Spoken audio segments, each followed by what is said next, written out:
are excited as to what this competition is going to give us and to showcase to those following us via Facebook, YouTube, and any other platform. So today is day one, and on behalf of the National Executive Committee and all other organs of our union, the Council of Coordinators, the Judiciary Board, city presidents, committees, advisors, we want to say welcome. Please share the invitation to your friends in the city so that they can also join to see you debating tonight and every other game. So I'm Olano Tieblo, the National President of the Liberian Student Union in China. And Honorable Moba will join us shortly. But also from the Academic Excellence Committee, we will officially call Honorable Quineta Darius Johnson, Secretary of the AEC, to officially open us in prayer before we get started. Honorable Quineta. Yeah, thank you so much, Pastor. Let us all bow as we go through a word of prayer. Father, in Jesus' name, Lord, we thank you for today. Thank you for your grace and mercy. Thank you, oh God, for this time. Father, we commit this game into your hands. We pray that you take control. We pray that your will be done. And we pray that you give all of the team members retentive memory that tonight's game will be a success and will be very great. In Jesus' name, amen. Amen. Amen. Amen. On that same note, I will also allow you to stay as you officially welcome us from the Academic Excellence Committee, and your chairman said you should take charge of that. Honorable Quineta. Okay. On behalf of the AEC, I want to take this time to welcome everyone. You are highly welcome. And to all of our players, we want to say you are highly welcome. And tonight's platform is yours. For all of the audience and audiences, we want to say you are welcome. Feel free to cheer up your city and also feel free to vote rightly. Thank you so much. All right. Thank you, Honorable. So for the first stage of our game, we have 5 cities going against another 5. And for today, we have Wenzhou City versus Changsha City. And next game will be Chengdu City versus Hangzhou City. And then to end the day, we have Suzhou City versus Wenzhou City for today. And tomorrow, we have 2 games only. Wuhan City versus Suzhou City, and Beijing versus Qingdao. So there are judges that's going to be taking over after here, and they are going to be the one to spearhead the entire debate. And the committee and every one of us will stay back as we watch the game with you. At the end of each game, we're going to launch the pool.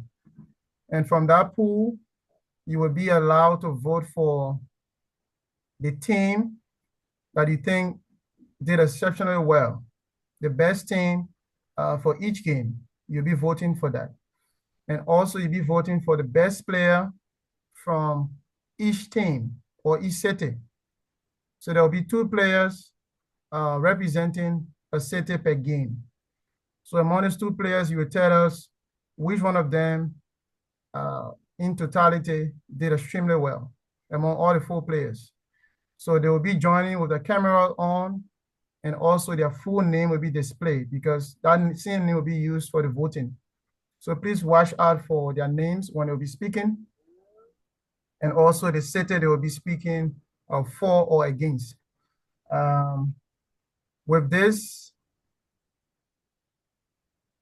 we want to say welcome. Please use your full name in the event where we have to recognize you. And officially, I would like to turn over to the head judge for today. That's Honorable Tyler Berchier. He's going to lead us through the debate for the first game. And at any point in time, he will call us back to do whatever we have to do. Honorable head judge and all other judges are welcome. Okay. Thanks a lot, Honorable President, for giving us the chance to serve as judges for tonight's presidential winter debate. My name is Tyler Boichier. I'm a researcher at the Chinese Academy of Sciences under the expertise of the University of Science and Technology of China. I'm honored to be the head judge, and to not waste any time, I will now go to the other judges I have on the panel tonight to introduce themselves and tell us which city they're from and their low background, uh, their school and everything. So, but I'm from Hefei. Yeah. Honorable Alex, if you're there, please go ahead. Okay, thank you, and good evening to His Excellency Orlando Tiablo and all of the members of the National Executive Committee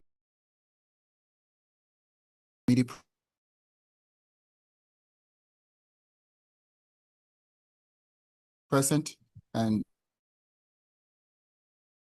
Seguiano Domacho of Technology in Huai'an City, Jiangsu Province. Currently, I serve as the coordinator of the coordinator of Jiangsu Province of the Librarian Student Union in China. Thank you. Okay, thanks a lot, Honorable Alex. Let's now go to Honorable Fredetta. Good evening, everyone. Standing all existing protocol. Fredetta Yeni, and I'm from Shanshun City, Jilin Province, and I'm the president for the Shanshun Student Union, and I'm glad to be one of the judges here tonight. So we look forward to all the great participants. Thank you. Okay, thanks a lot. To my two co-judges, please make sure you turn on the cameras so that the players for tonight's game can also follow suit. Please make sure your cameras are on, and to both teams, you already know what the rules are. Please make sure you follow them. I'm very sure that you guys were already consulted for all of the rules for tonight's game. And to the audience, if you listen very keenly, you will recognize that all of the judges are from different cities, just for the sake of transparency, so that we're gonna have an interference when it comes to people from this city. And to both teams, the rules are very straight tonight. It's not going to bend for any reason, except we have some technical issues. And I would like to welcome all of you. So to just jump right into it, tonight we will be it will be Wenzhou versus Changsha, and the motion for tonight is social media platform have a net positive impact on democratic discourse. So this is our motion for tonight, resolve motion for tonight. Then before we go any further, I will now call out both teams. We have the captains here. Please make sure all of your members are here, and you can go ahead and firstly introduce your team and the team members. Okay, let's start with Rachel.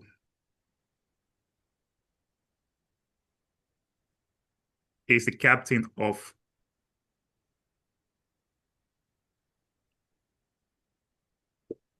Guizhou here?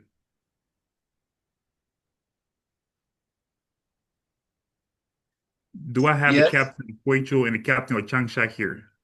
Yeah, the captain of Guizhou is here, Francis. Okay, sir. Please tell your team members. You guys have to be very attentive tonight, and please pay attention so that we can move from here very quickly. Do we also have the captain of Changsha here?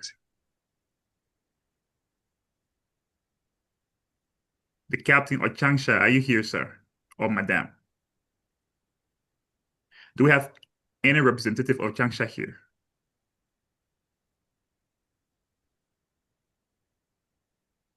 Okay, go ahead. To the captain of Wenzhou, please go ahead, introduce yourself, introduce your team, and let us get the ball rolling. Here, our honorable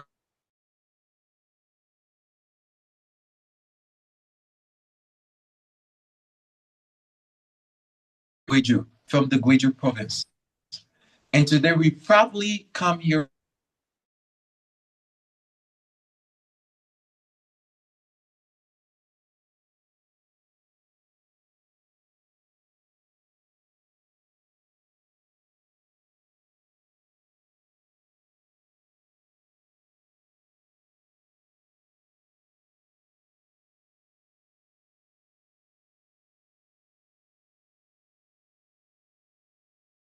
with principal this. Thanks for the very brief introduction right there. Let us now turn to the city of Changsha.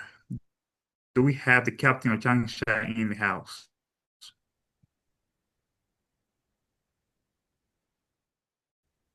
Do we have the captain of Changsha?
serve as a warning because we are not going to bend the rules for anybody if you don't tell the organizing committee ahead of time that you won't be available at this specific time. I believe that the people of Changsha knew exactly when they were going to play. So if they had any problem, they should have contacted the organizing committee so that they could be rescheduled. Okay, so if this goes down to 0, then they just know that they have lost this game already.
Do we have the captain of Changsha person or any member of the team from Changsha?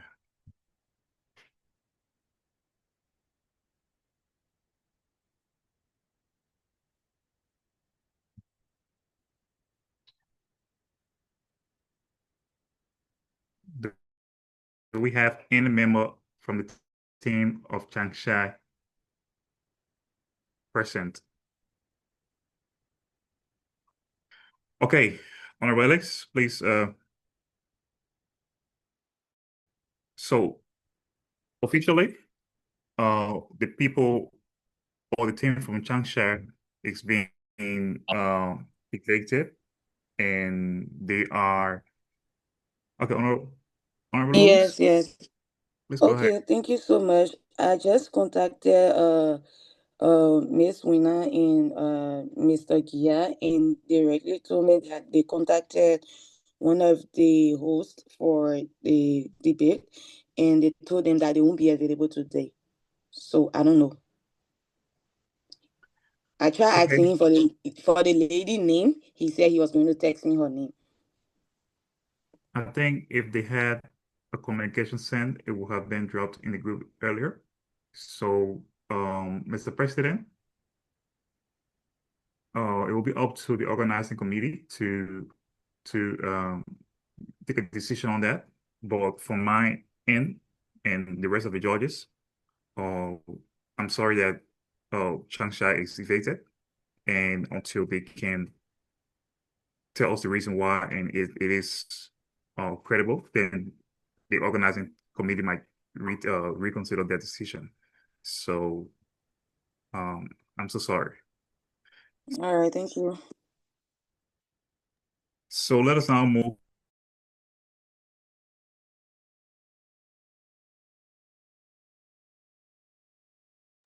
So let us now move right into the debate and hear from Wenzhou before we can go ahead with our decisions.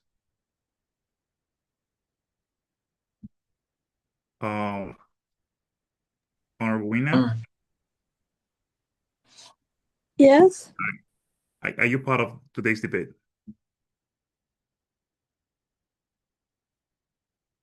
I'm seeing your hand up. Are you part of today's debate? Your mic is muted. So if you're not part of today's debate, please. I said, hello. Yeah, go ahead.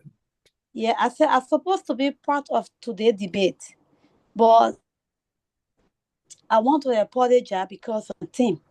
We just came from another city. We made a trip. So it was so embarrassing. And Shasha president and the entire team right now, they are not ready. So I want to apologize. I think the vice president is here. If she has ever talked to you just now, So I want to apologize on behalf of Shasha. Yeah, Honorable Winner, your apology is accepted, but it cannot change anything right now. Yes, I So understand. I will suggest that you reach out to the organizing committee and the president or whosoever is the head of the debating in Changsha, reach out to the committee and discuss that. If they want to reinstate your game, then we'll have to reach out to me and the rest of the judges here. But for now, Okay. Changsha is out of tonight's tournament. Thank you so much. Thank you. Okay, sir. Okay, ma'am. Thank you. All right, so let us now go over to the city of Wenzhou and hear from them. And the reason we're doing this is not because Changsha is not here. The reason we're doing this is that we want to hear what Guizhou has before we can take a decision if they should be awarded this. By protocol, once they are present and the other team is not present, they should be automatically the winner. But this is the debate. What if they had nothing at all? And they just show up, right? So let us hear from them and let us get right into it. So we will begin firstly with the consecutive speech, and that will run for 5 minutes. So let us now hear from the captain or the first speaker of Guizhou.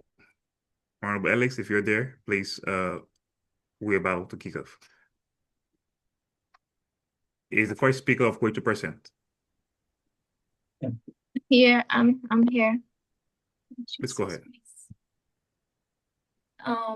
Honorable Chair, respected judges, ladies and gentlemen, democracy is now weakened when more people speak. It is weakened when fewer people are allowed to.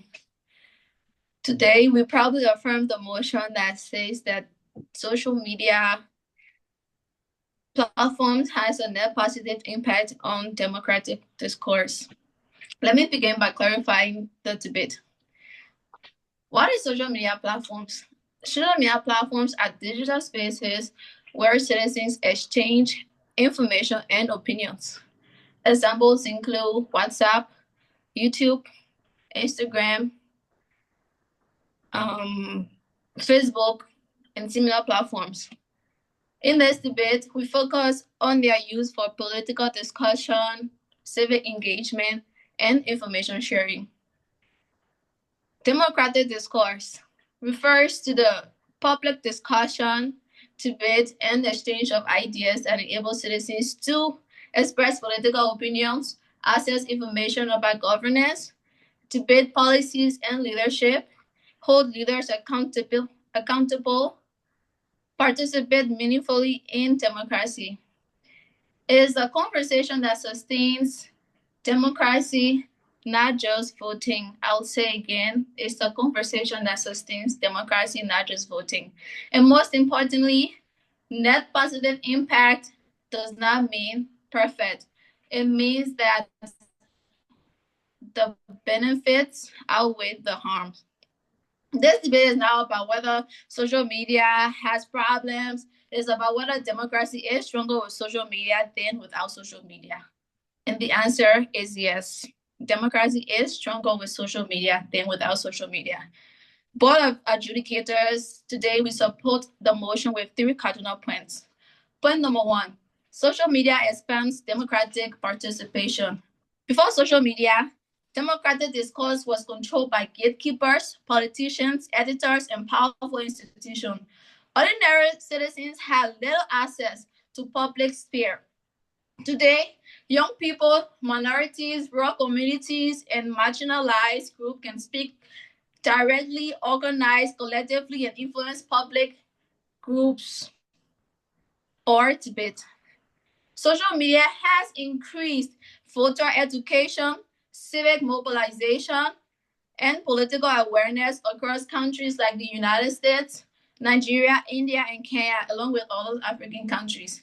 The United Nations and World Economic Forum recognize digital platforms as key tools for civic participation, especially for youth. Democracy thrives when more voices are included, not just when speech is restricted to a few elites. Point number 2, social media increases access to information. Social media gives citizens real-time access to political information, from elections and policies to government decisions. Unlike traditional media, which present limited narratives, social media exposes users to multiple perspectives. This diversity strengthens democratic decision-making. An informed citizen is an empowered citizen, as social media makes information more accessible than ever before. Point number 3, social media encourages civic engagement. Democracy is not about voting every 4 or 5 years. Continuous participation. That's what it's about. Social media mobilizes voters, supports civic campaigns, and turns political awareness into real-world action. From voter education in the United States to youth mobilization in Africa and Asia, social media has transformed passive citizens into active participants. Problems that can be regulated do not outweigh benefits that empowers millions.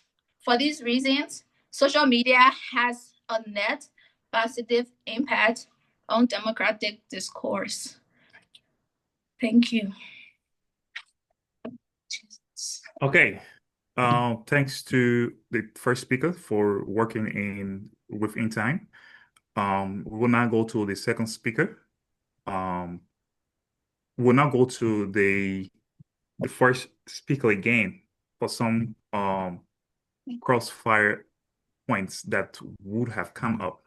So now you are going to tell us based on an abstract, in case you have had an opponent, what would have been some of the crossfire points that you think would have come up.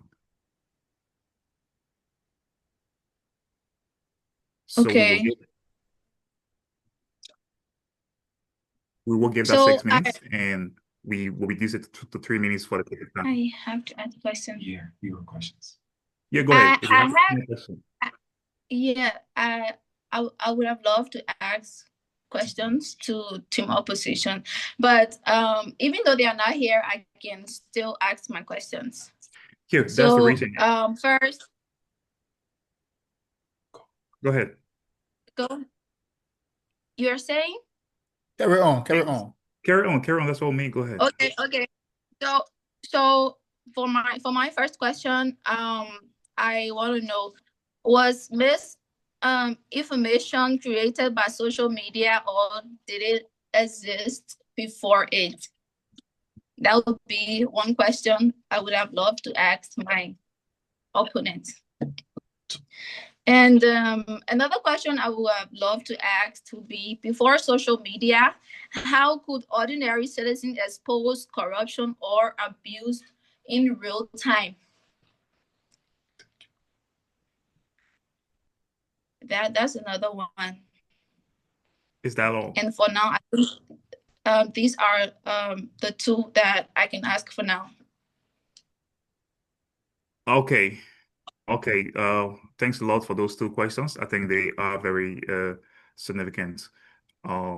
And let us now go to speaker 2 and hear from speaker 2. Honorable Ellis, please restart the time to the state of speaker 2. Thanks to you, speaker 1, for such deliberation. It's in 5 minutes, right?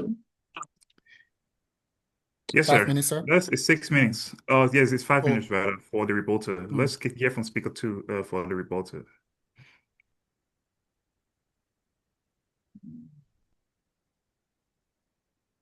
So speaker 2, if Georgie. please stop the time. Please stop the time, Alex, and start from the beginning, please. Okay, so speaker 2, if you are there, please go ahead and give us your point of reporter. And you have to play abstract this time too as well. So please go ahead. Honorable Alex, please start the time. Board of Judges, our honorable chair, whatever team opposition would have said here today would have been debunked. But because they are not here, I want you to get this clear. I rise today to defend our case and directly debunk and discredit team opposition argument. Team opposition would have told you that social media harms or destroys democracy, but their case depends on one false accusation, that is democracy should be quiet, comfortable, and controlled. And democracy had never been quiet. Democracy will never be quiet. Board of Judges, they might have spoken that social media lead to misinformation. But let's be real here. Yes, misinformation may exist, but misinformation is not new. What is new is the ability to challenge it publicly. On social media, false claims are fact-checked, debated, and exposed in real time. The World Economic Forum says that the solution lies in digital literacy. Again, the World Economic Forum states that the solution lies in digital literacy and platform accountability, not silencing public participation. Removing social media today would not remove misinformation. Again, Board of Judges, I want you to have it since the opponent is not here. Removing social media does not remove misinformation. It will allow power to return to unchallenged elites. Board of Judges, they might have spoken of polarization. Team opposition claims that social media divides society, but social media does not create disagreement. Social media reveals disagreement. Democracy is built on disagreement. As a philosopher named John S. Locke Mill, he says, and I quote, truth emerges through the clashes of idea, unquote. Board of Judges, society with visible disagreement is united. Again, society without visible disagreement is not united, it is suppressed. A noisy democracy is healthier than a silent one. Board of Judges, team opposition might have said, social media may cause election manipulation, but let me be clear to you. Yes, election faces digital threat, but strong democracy adapt. They do not retreat. That is why institutions like the United Nations, European Union, African Union, regulations, transparency, and responsible platform governance. Again, Board of Justice, we regulate rules. Again, we regulate rules because they are useful, not because they are useless. To our Board of Judges, they might have spoken that big tech control is on social media, but team opposition argue that tech control company, they scores. They oppose this course. But let's be clear here. But unlike traditional media, they have a few people that talk. But social media allow millions of users to create content. Trends are driven by people, not president. And this is decentralization, not dictatorship. Board of Judges, let us weigh the impact. Ask yourself one question. Would democracy be better with fewer voices? No. Would democracies be better with fewer platforms? Definitely no. Would democracy be better with fewer channels of accountability? Definitely no. History has proven it. Social media has expanded participation, improved access to information, and strengthened accountability and energized civic engagement. The benefits are broad, the harms are manageable, the impact is overwhelming. Board of Judges, let's be clear here. Social media is not perfect, but democracy has never required perfection. It requires participation, transparency, and freedom of speech. Again, social media implies voices, exposes injustice, and connects citizens to power. Also, viral contents can lead to justification. Board of Judges, team opposition might have tell you misinformation, misinformation, misinformation. Misinformation has been in existence even before social media. Propaganda has been in newspaper even before social media. There have been a lot of misinformation before social media. Social media make many voices to be heard. Social media exposes corruption and misconduct. Board of Judges, whatever they say today, I want you to take outside. Social media does not divide society. Social media exposes many things. Without social media, transparency wouldn't have improved. Board of Judges, with this reason, we submit our case, and we hope that you take this reason and understand why we support that social media has a net positive impact on democracy discourse. Thank you. Okay, thanks a lot to Speaker 2 for the rebuttal. It's heating up, despite we don't have the other team here, but I think this will have been very interesting. Let's now go to the next section, which is from the second Speaker 2. What will be some cross examinations you would have presented to the opposing team? if they were available. You have 3 minutes too, because we have to cut it down because the other team is not here. So please go ahead with some cross-fire examination you will have presented. Board of Judges, I have 3 questions to team opposition. I really wish they would have been here today. So my first question would have been, has social media increased political awareness globally? Has social media increased global awareness? If they would have said yes, then that means they beat our case. And my second question is, do you believe that democracy is stronger with social media? Because democracy is not dictatorship. Democracy is democracy where more voices need to be heard. So if social media would have been better without it. And my third question would have been, before social media, could ordinary citizens expose corruption or abuse in real time? No, because they never had platform. Board of Judges, I really wish team opposition would have been here, but unfortunately not. Thank you. Thank you.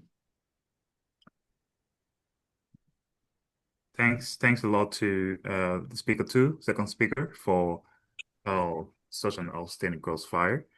Let's now move on to the next section of our debates. Let's now go to back to the first speaker for 5 minutes summary speech. If you are the first speaker, please give us honoraries. Please reset the timer to 5 minutes and let the first speakers give us 5 minutes deliberation on her summary speech. Please go ahead. Okay. Okay. Honorable judges, ladies and gentlemen. Please, one minute, please. Sorry for interruption. Go ahead. Yeah. Okay. A flawed tools that empowers millions is better than a policy system that empowers only a few. Social media has widened the democratic space, and that is net gain for democracy. Remove social media and you do not remove misinformation. You remove participation, accountability, and citizens' power. Democracy loses more than it gains. Democracy has never been quite neat and comfortable. It has always been loud, contested, and participatory. And social media reflects that reality.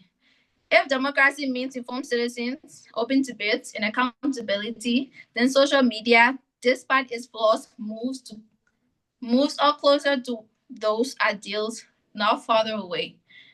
Democracy means informed citizens, open debate, and accountability. I'll say again. Judges, our case solve the core democratic problems of exclusion, silence, and weak accountability.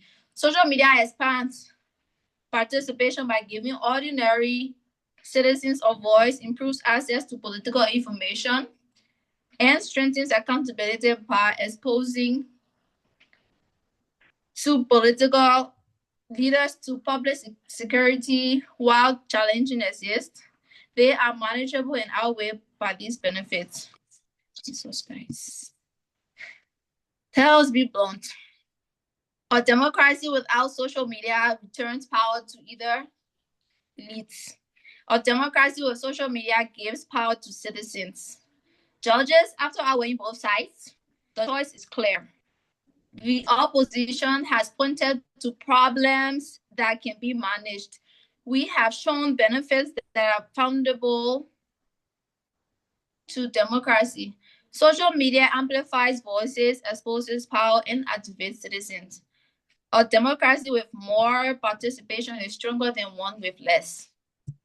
Judges, the question before this House is not whether social media is perfect, but whether democracy is stronger when more citizens can speak, engage, and hold power to account.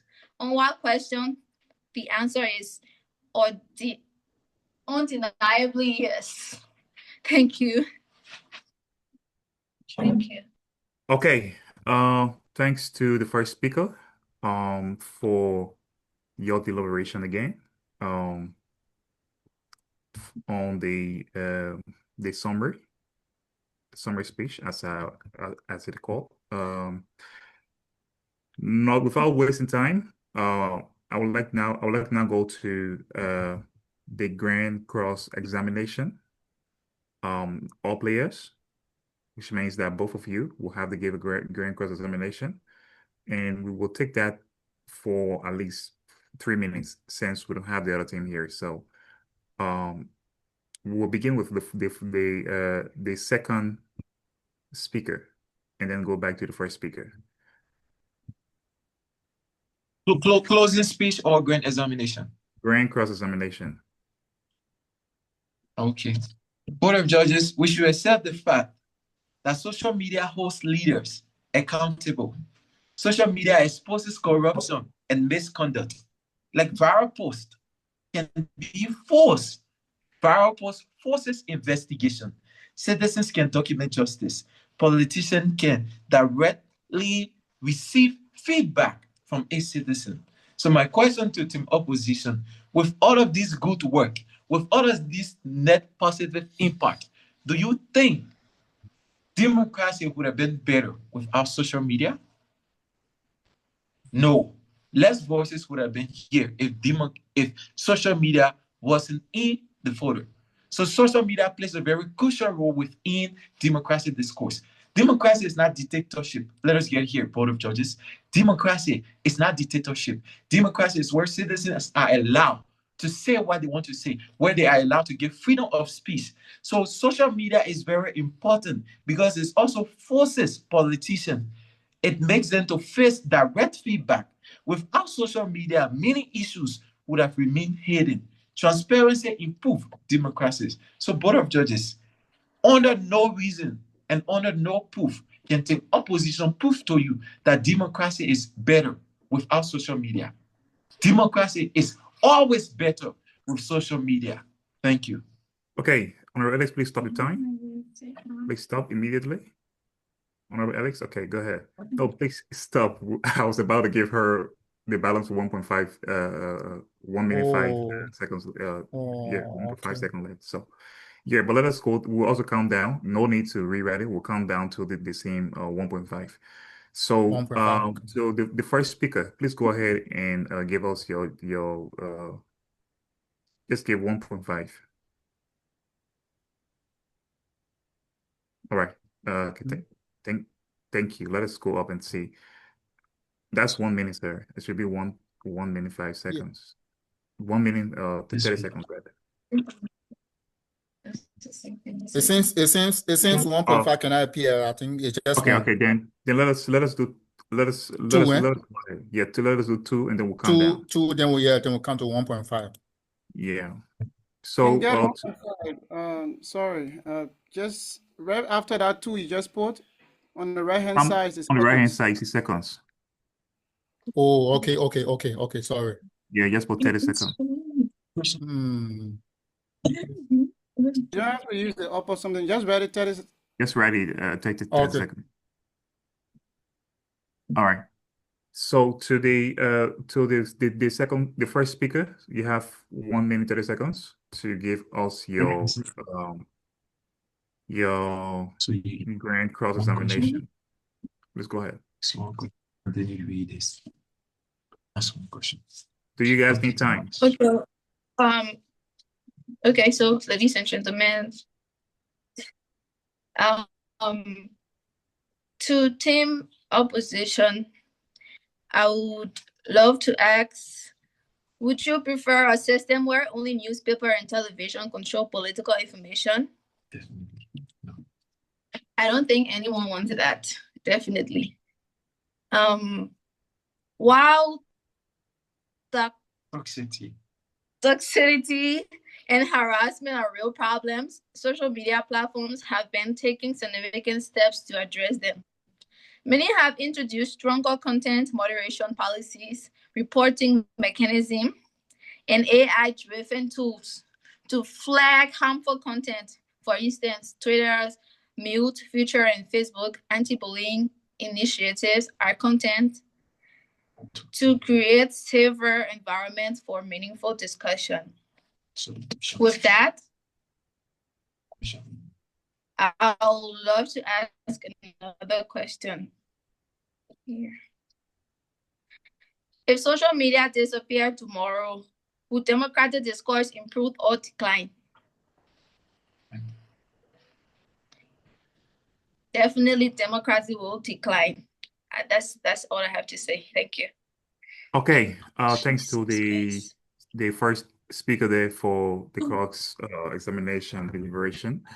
Let us now go to the final the final focus speech. But before that, we will ask that we take 1 minute break so that you guys can relax for 1 minute and get your thoughts right so that we can continue. And that will be done by the second speaker. The final focus speech will be done by the second speaker, and it will be 5 minutes. So, Honorable Alex, please put the 5 minutes on the dot, and let's see what we have from them after 1 minute rather.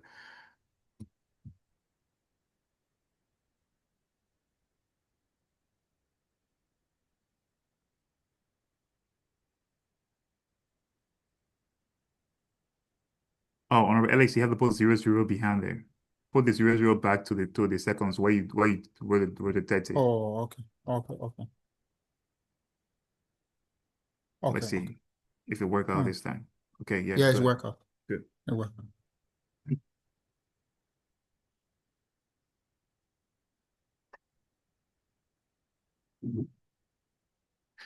Mr. President, please go ahead, sir. Yeah, so those following the debate, the reason why we are doing this, we need to get an MVP for each match and an MVP for the entire tournament. So after the presentation, we'll launch a pool. And that pool, you have to vote for which team you think did extremely well today and which of the players, the 4 players, their names will be there representing the different cities, and you can also vote for them. So please stick around so that you can vote for your favorite team and your favorite debater.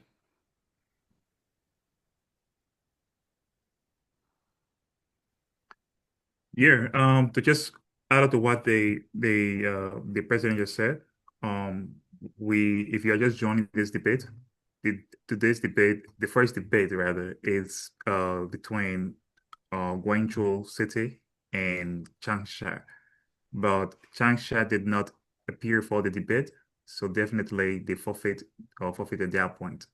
So we could not just allow Guangzhou to be the winners automatically. What if anything or everything I was going to tell us wasn't going to make sense?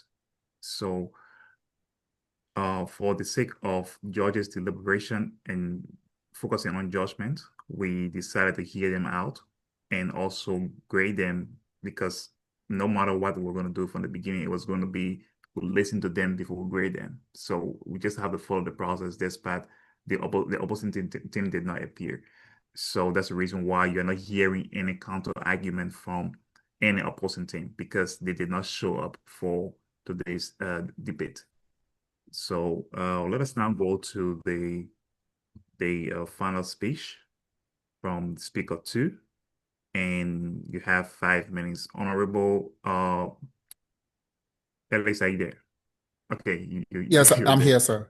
I'm here, Okay, sir. okay, all right. So do we have the speaker from Guangzhou ready?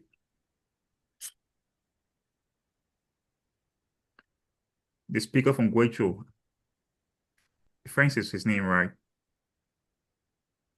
Speaker 2, Yes, are you Francis. ready? Francis, are you ready? I'm not Since he hearing has you. some network fluctuation. Are you hearing us? Are you ready? Yeah, we're hearing you. Okay. So if you are ready, we have 5 minutes on the dot. Please give us your final focus speech or final deliberation, as I will call it in my council. Please go ahead, sir. Honorable judges, this debate is not about whether social media is perfect. It is about whether it is net positive for democracy discourse. Team opposition focus on misinformation and polarization. But let us be clear here. This problem existed before social media. And the question is, did this problem exist before social media? And definitely, yes, it existed before social media, Board of Judges. Did newspapers spread propaganda before social media? Yes, newspapers and other television shares propaganda before social media. Did radio spread division? Yes, radios spread division before social media. So the real question here is, has social media increased democracy participation and accountability more than it has harmed discourse? And we clearly say the answer is yes. On participation, we saw that social media gives ordinary citizen a voice. Democracy is... Please pause the timer, Honorable Alex. Please pause the timer for the sake of network. Honorable Francis, your network is not behaving well. Access to diverse point of view in real time. An informed public strengthens democracy. On the issue of accountability, we demonstrate that leaders are more transparent because citizens can expose corruption instantly on social media. Board of Judges, team opposition have shown risks in all of their cases, but we have shown transformation. And what problem are they solving? They are not solving any problem, but in our work, we are solving a lot of problems. Board of Judges, they show problems that can be managed. And we show benefits that are fundamental for democracy itself. Even if social media deletes or takes social media away, misinformation will still be in existence because misinformation is not the platform fault. It is people behavioral pattern, Board of Judges. So misinformation...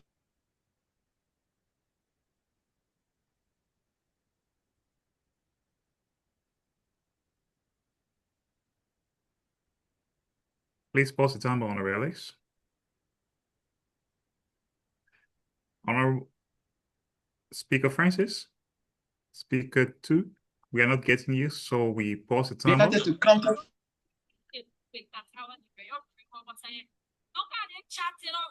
Honorable Francis.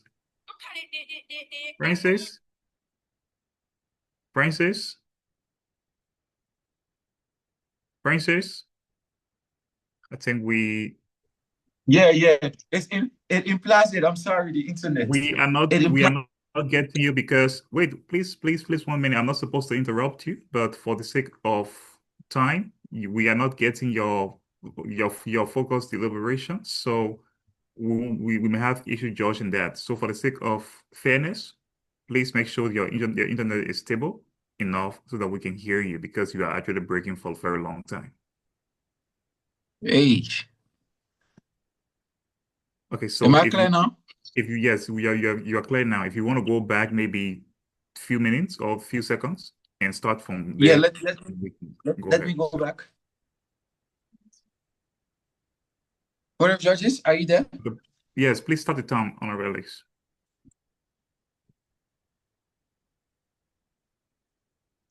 So this debate is not about whether social media is perfect.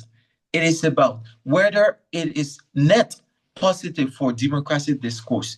Team opposition may focus on misinformation and polarization, but let us ask this question. Has this problem existed before social media? Definitely yes. Did newspapers spread propaganda? Yes. Even before social media, propaganda was in newspaper and misinformation had been shared through newspaper even before the existence of social media. Board of Judges, team opposition spoke of misinformation, and misinformation would have been their only point, but misinformation here has been existing. It is not the platform fault. It is people's behavioral pattern. So let us get this in mind. Facebook has decided to counter-check. Like, for example, during the COVID-19, there were so many contents that were blocked and muted because Facebook automatically format check and do a back-check investigation of any content that were posted on COVID-19. So misinformation is behavioral pattern, not the platform fault. Judges, our case solves some core problems like exclusion, silence, and weak accountability. Social media expands participation by giving ordinary citizens voice, improve access to political information, and strengthen accountability by exposing leaders in public sanctuary. Why challenge exists, they are manageable, overwhelmed, and these benefits are seen. A democracy with more informed, engaged citizens is stronger than a society with fewer media. Board of Judges, for this reason, we proudly stand that social media has a net positive impact on democratic discourse. Thank you. Thanks a lot to the speaker there. Honorable Alex, could you please stop the timer? All right. So because we do not have any opposing side, we will now go into judges' deliberation. And if they have, for the sake of strengthening the debate, if they have questions, at least each judge can ask one question just for the sake of the debate. Focus on the debate. So Honorable Alex, if you are there, Honorable Fred Etta, if you are there, you can please unmute yourself and ask at least one question, but also give a deliberation on how you think they actually did. Thanks to the team from Wenzhou, captained by Francis T. Dolly. Thanks for being here tonight. And Francis T. Boley. Boley, sorry. I'm so sorry. Boley. Yeah, Boley. That's why I like Dolly, sorry. Francis T. Boley. Thanks for being here too. So let us now go to the first Honorable Alex. Yeah, let me first of all take this time to say thank you to the two speakers representing Wenzhou City and the Wenzhou City. Is it city or province? It's a city, right? Okay. Wenzhou province. Wenzhou province? Oh, okay. Yeah. Oh, okay. Is it a city in a province or it's just a city? It's a province. Wenzhou is a province and the city is Guyana. Okay. Oh, got okay. it now. Thank Okay. you. Okay, we got it. We got it. So let me first of all take this time to say thank you to the two scholars representing Wenzhou province for the splendid deliberations. The points you two made were meaningful and they were informative, and we grabbed a lot of things from the deliberations. So far, for me, I've not had any question, and I just want to say thank you for the deliberations. Thank you for the insightful discourse, the insightful nature of the discourse that you bring to us. Thank you. Okay. Thanks to Honorable Alex. That's the Thank you, sir. Thank you. That's the coordinator of Chengdu province. Let us now go to Honorable Fred Etta. Okay. Firstly, I would like to say thanks to the speakers. You guys did extremely well. I mean, you guys were eloquent enough and you followed the discourse. But I want to ask this one question. What standard are you using to measure harm versus benefit to democracy?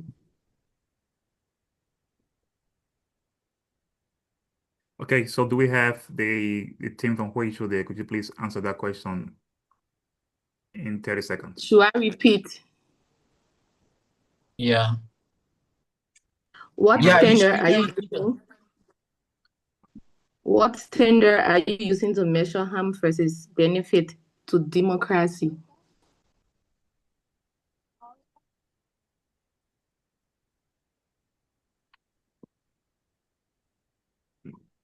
The team from Wenzhou, are you there? Social media doesn't have a net positive impact on democratic discourse. So the harm is they are going to silence a lot of people, and only the elites in the society will be able to talk. And then that's the harm. And then The democracy is where more people should be allowed to give their input. More people should be allowed to give their input. And this is why social media in plus is allowed everyone to give their point of view and give politicians access to listen to feedback and other information. Thank you. You did well. Okay, so I'll stop here. Okay, do you have anything else to say to them from the session of the question? Honorable Fredetta, do you have anything else to say to them from the session of the question? I will only just add my voice to say that you guys should keep the strength, and we pray that I hope for the best for you. That's all. Okay, that's Honorable Fredetta Yeni, right? And Yeni, sorry.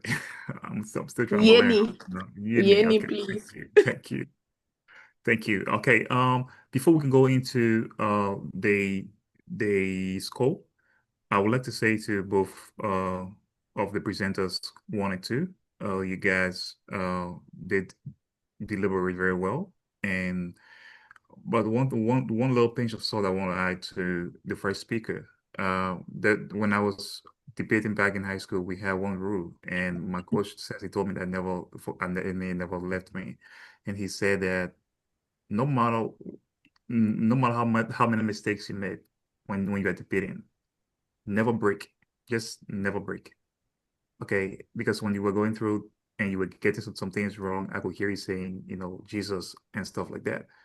It brings in distraction.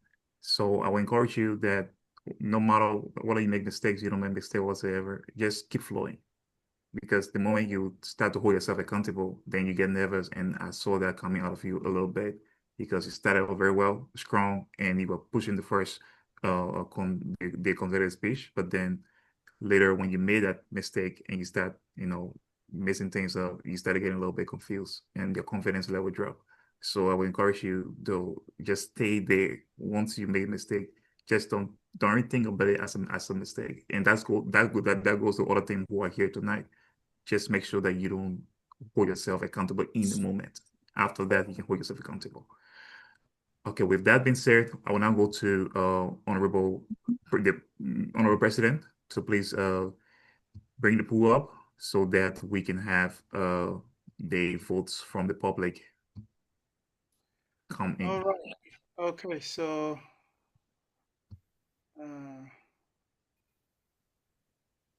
kindly check your screen. There should be something popping up for you to vote. Kindly check your screen. There should be something popping up for you to vote.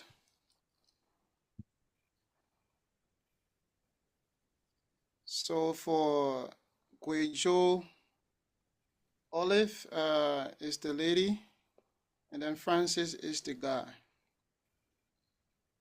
You didn't see the other debaters from Changsha, so but however the name they register with, those are the names that are here. So we are voting for best performing team among the two, and also the best argument.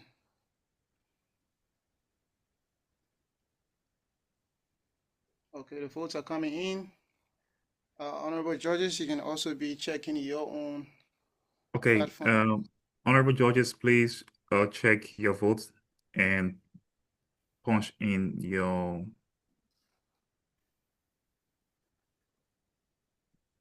scores, please. Okay, for the people from Changsha, as I'm looking at the pool here, I think they are getting some scores here, but those will be null. If you even vote for them, it will be null because you did it from their side. So I'm sorry to say that. On what basis? On what basis if they got a vote? because they are for Changsha, the person who is voting for Changsha, so it just tell you that people are loyal to their city in a province. La loyalist. Yeah. Please send the vote through. Please send the vote through. please send the vote through so that we can move on here and get the next team, the platform to go ahead. For the sake of So we should transparency, I'm very we sure should send the vote. all of you are seeing the polls. You can automatically Guizhou is the best performing team tonight, but now we have to go between the two players to see who actually take the rank number 1 and number 2. Okay, so by 8:13, we're going to end this pool. Probably some of you just joining because I can see the number just increase. We're almost hitting 60.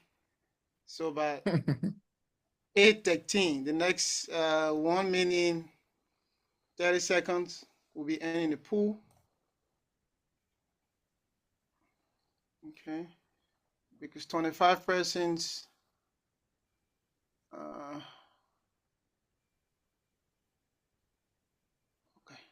it's right there on the screen again. Let's see how many. I don't know, at least an exercise. I didn't practice it. So those for please start getting ready. Game 2 people, please start getting ready. And I don't want this thing to, though I'm going to share it, but also please, let me show you something here. Let me take off this visual background. Okay. All right, so you should be able to see my screen as well. For the cities, and everyone here is already tagged in, so I'm going to end the pool. Clicking here on end pool right now. Okay. And I'm also going to share the result, but you can also see here before I share. For the best performing team, we have Guizhou getting 96%, 24 over 25, 96%. And Changsha got 1 over 25, that's 4%. I mean, many people here probably didn't vote. And for the best argument presented, for the corn, we have 5 persons voting for Emmanuel, who didn't present, and then 1 person voting for Edwina, who also didn't present. And then for the pro team, Olive Kamara received 15 over 25 votes, 60%, and Francis T. Bole received 10 over 25 votes, 40%. Let me see if I can share my screen. So you should be able to see that on your screen. Please take a screenshot of it. If you have your statistician here representing your team, they can always take down these records. At the end of the day, we will know the overall MVP for the entire tournament. So that means, honorable judges, please check your system. You should put 3 to Guizhou and 2 to Changsha in your system. If you are also ready to pronounce your result from your end, then you can also let us know. But kindly confirm if you can see the screen. The result that has been shared, please send 1 if you can see the screen. The result that has been shared, please send 1 in the chat session if you can see. Yeah, so that it don't be like Honorable, I think the pool for my end is disrupted. You finished voting, right? Yeah, I voted, but I think it's disrupted somewhere. Yeah, once you vote, you will not see it again. I'm talking about from the Georgia score sheet. Yeah. From the judges score sheet, when I try to put in the 3 and the 2, it goes to disruption. Okay, let me cross check that. I'll stop sharing my screen so that I can Pop the other screen up. I think they have been shared already, so we are good with this. And thank you all for voting. We'll do the same for Okay, all of so to the team, to the Guangzhou team and to the audience, we will now take at least 2 minutes break to get the final results out, and so that the people from Guangzhou can know their score. Okay, and to the honorable judges, Honorable Alex and Honorable Fredetta, please put in your last scores for the final focus. The what final focus? Yeah, after the crossfire, the grand crossfire, there's a last one they call final focus. Final focus speech. Okay. Honorable Tyler, the 3 and 2 is already there now. Please confirm if you can Okay, see sir. it. All right, thank you. Yes, you can see audience vote 3, audience vote 2. Okay, it's there. All Okay, right. Honorable Fred, Final focus. Honorable Alex, could you please give your last score? Are you Oh, seeing my lights? Are you seeing my but I lights? can see. Because What is the trying last to- score? I don't see it. You guys will scroll up, man, or scroll down. Grand Crossfire, there's one more column there. Yeah. So do you see my last score? Yeah, I Can just you? saw it. Okay. Honorable Alex, Yes, please wait a little. you have to go honor your name. Honor my name. Yeah, That's where you're supposed to be touching. right there. Okay. Yeah, right there, right Yeah. there. In that area. Okay.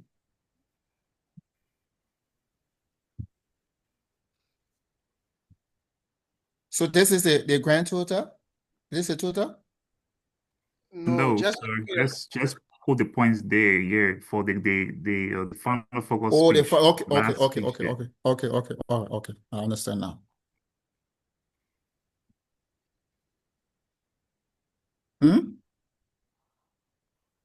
It's not allowing me.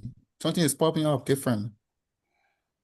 Once you've okay. read it there, Send me. I click twice, but there's a message that is popping up Chinese in kind of Chinese Xmail, something like that. Okay, just send that in the George's group and I'll fix it. send your score in the judge group and let Honorable Okay. Mr. President insert it there, please. Okay.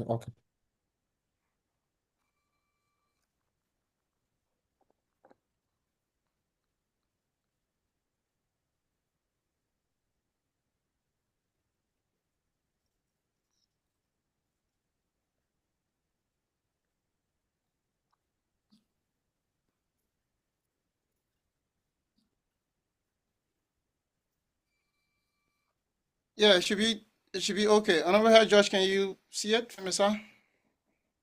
Yeah, I can see it from the side now. Okay, so thanks to you, Honorable President, for helping out. To both teams, the deliberation will now go on for the final scores. Do we have the people from the team from Huizhou here? Yes. Okay, so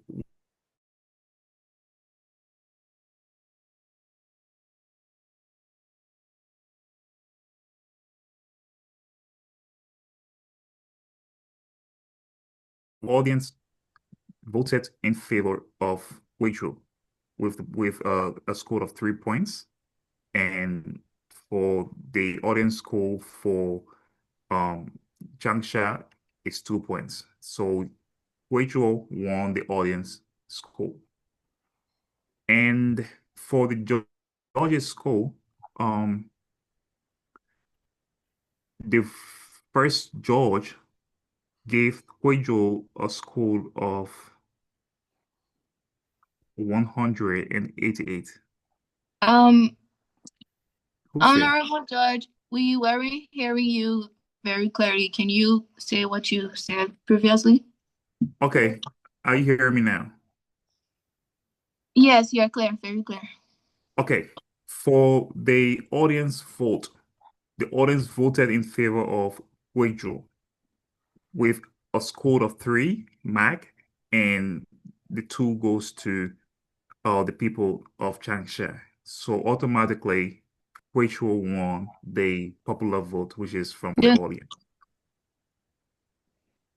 Okay. Then for the judges' vote, the first judge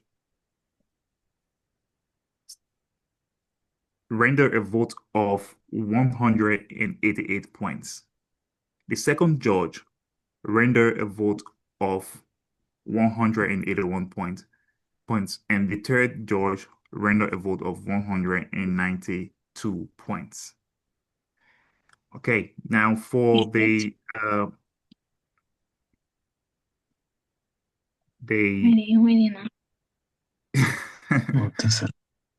so for the pros, which is Quadro, your total scores. Okay, your total scores excluding the audience vote, total scores from the judges, excluding the audience vote, is 561. And for the cons, which is Changsha, for the judges vote, they got nothing. So I repeat myself. Quadro, the pros total score is 561. And Changsha, the cons, the total score is 0. The audience score for the pros, which is Quadro, is 3. And the audience scores for Changsha is 2. The final score for this competition tonight between Wenzhou and Changsha reads: Wenzhou wins with 564 points, and Changsha lost with 2 points, and that 2 points came from the audience. So, ladies and gentlemen, I present the winner of tonight's debate, the first round between Wenzhou and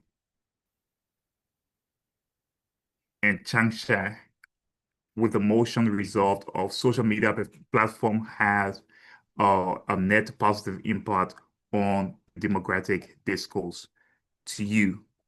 And Wenzhou is the winner of this match. So, ladies and gentlemen, thank you and congratulations to the people in the city of Wenzhou. Thanks to the team of Wenzhou too as well. On that note, Honorable Judges, do you have any comments before I shut down?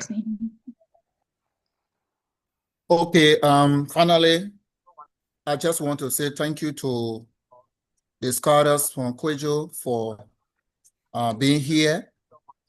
And thank you for the enlightening moments we had with you. Your thoughts, your points were thought-provoking. They were informative. They were insightful. And this is a platform where we strive for academic excellence. And it is our guiding, as our core value in LSUIC. So I want to say thank you to the team for the job well done. And we hope for all the best for you along the journey, because there are tougher competitions that might confront you, and you are expected to put up this kind of performances and even better.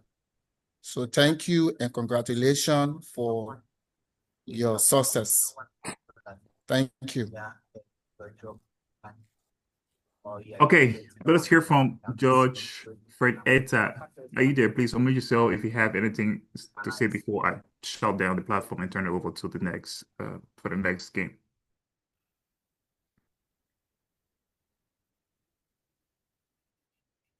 Fred Etta, are you there? Okay. If Fred Etta is not present, I would like to say to the organizers, thanks for giving the chance to serve as the head judge, and thanks to my co-judges, Honorable Alex and Honorable Fred Etta. Thanks to the winning team, Wenzhou. Wenzhou, thanks for being here, and thanks for showing sportsmanship And thanks for carrying away the victory. And to the winner for the ranking tonight, your performance was great, and I hope you can take some of the advice or advices that were given to you for the improvement of the game next time. So, ladies and gentlemen, thanks for hearing this game out, and we are grateful to serve in this capacity. Mr. President, thank you. All right. Okay. Thank you so much to the judges of game one and to all the debaters. Thank you. So up next is Chengdu versus Hangzhou. Chengdu versus Hangzhou. I'm going to read out the names of the players. So if you are here, please try to open up your camera, and to our judges for game two, please also get ready. For Hangzhou, Otto Daros, Benjamin Joseph Togba, Flomo, and Koresh Saki. If any of you here, please come forth. And as well to Chengdu, we have Christopher Augusto Lavert Jr., Lydia T. Penna, Melissa Fode, and Miracle P. Bala or Bale. Sorry if that is pronounced wrongly. And lastly, they have another player, Amos Jusu Swari. So debaters, please come forth. And Francis T. Bole, your hand is raised. Do you have any question or? We just want to say thank you to the entire platform. We never expected it to happen like this. I really see the seriousness. I never thought it would have been as serious as it is now. I actually never thought. Yeah. So like I was really shocked. I was shocked. And I'm so grateful that to see you guys. Your energy is not from Liberia. You cannot tell me your energy is from Liberia. So we are grateful. Your energy is beyond Africa. So thank you so much for the game. Okay. Issue on the judges. Another high judge coming your way. Okay, so Hangzhou and Chengdu. I will now turn over to the head judge for game two. That's one of the oldest judges when it comes to the winter debate, hailing from Helonjia. Honorable Doe, Honorable Confidence as Doe, you can take it up from here, Honorable. Yes, sir. Yes. So just to ensure we're all good. President, can you hear me, sir? Yes, I can hear you. Are the debaters available? Can I also have my judges walking in as we're about to start this great debate? This is debate number 2 for the night. And we have a very beautiful resolution. And it's resolved. Drug addicts. Do they need help? That's something that is embarrassing our society today, and we have to come and debate about it. Why the judges and the debaters get into the place.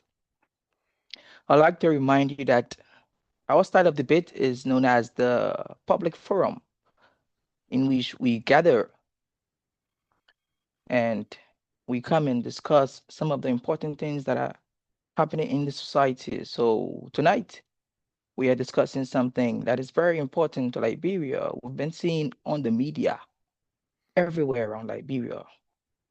They're saying, say no to drugs and several other things. We've been seeing how the DA has been fighting the issue with drug. So tonight, LSUIC community, we've gathered to have the discussion. We're not going to stay out of the discussion. We're in China, but we are going to be a part of this discussion tonight. And we are saying the resolution is resolved. Drug addicts, do they need help? And we'll have two teams. Since we're using the public forum start, we have 2 teams, 2 players from each team, and they'll be battling each other for some couple of minutes here tonight. And I'm sure we're going to love this game. Without wasting much of your time, I would like to see signals from my judges. Are my judges with me? Josh Collier, are you with me? Yes, I'm here. I'm here. Okay, do I also have Josh Omario? Josh Omario, are you with me? Yes, I'm here. I'm here, Honorable. That is wonderful. Nextly, I will go to the 2 teams. If you're here, we're going to start with the team from Chengdu, as they are we see they are the home team tonight. Chengdu, can you start? Yes, Are sir, you we're here? here. Are you present? Your 2 players. I see several Yes, players. both Who are of the 2 players coming today? yeah, both of the players are here. Amos Yeah, is we are here here. and Christopher. We are here. Who are the 2 players again? Can you introduce yourself, please?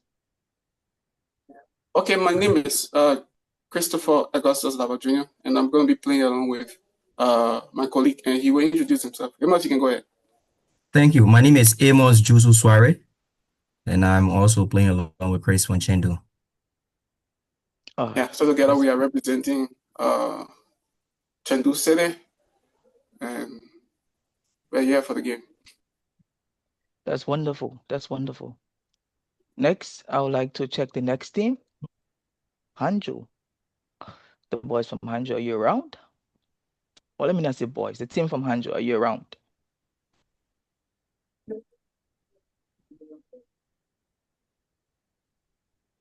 Hangzhou, please, are you around?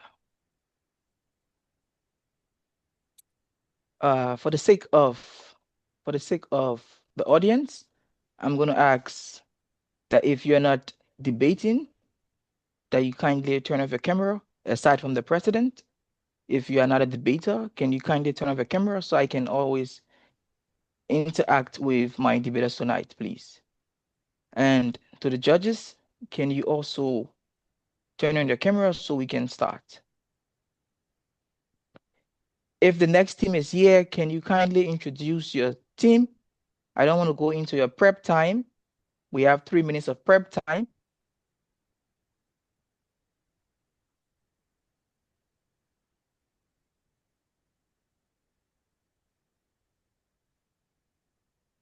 Okay, I think I'll be forced to go to the prep time for the next team. And team 2, are you with us tonight? If you're having some issues with your network, can you please say it?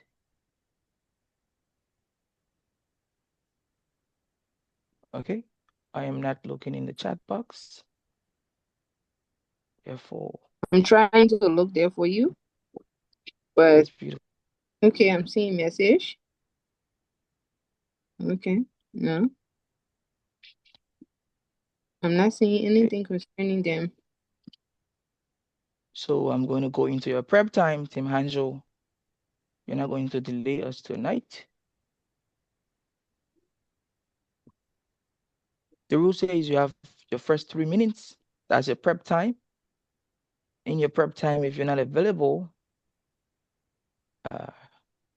you'll be spared by the rules and we'll give you extra. Hello?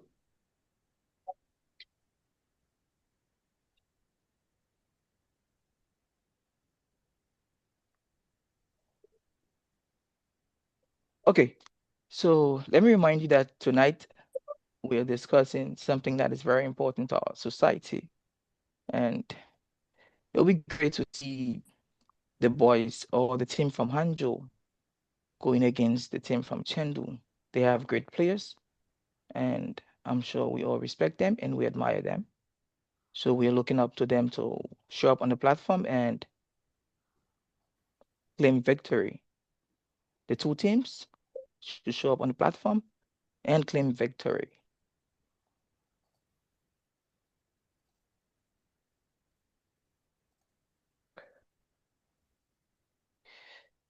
To the organizers, Academic Excellence Committee, did we receive any communication from Team Hangzhou? Oh, no. Okay, so we still read our time.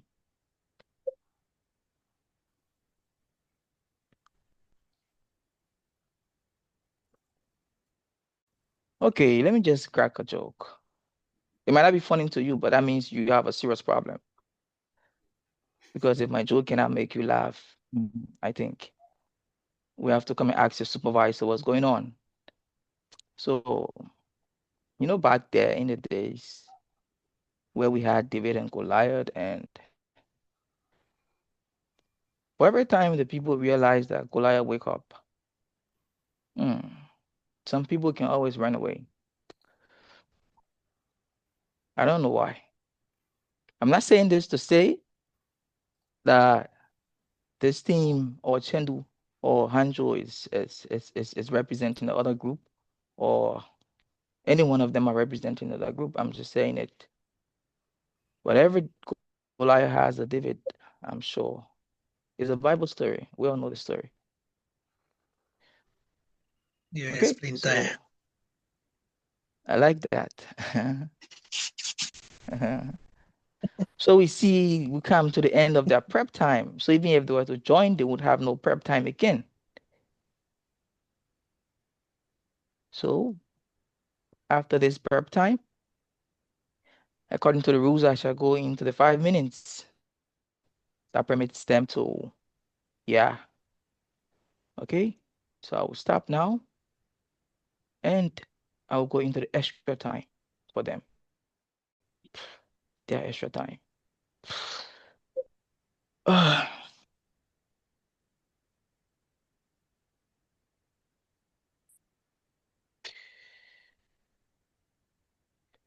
To the organizers, do you have something to say? Judges, you can have the floor while we look at the prep time.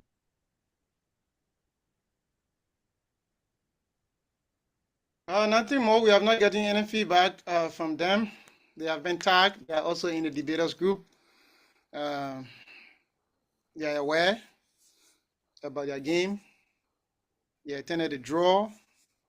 Wow. All the teams attended the draw, so they were all informed. Nobody will say they were not informed. They were all informed. And we are calling them out, I think, from all of the groups. So let's play their next 5 minutes. If they don't come, we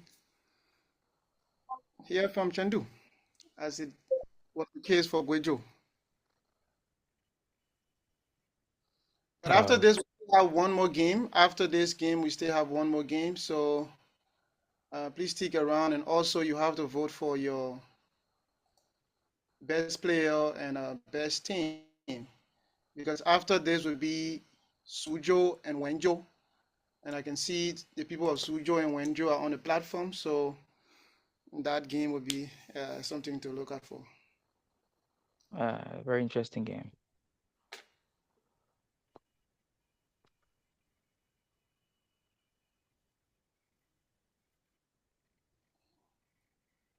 Chengdu got fail. Yeah, so it seems like the boys, the team from Chengdu, they were well prepared. They came with a lot of From people. what I see,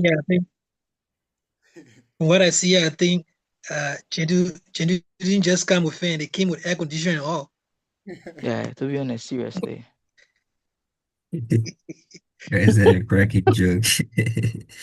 Then the team. But what's happening with Andrew? They need to reach out to them now. Yeah, we did. And last year, Hangzhou was really good. What's going on? The topic is very important. This is something that is really eating the fabric of our youth. So, I mean, it would have been better we hear from the both ends.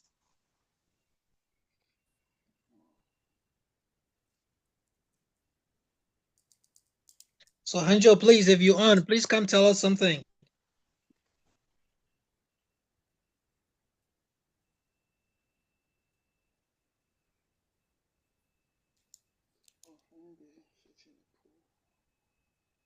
Oof.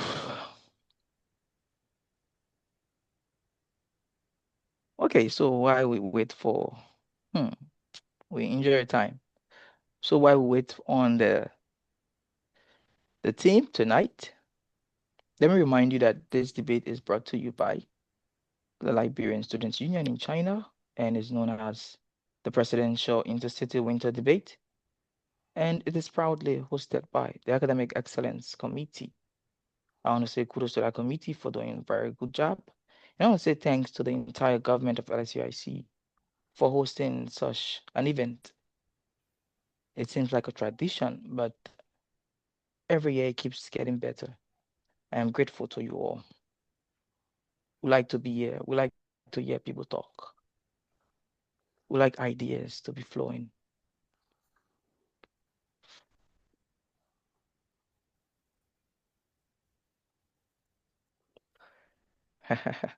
Somebody just sound over and away.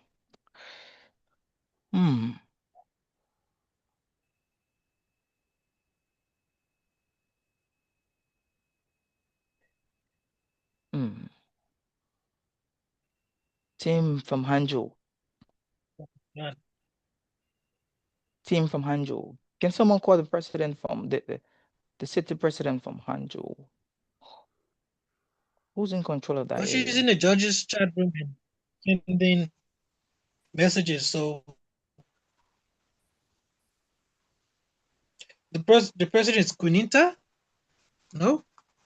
It's not Quinita, it's Anthony Dixon for Hangzhou. Oh yeah, Anthony Dixon. Yeah. Anthony Dixon. President, was it discussed that if a team boycotts without a written excuse that they get to pay a fine? Yeah, we'll deal with that on that aspect. Okay, thank you. I see it as a dissatisfaction to our beautiful audience that came prepared to listen to the arguments. Therefore, we should look into that. We should look into that. Just testing the time again. Okay. So now that we reached to this particular point in our game, I want to say sorry to the team from Hangzhou that even if you come now, because of the rules, you won't be allowed to join the debate tonight. Tonight's debate is going to be on something very important. It's resolved, and it says drug addicts. Do they need help? The drug addicts need help. That's why we're going to be listening tonight. And since we need to follow the regular routines, I'm going to ask the team from Chengdu. Maybe you didn't come prepared, but then the team from Hangzhou saw few persons and they got afraid. So let's hear you out tonight. We're going to go with the constructive speech, and it's going to be for 5 minutes. The first speaker is going to take charge. I don't know the first speaker, but after we open up the time, you can introduce yourself again, and you can go ahead. But just before you do that, I would like for my two judges to introduce themselves now that we're about to start. Thank you.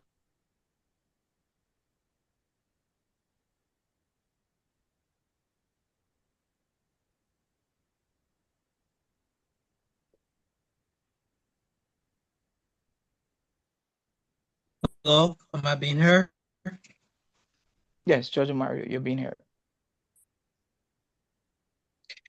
Okay, thank you ever so much, Honorable Do.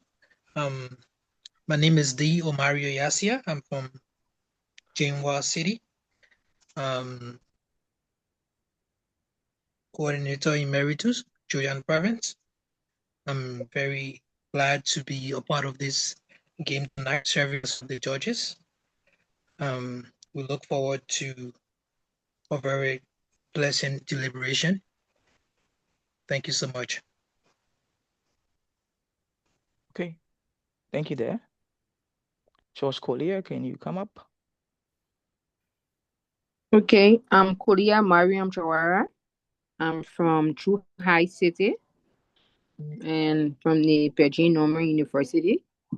and I'm glad to be part of the debate once again. It's my second time, but I'm happy to be part of it because it's where we learn a lot about young people. So we encourage every one of us to please take part, and we want everyone to be proactive in this because it helps us to know who we are from our strengths and weaknesses. Thank you. Thank you there, George Colia. At this time, I will now go to the team from Chengdu. Your time starts now. First speaker. Chris? Yep. Okay, am I being heard?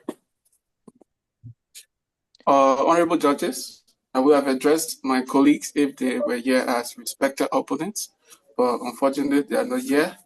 So I will transfer that title to our audience, so respected audience.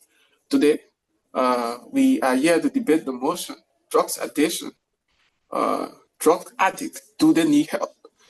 And we are here to tell you that drugs addict do need help, but which kind of help do they need? They need punitive help. That is, they need to be punished for their action. And before I go into this, I would first like to define what do we mean by drugs addiction and punishment. So drugs addiction is referred to as a willful pattern of substance being used by someone, even though they know the harm that is going to cause to them. And in this case, punishment, in our context, we look at it from a legal perspective. And not only from a legal perspective, but also social pressure and strict accountability rather than a kind of therapeutic or medical intervention or a kind of rehabilitation only approach that would have been proposed by our opponents if they were going to be here tonight. So we support punishment for people who are going to be involved with drug addiction. Why? And we are going to give you 3 reasons why we do that. The first is drugs use comes as a matter of choice. Secondly, strict punishment serves as an effective deterrence. And lastly, punitive measure push people to get treatment. So first of all, getting involved with drugs comes as a matter of choice. You have to make the choice. When your friend hints you over a heroin or hints you over a pappy, you have to agree to accept it. So this is where the action starts. So it is a matter of choice. Compared to that of a disease, because our opponents will have argued that, the issue of drugs addiction is something that affects people mentally.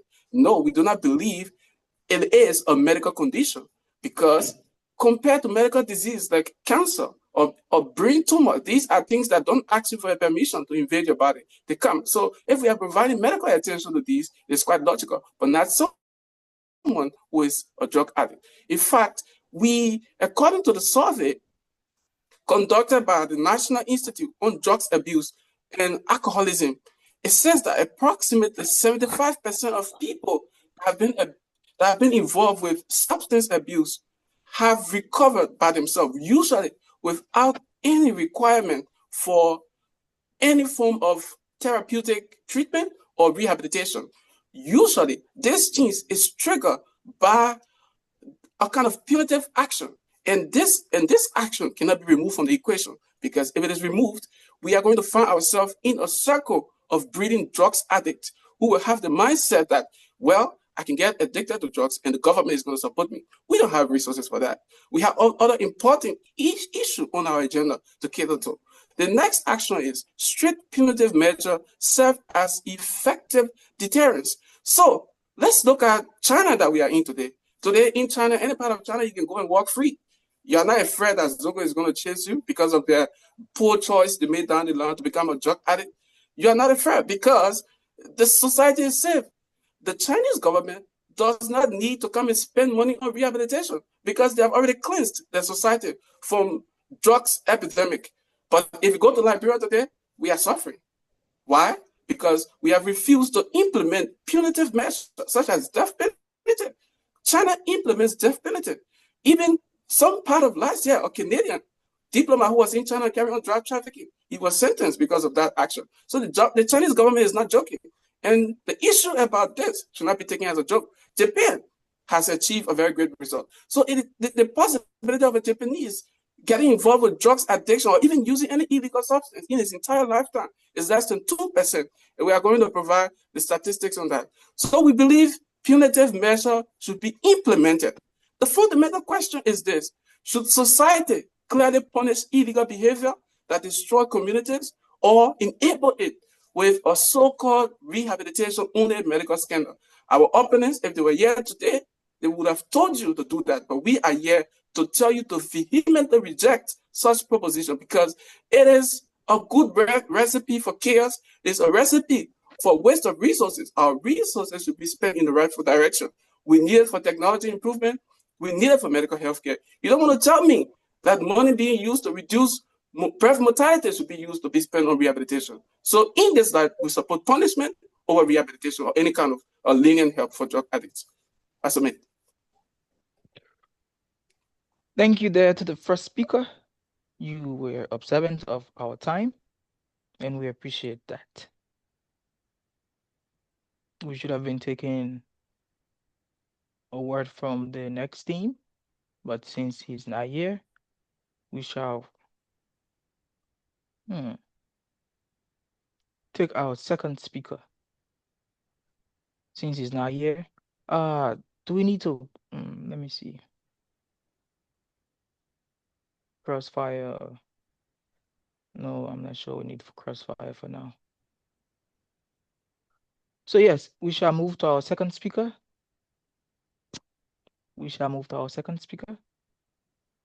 Thank you.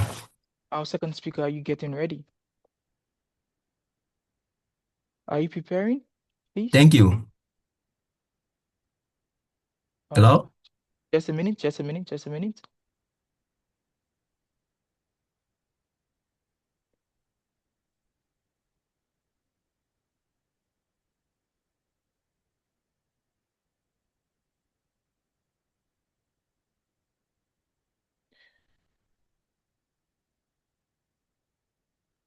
Okay, so I'm just about to start your time. Thank you. I want you to see your time. You also have 5 minutes. No. Thank you. No. No, not this. Let me see again. Okay, yes. Let's go ahead, sir. Thank you very much, colleagues. All protocol observed.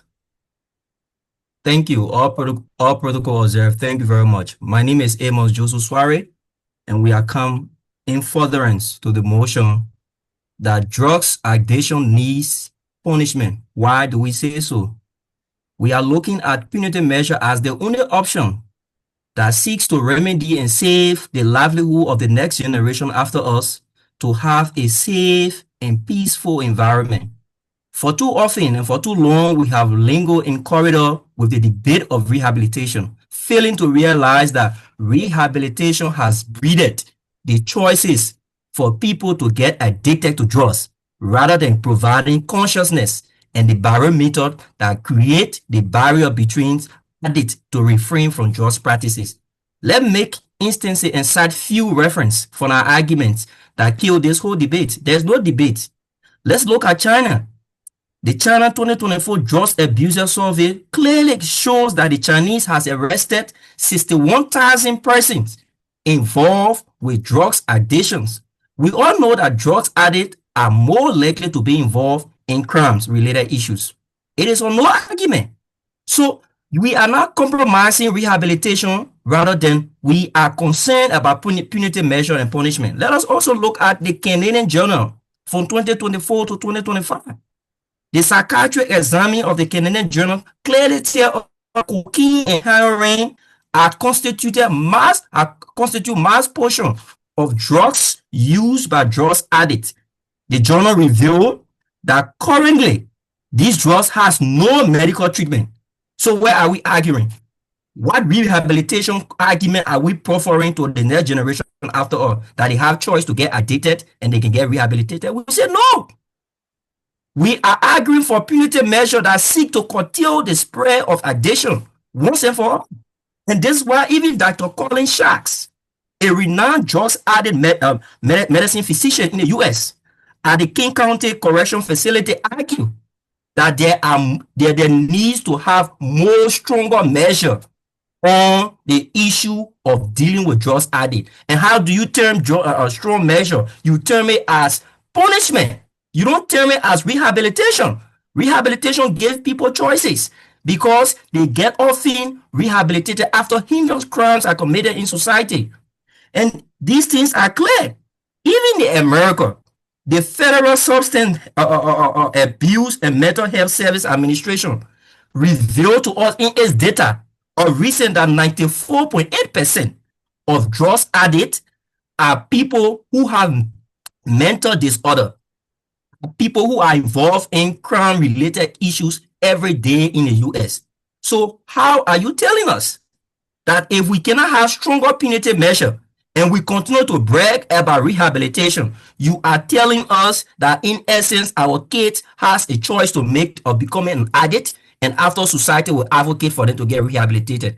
You are not solving this problem for the generation even after when we shall have leave the stage.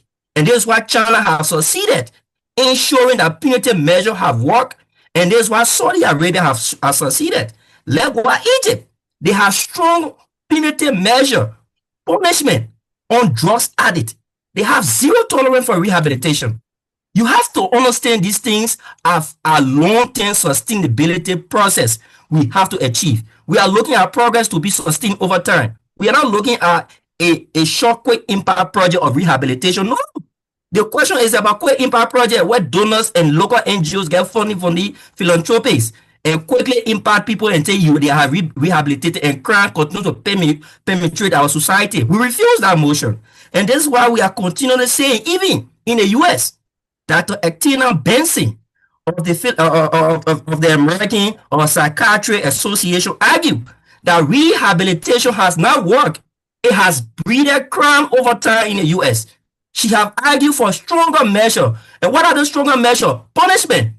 We are not compromising here to have leverage of people who are addicted to drugs, committing heinous crimes and working a way to rehabilitated home and facility and come back in the society and they get integrated and share success story with us. We are not going for the sugarcoat story. We want to set a stage and set a platform that will continue the spread of addiction for the next generation. And the only long-term sustainable measure and gain is punitive measure. Thank you very much. And that is punishment.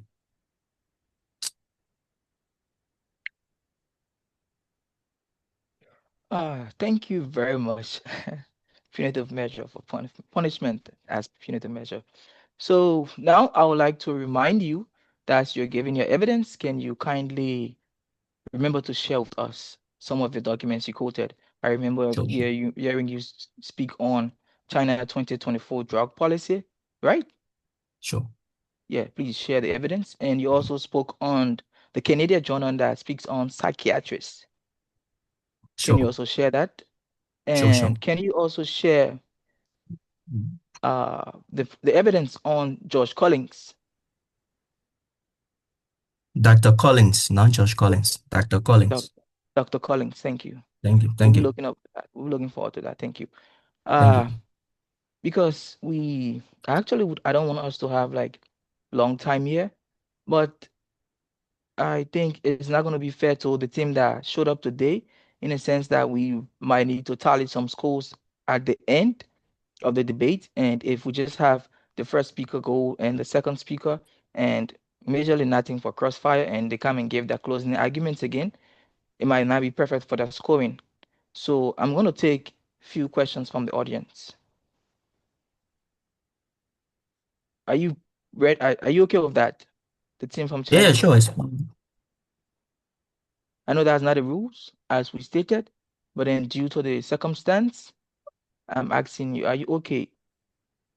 Player Sure. one, player two. Okay, so now we'll move to, okay, so we're going to be recognizing people with hands up and the recognition will be done. Okay. Just a minute.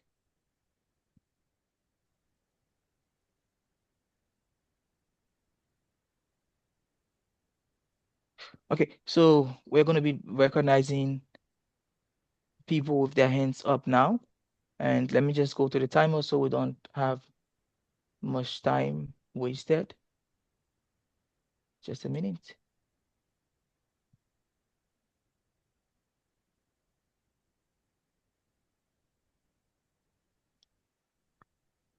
Okay, so you can now go ahead. You can now go ahead. Audience, I'll be checking the time, please. The first person hand that is up is James. James, you have 30 seconds to ask your question. Thank you so much. Can I go ahead, sir? Yes, sir. For that splendid debate. My question is what I heard the second speakers talking about giving reference to China, that they don't encourage that and they will have to execute you or put you in jail for lifetime. So I'm asking if a country like Liberia is supposed to take that stand, considering the fact that we have about 75% of our young people in that habit. If we take that stand, do you think that we'll still have young people in Liberia? Yeah. Yeah, you can come with your answer. Thank you, colleagues. The issue about punitive measure and punishment is drastic. It's very clear as a threshold. Yes, it will contain the spread of addiction in our society. For too long, we have rehabilitated, advocated, going in slum community, preaching the issue about drugs-free society. The society have not lived up to that promise. When we have a punitive measure as a law that set a strict precedent, people will start to adjust. The society will try to align to what is right, and that is refrain from becoming a drugs addict. Okay, so I see the Can I next add hand to up. that? Yeah, Can you I can go ahead. add to that? Can I add to that? Sure. So the thing about the death penalty, that's why we said punitive measure. So it's not just limited to death penalty. And there are thresholds for crimes that are going to be committed on a drugs offense. So different weight of crimes will go with different measures. So as part of punitive measure, it could be mandatory detention. It depends on the level of crime that is being committed. So let's take China, for example. If a person is caught with over 50 grams of heroin in China, it is tantamount to death penalty, because that is not a possession of just a user. That means you are also trafficking. You are endangering the society. So these are some of the circumstances we are looking at, and there's going to be threshold for such punitive measure implemented. Not just going to Liberia, once you are caught with drugs, you get killed. No, we're not trying to create a death pool. We are trying to change the society in a positive way. Thank you. Next, we'll look at Daniel Kongu. Yes, thank you very much. You getting me? Yes, you're loud and clear. Thank you very much. I listened to the two speakers attentively. But then my question is, how often do you think punitive measures are in addressing drugs addiction compared to approaches focus on treatment and rehabilitation? Thank you, comrade. So when it comes to the address through punitive measure, we want to make a case study here in China. China have rapidly responded to the issue of punitive measure. Punitive measure has several components and layers. It is not only related to death or lifetime imprisonment.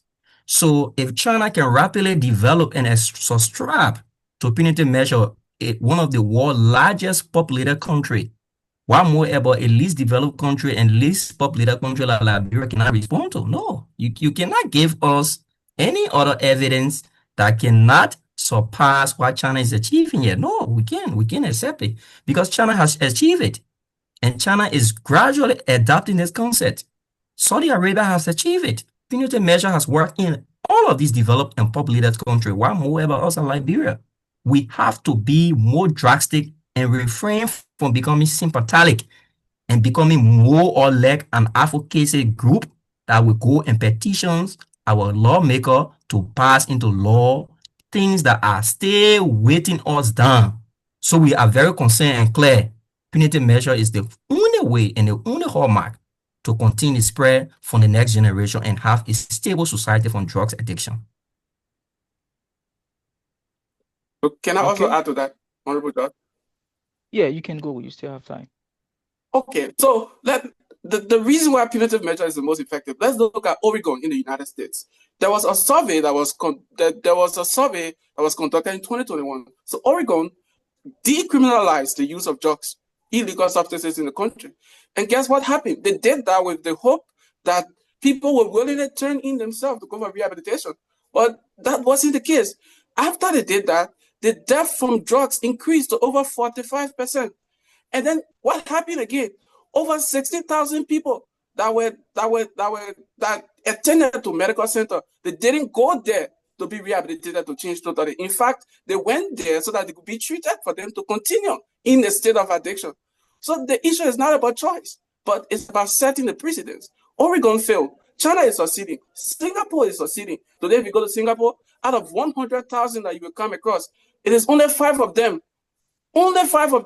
that will be involved with drugs addiction. Compare that to other Western countries with permissive culture. It's pretty close to 1,000 of them out of 100,000 people. So we support punitive measure over lenient or permissive measure when it comes to drugs addiction treatment. Okay, because we should have had 2 crossfire for the first section.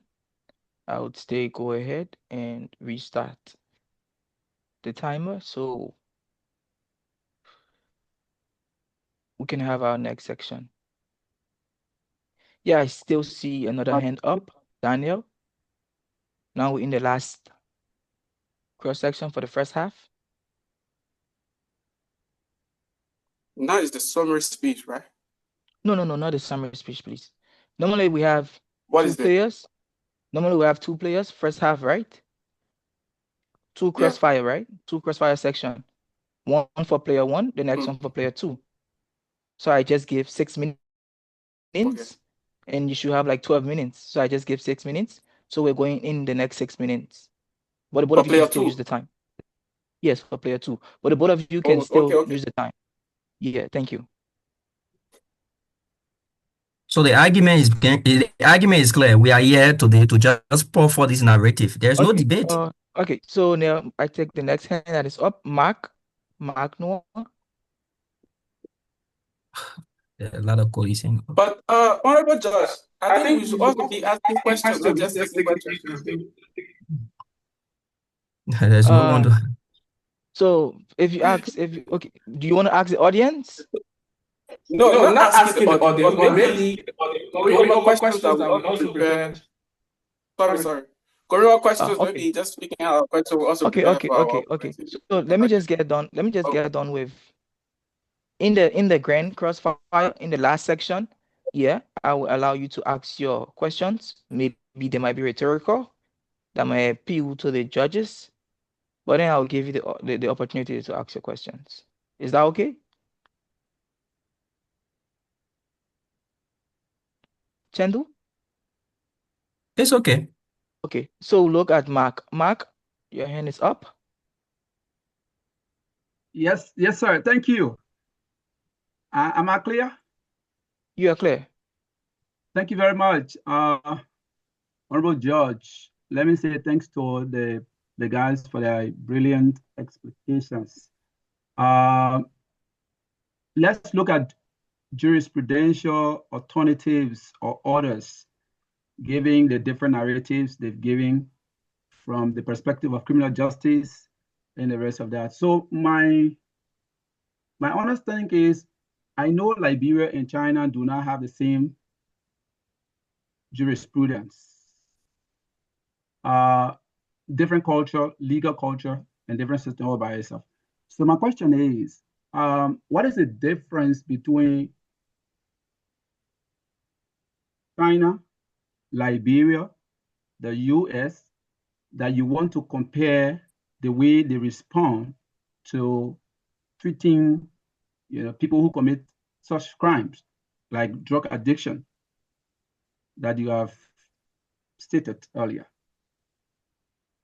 Oh, thank you. You want to respond? Yes. Oh, thank you. So firstly, let's look at these various countries with their own jurisprudence, as it implies. For the US, we do believe that they don't have any room for decriminalizations on drugs addiction. No, they don't have. For China, they seem to also apply. But what is more interesting in this country, it is the forceful applications on stronger measure. This is why the countries like China that have forcefully and more repressively come down on addicts have gone way above as compared to countries like the US. The US jurisprudence also has room that has ambiguity, that you and I know that there are instances where cases are adjudicated at the court when people who are smugglers and drugs addicts are taken to court, they get free on the basis of their legal representation, unlike here in China. It is very difficult. So there are some ambiguity within various countries' jurisprudence. So the law is on the book, but there are rooms that this country law gave that have the indicted addicts gave he or she the right to be pleaded for. Unlike China, you don't have the right as an addict to be pleaded for when you are being brought down by the state. So China has succeeded that we don't have room that you have a lawyer or a public attorney that could stand in your defense. No, unlike the US, they have room for you to be pleaded for. Similarly to Liberia, we have room for you to be pleaded for. So there are some ambiguity within the Liberia and the US law, unlike China. So the law in China does not give you room for you to be pleaded for. The law in China is very clear by the Chinese Communist People Party. They don't have any zero tolerance for decriminalization. No, they will criminalize you based on your offense. Okay. Thank you. Thank you. Next question. Jala Gibson.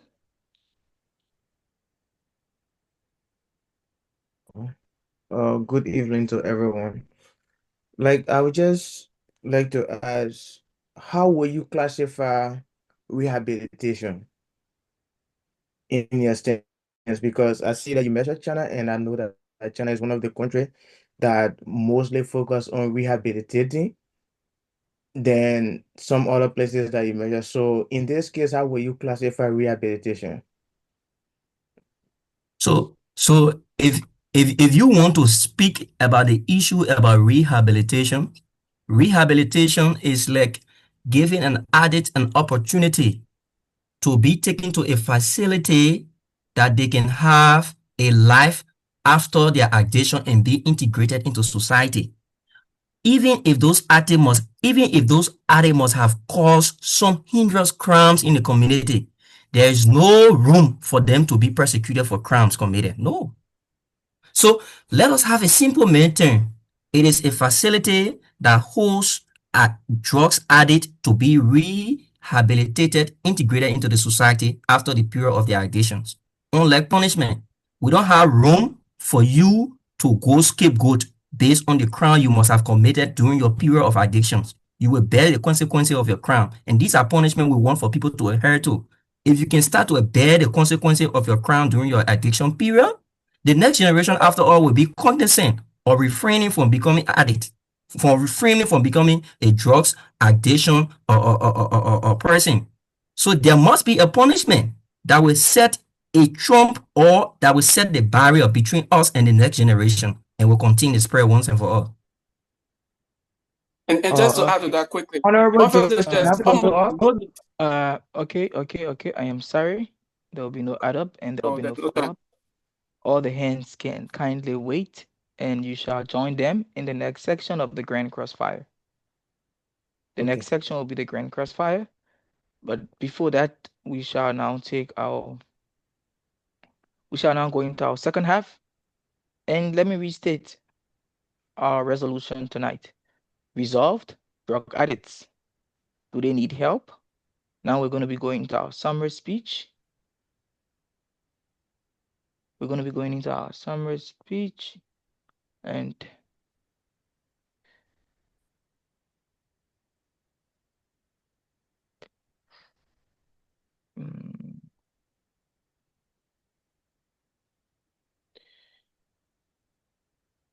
I am coming.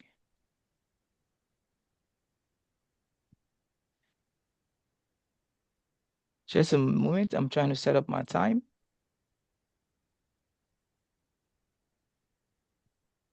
While George is trying to set up his time, please be informed, as you have just joined, that you'll be voting for the best team of this game and also the best player from this game. The Honorable Josh, is back to you. Okay. So now we are back on. Okay, so let me just set everything. Chengdu, speaker one. Yes, we're are you ready? Are you ready to go? Yes. Yes. Okay, let's go. Okay, honorable judges and our distinguished audience. Honorable judges and our distinguished audience, had our opponents been here tonight, they would have wanted to convince you that drugs addiction is mental illness, that drugs addiction is a medical condition. But we have presented you the facts that being mentally ill is no excuse for getting involved with heinous acts such as drugs addiction.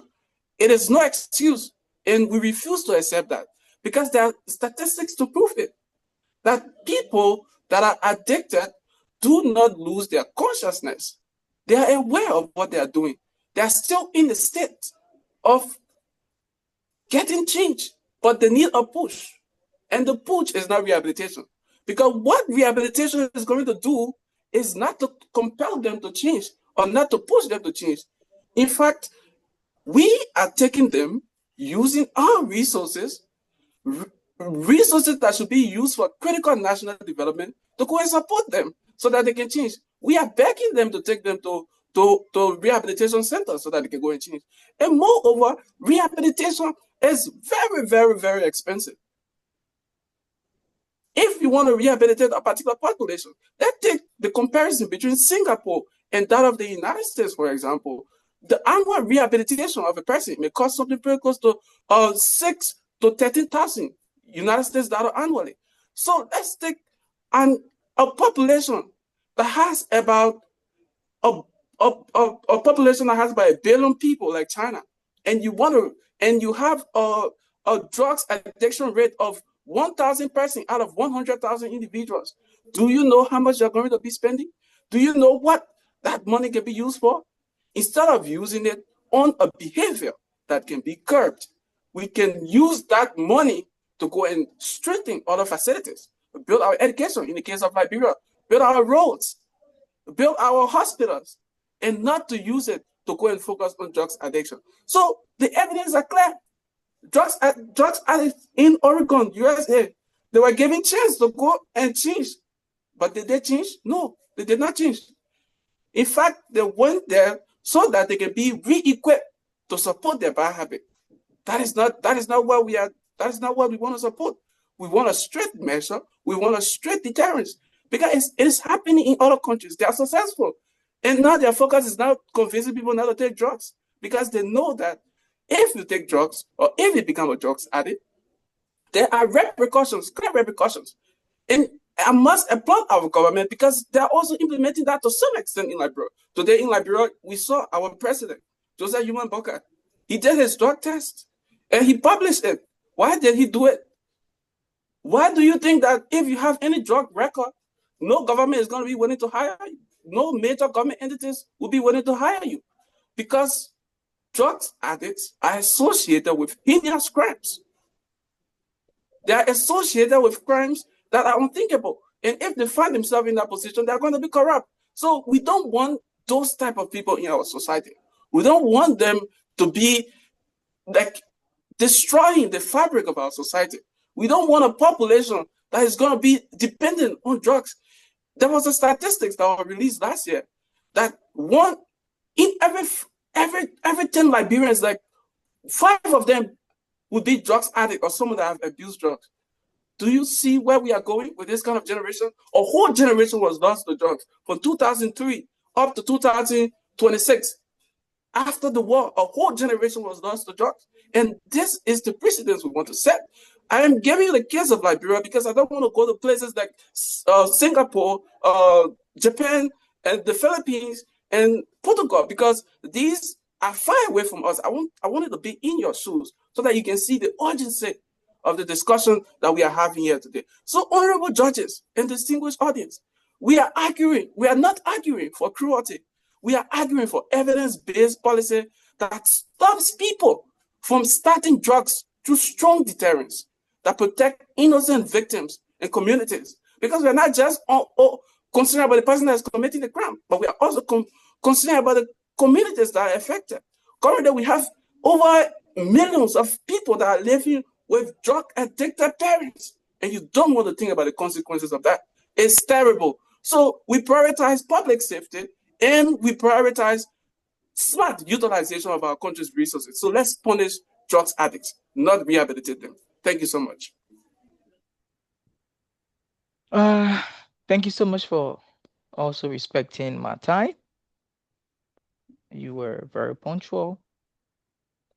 And next, I would like to see all the hands up. And I'll first want to start with the debaters. You said you have questions to go for the Grand Crossfire. After the Grand Crossfire, then we shall take the final focus speech that's going to come from the second speaker. So now we are in the period of our Grand Crossfire. So the debaters, are you ready to go over your questions? And yeah, we are ready. Yeah, and I also asked hands to be up also. As the debaters give their questions, I will also look into the audience to see how. Come again, someone is speaking. Okay, Yeah, I will also look in. Yeah. Who's there? Information of progress. Let's go. Yeah, thank you. So we should have had 2 teams, and we have only 1 team. And if the team present will ask question, who are those going to answer that question? While the opposite team isn't present. Okay, so I stated some I questions. think the question is coming from the audience, right? So I stated some questions might be rhetorical. If they have some rhetorical questions, they can give it, and they need to ask questions also. The previous teams also asked their question at the high mark, so I think we should be given a platform to do as well. Yeah, you guys will be given the platform, even though you might not get answers. Yeah. Because I'm not in a position to answer your questions. I'm just here to serve as a judge for this match. I also like to look up to the audience. Can you please raise your hand so we can start to take questions? So to the debating team, can you start with your questions first?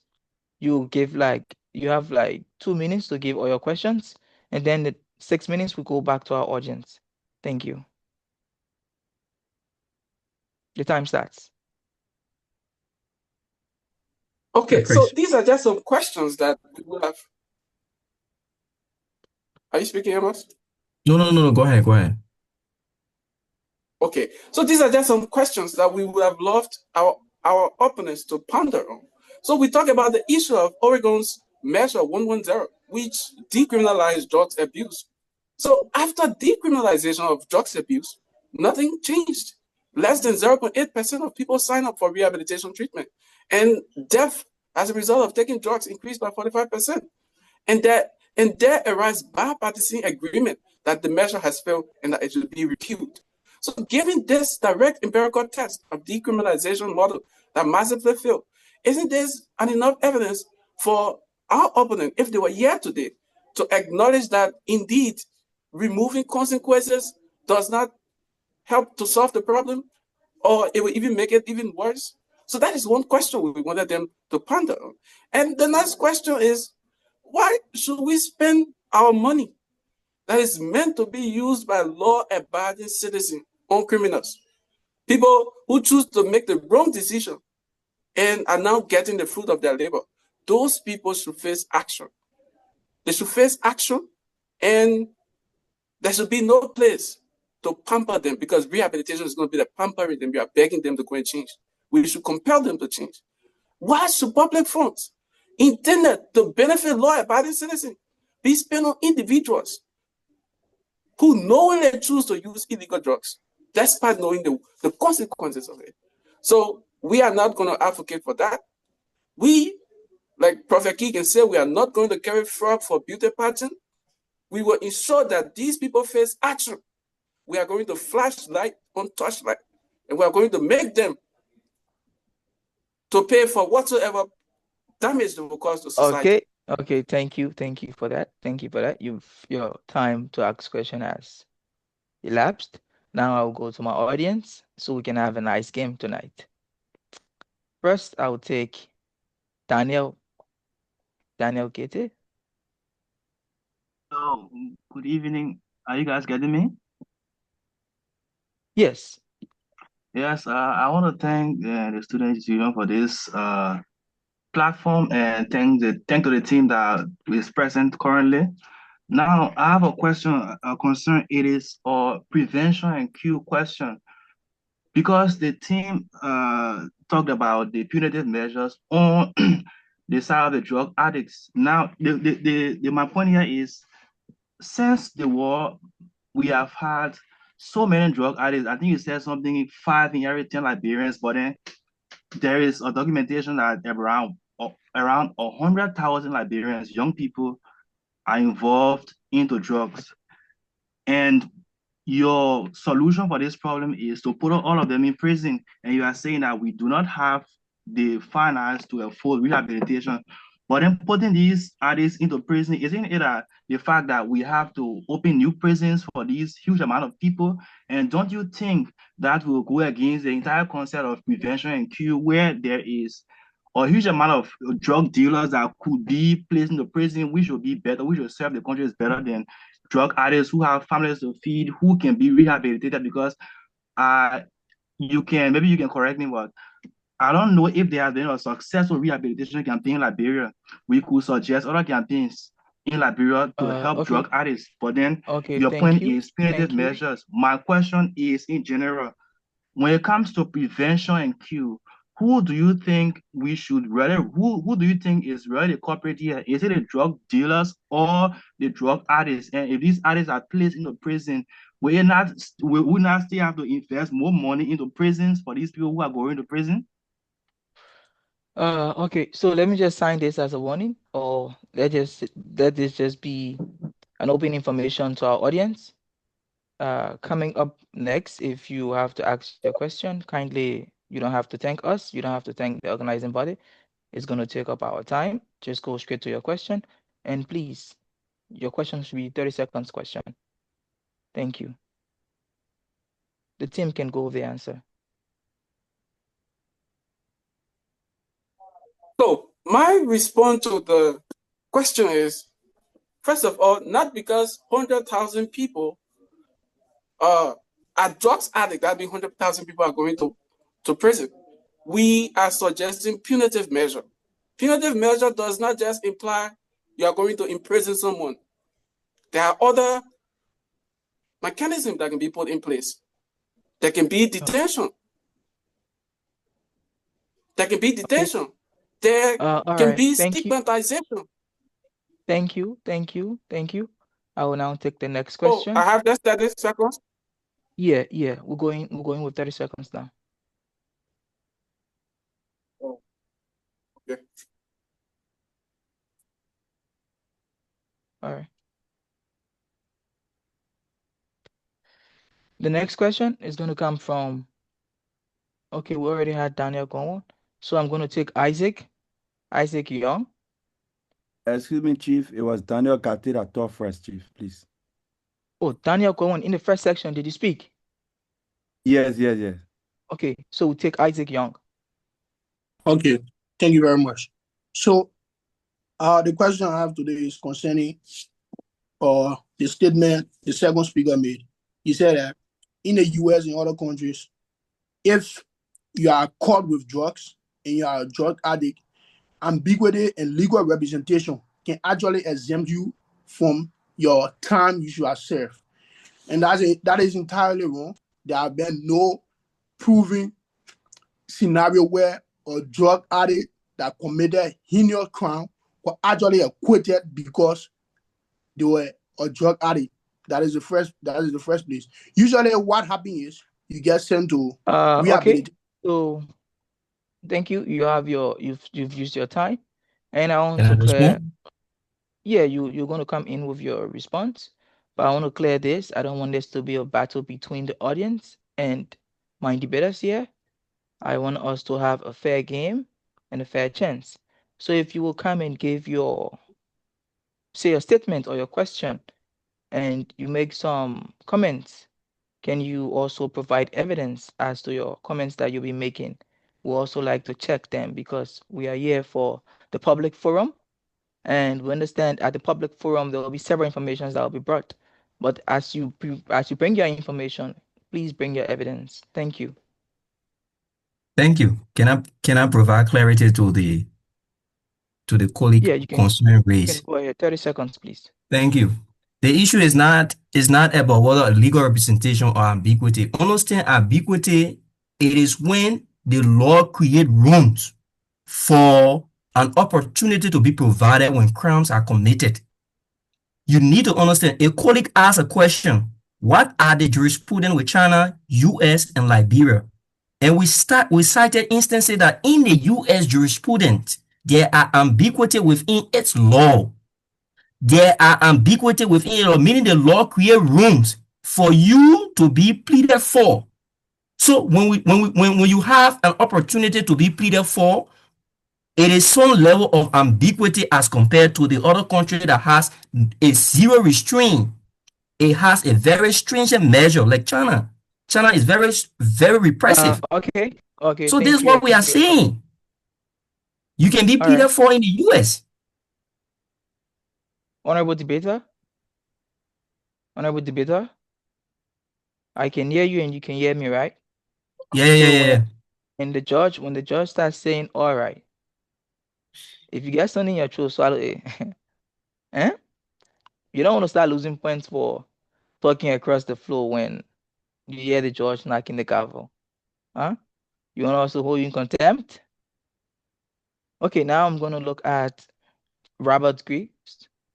Oh, Robert Griffiths. Robert Griffiths, your hands were up. Yeah. Okay. Hello, Aklan? Yes, sir.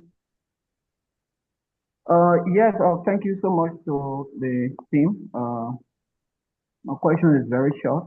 I want for them to give us statistics, maybe a year back or 2 years back, 2024, 2020, 2022, or 2023, the statistics of drug-related crimes in Liberia, that were recorded.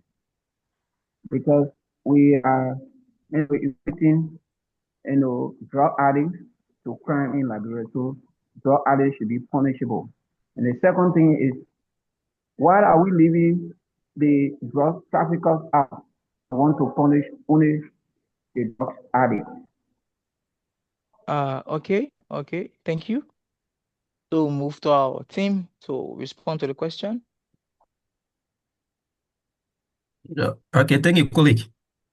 So the argument, if you follow the initial motion, we are not sugarcoating even those who are supplier within our position. Our position on punishment is straight. Both supplier and end user should be receiving punitive measure.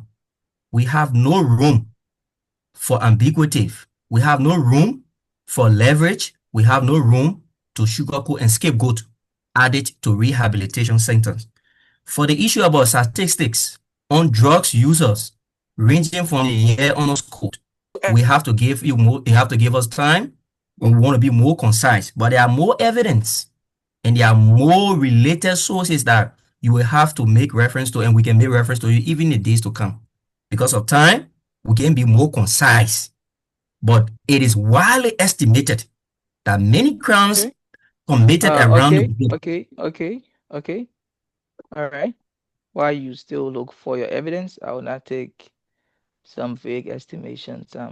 I'm grateful that you had the chance to answer the question, and we'll look up to you to provide evidence later on, as you said. Now we shall take the last question. Okay, two more questions. One is going to come from Daniel Kongwu, and the last is going to come from Mark Noah. Daniel, Yes, you can. yes. Okay. To my debaters, do you believe that treating drug addiction as a criminal offense helps reduce addiction rates, or could it potentially discourage people from seeking the help they need? Okay, let me answer that. Yeah, you can go ahead, sir. Okay, so it is not going to discourage people from seeking the help they need. The target here is to eradicate the existence of drugs addiction in our society. So in order for us to do that, we must set a precedence, because we're not just looking at the short term.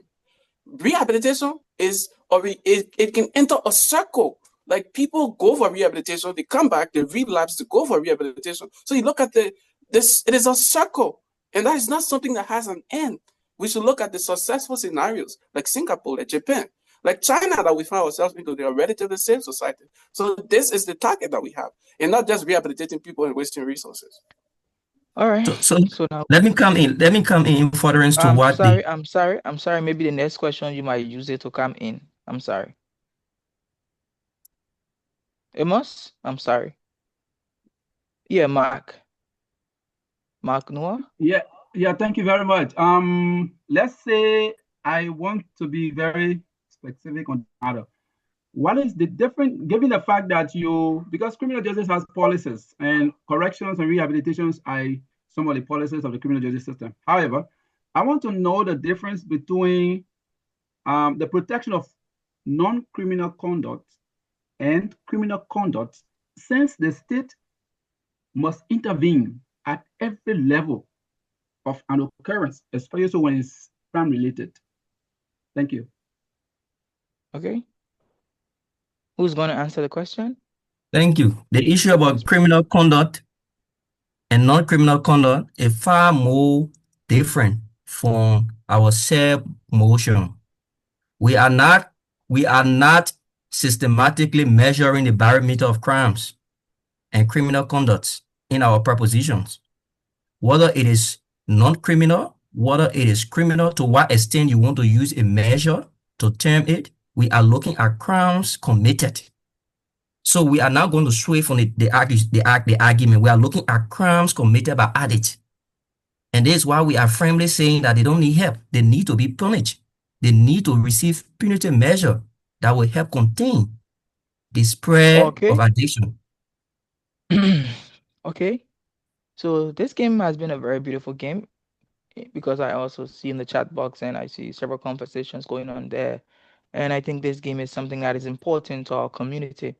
Let me remind you that at this public forum, this debate, we are having a resolution that says resolved: drug addiction or drug addicts, do they need help? And our boys, our team from Chengdu, serving as the cons for tonight, are saying they need some punitive measures. There should be punitive measures. There should be things leveled on them. Some are saying they should be killed. Some are saying they should be put in jail. But again, they're all saying something called pharmacophobia. Pharmacophobia, that is something that is related to China. But let's go with the next speaker to end this debate. So, colleague, the debate is over.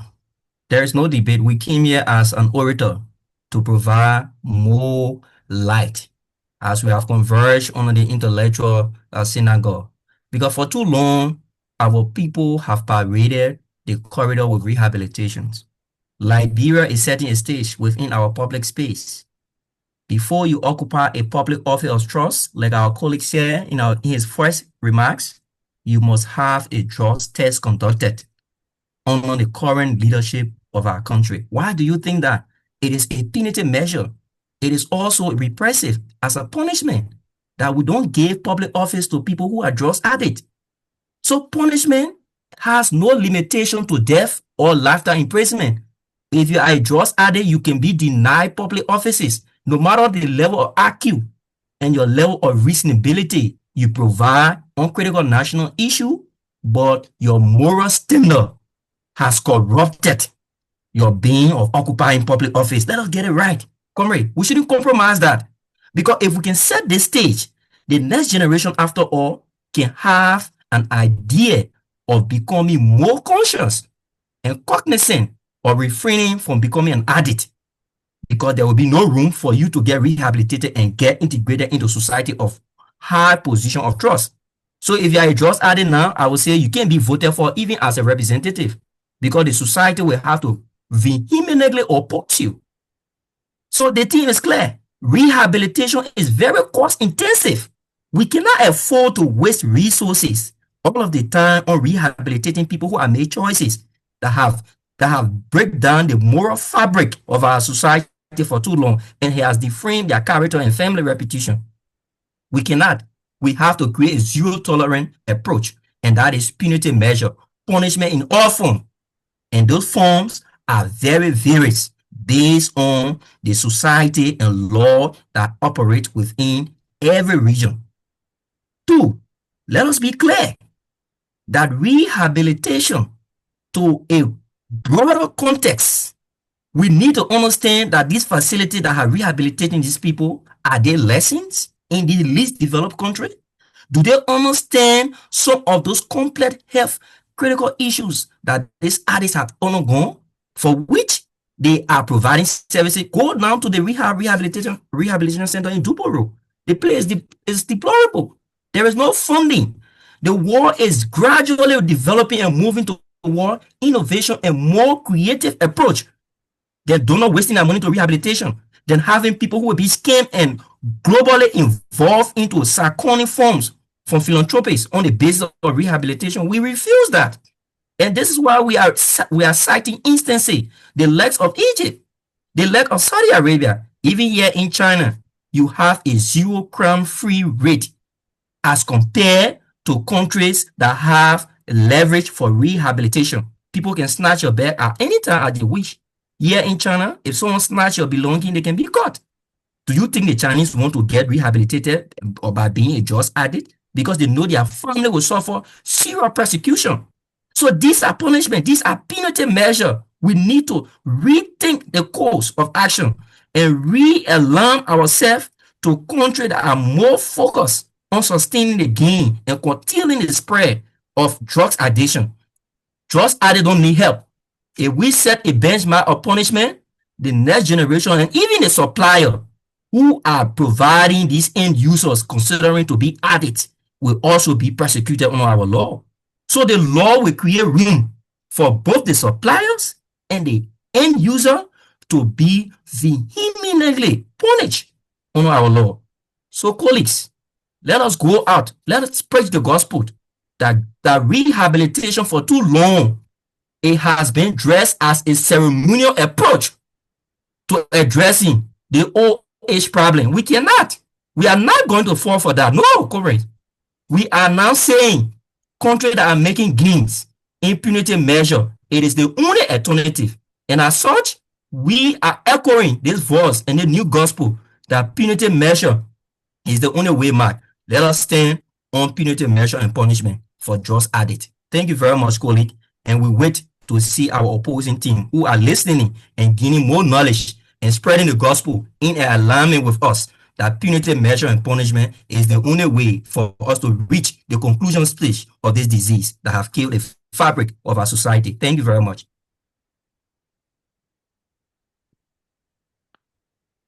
Thank you very much. Thank you very much.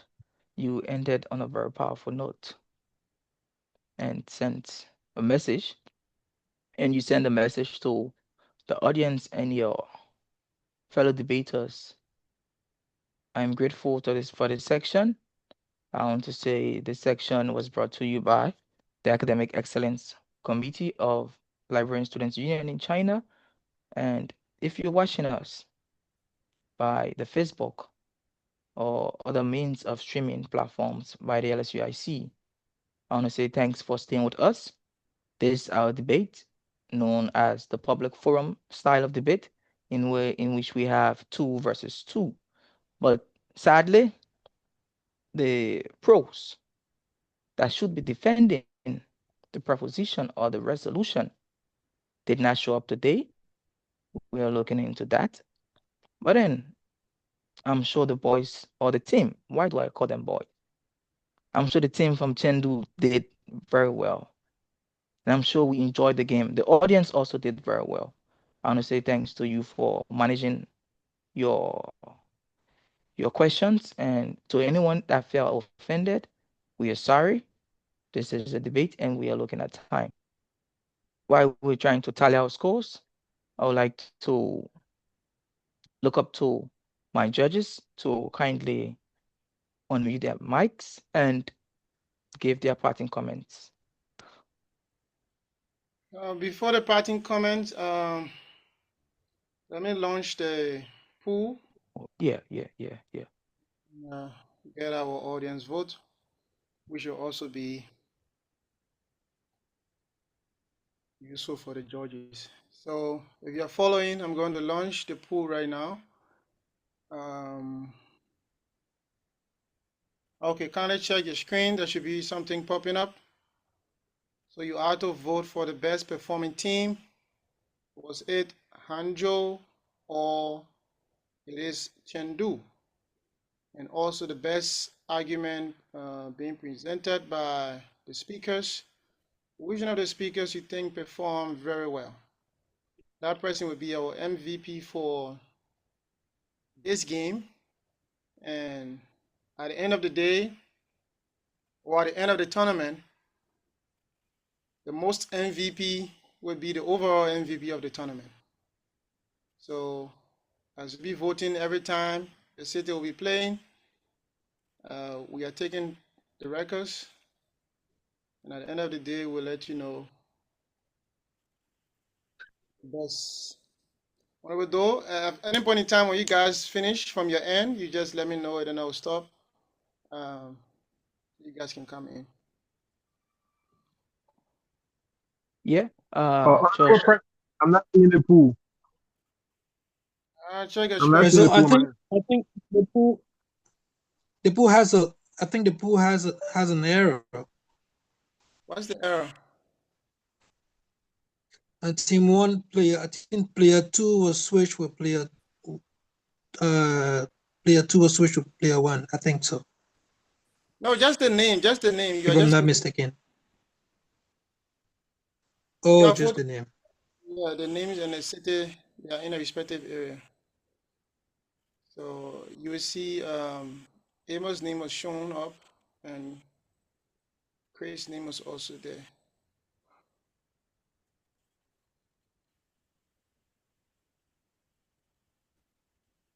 Okay. So now I will listen to my judges for their parting comments. We're going to end this pool by 9:52 China time. Currently it's 9:50. So in the next 2 minutes, we're going to end this pool.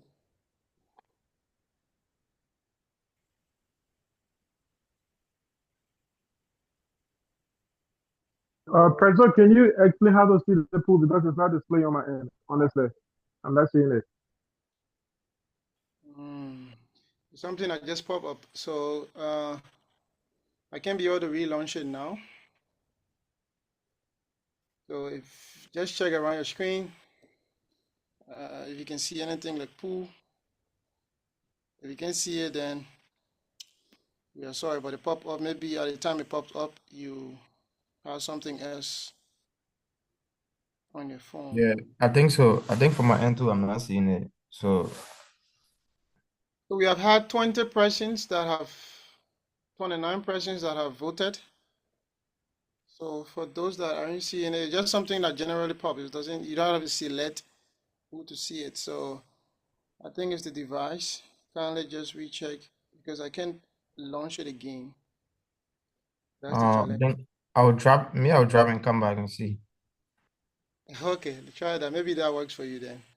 That would be great. So we have 1 minute. In 1 minute, we're going to end this pool and give the judges the score so they can also put it in their own system. Up next, we'll be having Wenzhou going against, let me find it out here quickly. That's the last game. Yes, Suzhou. Suzhou versus Wenzhou coming up next. The last game for the day. Okay, it's already 52. I'm going to end the pool, but before I do so, let me just switch my camera so that you can see what I have here. I'm going to share it as well. But let me switch my camera for your statisticians. You can take records for the team. I'm going to share it on my screen, but let's take it from up. Best performing team, we have Hangzhou getting 3 votes out of, let me end this pool, sorry. So Hangzhou got 3 out of 33 votes. That's 9%. And Chengdu got 30 out of 33 votes. Prezo, yo, that's your last one up vote, man. Hello, gentlemen, please mute yourself. Chengdu, 30 out of 33 votes, 91%. And for the best argument presented, Amos got 22 out of 32 votes. The MVP for today, that is 69%. Christopher Lavelle got 10 out of 32 votes, 31%. And the other players from from Hangzhou also getting the vote here, 2 over 6, 4 over 6. So that's it. Let me share it as well on your screen. You should be able to see the result as well. Please take a screenshot of it and keep your own record so that in the event where pressing X or pressing Y is saying something, you will tell them like, no, I have my records, and the record says something else. So honorable judges, please give 3 to Chengdu and 2 to Hangzhou from your side.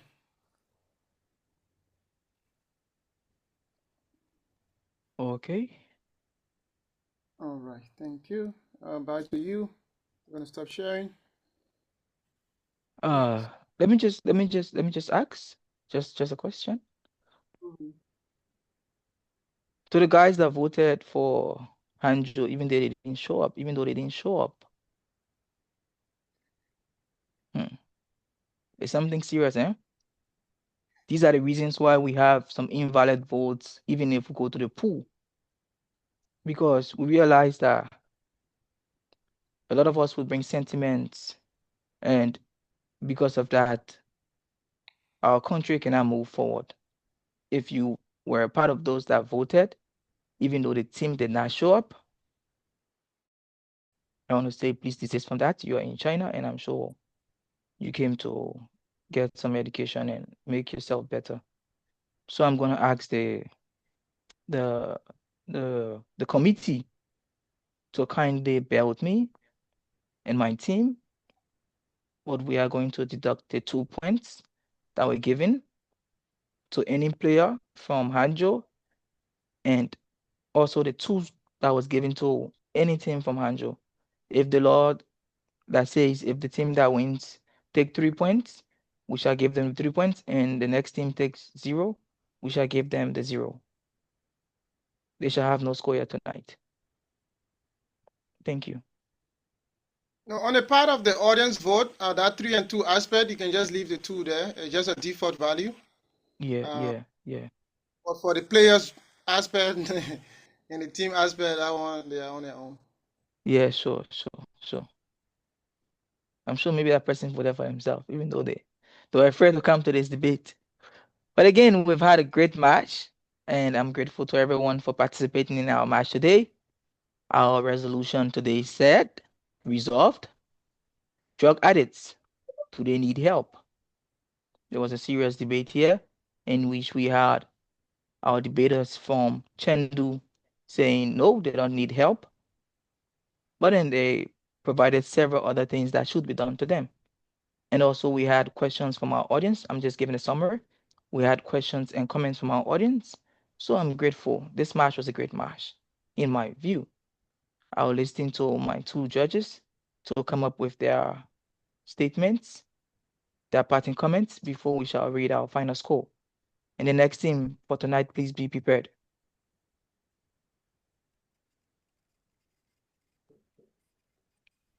Honorable Omario and Madam Collier, can you give your parting comments?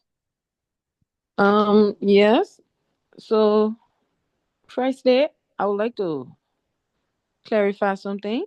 The same thing, like you said, once they didn't participate, there's no need for us giving them points.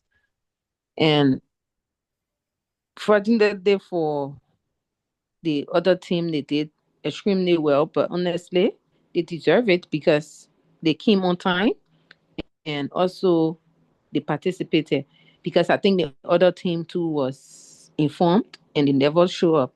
So there's no need for people voting for them and putting points or whatever there.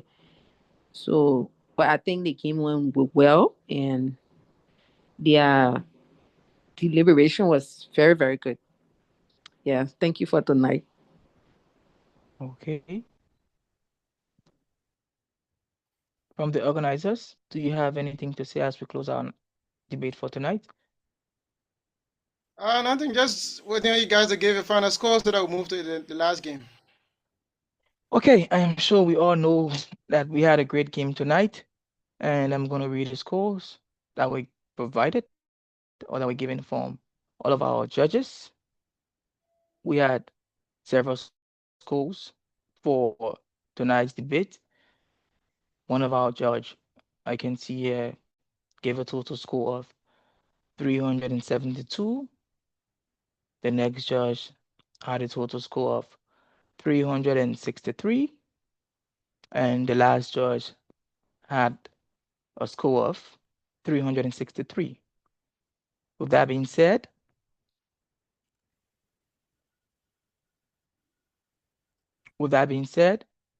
we shall move forward to just a minute.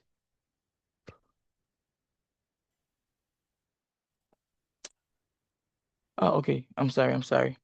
The first judge gave a total score of 186. I'm sorry. That was a total of some points. 186. The next judge had 177. And the last judge also has 186. 186. So if you have your calculators and you're calculating with me, we realize that the team that presented here tonight, known as Chengdu, have a total of 549. And we also had 3 votes coming from the audience, adding to the 549. That gives us 552. So they had 552 points, and the next team did not appear, so they got automatic 0. For tonight, I would want to say thank you to all the teams and all the players. Kudos to the team that presented here.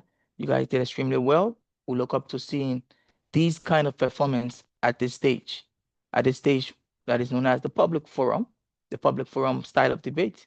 We want to see people coming with prepared points, people coming prepared to debate the issue, so that people that are watching by Liberia will understand that yes, they have students in China and they're not just there playing, but they are also studying and speaking towards our situations. If we have some of the representatives that are watching us today, I'm saying we have had this discussion and it has been resolved that tonight, drug addicts, according to our resolution, don't need help, because I see that the team that said they don't need help has won this debate. So thanks to all. That's how I'm confident as though from having Institute of Technology from the very coldest city in China. It can be debated another day, but that's end of our game. Thank you to all. Okay, thank you so much to all of the judges in the debate. Thank you. We really appreciate that. We're going into our last game to end the night. Tomorrow we should be having just 2 games. Tomorrow, just 2 games, and those 2, that's something else for another day. But up next is the game between Suzhou City and Wenzhou City. I saw the players were on the platform since the first game. They have been here, both cities. We just hope that they will actually stay here or be here now doing a game. So we'll be going over to the next judges that should be spearheading this game. And from what we have here, Honorable Michael Sipo Jensen, Alas Royalty from the Judiciary Board of LSUIC, will be joined with 2 other judges that will be introduced. Honorable Jensen will be the head judge for this last game, and he'll be joined by another adjudicator. So this this game is all about people from the courthouse. Honorable Louis Williams will also be joining, and as well as Honorable Ishmael Maliki will also be joining us tonight as judges. So Honorable Jensen, if you are there, kindly unmute yourself so that I can turn the platform over to you. Ladies and gentlemen, Okay. Okay. All right. Thank you. We probably we are far behind time. So good evening, LSUIC. We just get started as quick as possible. I'm Marcos Sipo Jensen. Am I being heard? Yes. Okay, thank you. I'm Marcos Sipo Jensen, the head judge for today's game. For the third game, so first, let me just make sure are the both teams here. Let me start with Team Suzhou. Team Suzhou, are you here? Yes, definitely. Okay, thank you. I'm here, sir. Kindly allow me to unmute to start my video. Sorry. Sorry, okay. It's disabled. For the video aspect, we'll get it, but 2 of you probably in the same space. So if that's the case, you have to probably use one device and just turn off the audio from the other device. 2 of you in the same space, or you go in a separate room.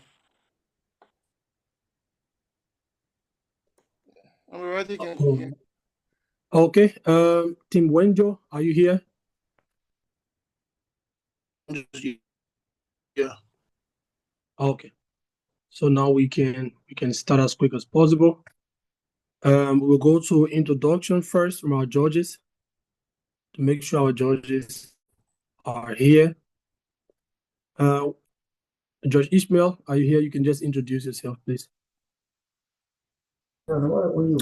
Okay, my name is Thomas Maliki II from the Northeast Forestry University in Harbin, and I'll be serving as one of the judges for today's debate.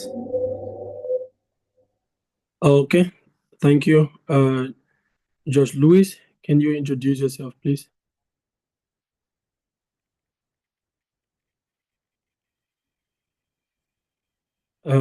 Judge Louis, are you here?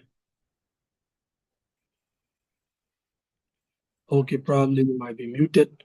So today our resolution resolved urbanization is ultimately detrimental to sustainable human development. Can you mute yourself, please? Okay, yes, go ahead. Go ahead, please. Go ahead. Okay. Yes, we can hear you. You can go ahead, please. Can I be heard? Yes, sure. Okay. I'm Louise Antoinette Williams, from Central South University, Chengdu City. Thank you. All right, thank you. So I will state our resolution for the third game and also move on to the both teams to introduce themselves formally, and we get the ball started. So our resolution for the third game between Team Suzhou and Wenzhou resolved urbanization is ultimately detrimental to sustainable human development.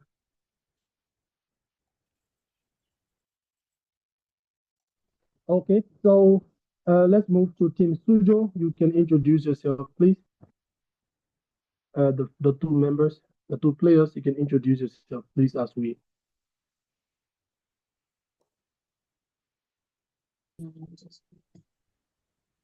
Team Suzhou, yes, go ahead. Greetings, our distinguished judges and audience. I am Scholar Amos M. Sire, representing Team Suzhou against the motion. Urbanization is ultimately detrimental to sustainable human development. Alongside with me, I have Scholar. I'm Elfrida Aratoba. Okay, thank you so much. So, Team Wenzhou, can you introduce yourself, please? Okay, good evening. My name is Isaac Young. Honorable judges, distinguished guests, and worthy opponent. History isn't written by those who shout the loudest, but those who speak the most clarity. Today, my team and I aren't just here to argue the position. We are here to dismantle a misconception. We stand before you with not mere opinions, but frameworks of evidence that demands a conclusion. But at the end of this round, the choice won't just be clear. Can you please turn on your camera, Team Wenzhou? Can you turn on your camera, please? Yes. As I was saying, Okay, by go the ahead. end of this round, the choice won't just be clear, it will be inevitable. And my team made an I. I'm Isaac Young, and my teammate is James S. Kafun.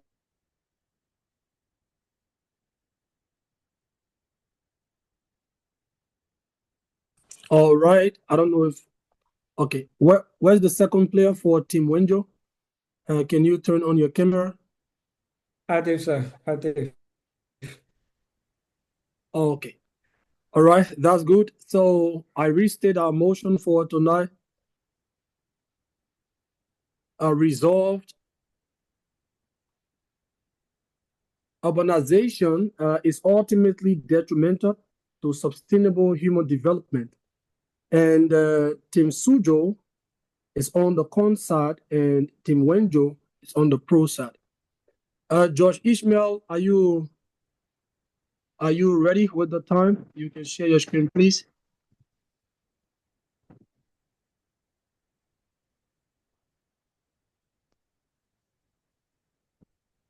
Just wait a moment.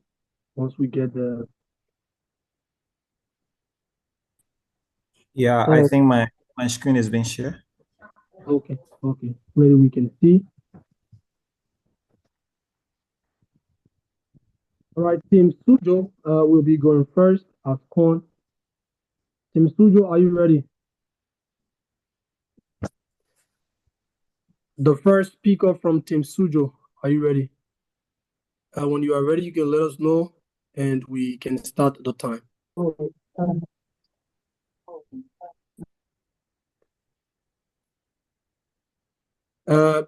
Team Suzhou, first speaker, are you ready? I'm not hearing you. I said yes, but we are against the motion. We are against. Oh, you are against the motion. Okay, let me just make that adjustment. Can you We are confirm, ready. Honorable National President, can you confirm Team Suzhou is against the motion? Just a minute. Suzhou. Yeah, Okay. Suzhou is Okay. against. Sorry. Yeah, Suzhou is against the motion. Against the motion. Okay, all right. Suzhou, the first speaker from Suzhou, are you ready?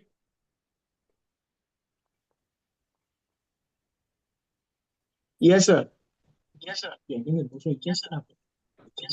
Okay, no. For Wenzhou, sorry, Wenzhou is for the motion. Sorry.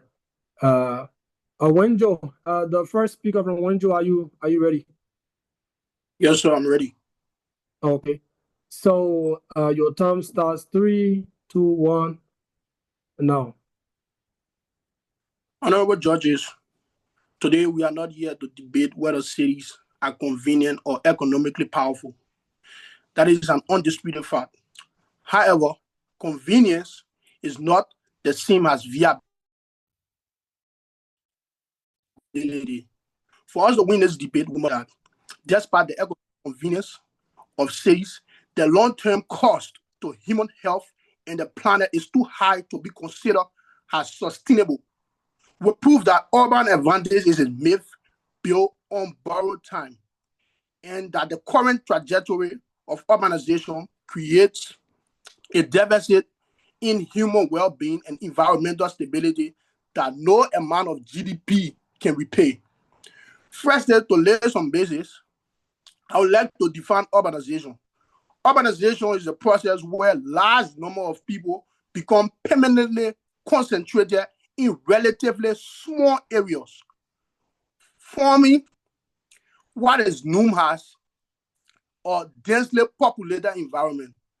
The definition of what constitutes a city varies across time and places, usually explained through demographics. The United Nations follow each country's definition, which differ considerably. The urban revolution occurred independently in many places, and we look back at history. It started firstly in Mesopotamia in the ancient Sumer as early as 500 BC. And for the definition of urbanization, that was defined by Wikipedia. And secondly, we'll define what is sustainability.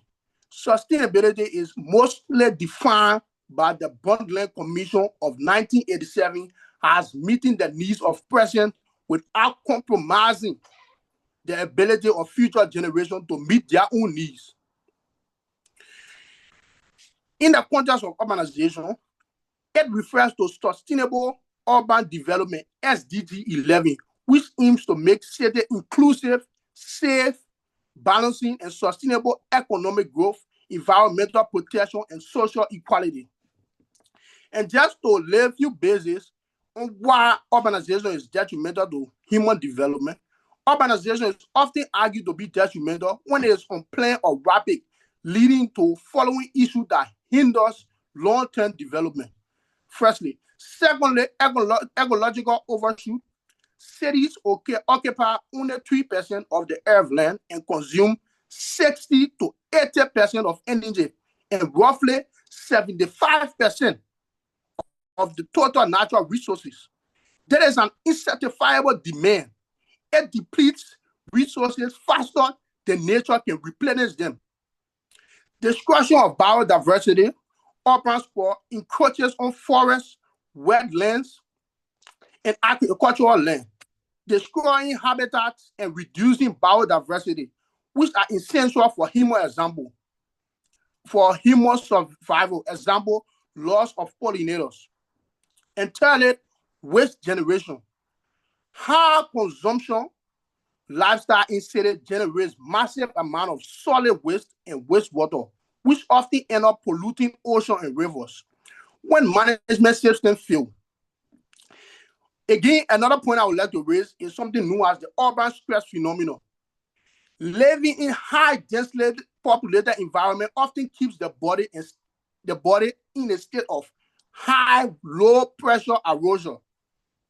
That is, sensory overload, constant noise, bright lights, and crowded transit can overtax the prefrontal cortex of the human body. Another thing known as the amygdala factor research suggests that cities dwellers often show higher activity in amygdala, the brain emotional alarm system which regulates fear and stress.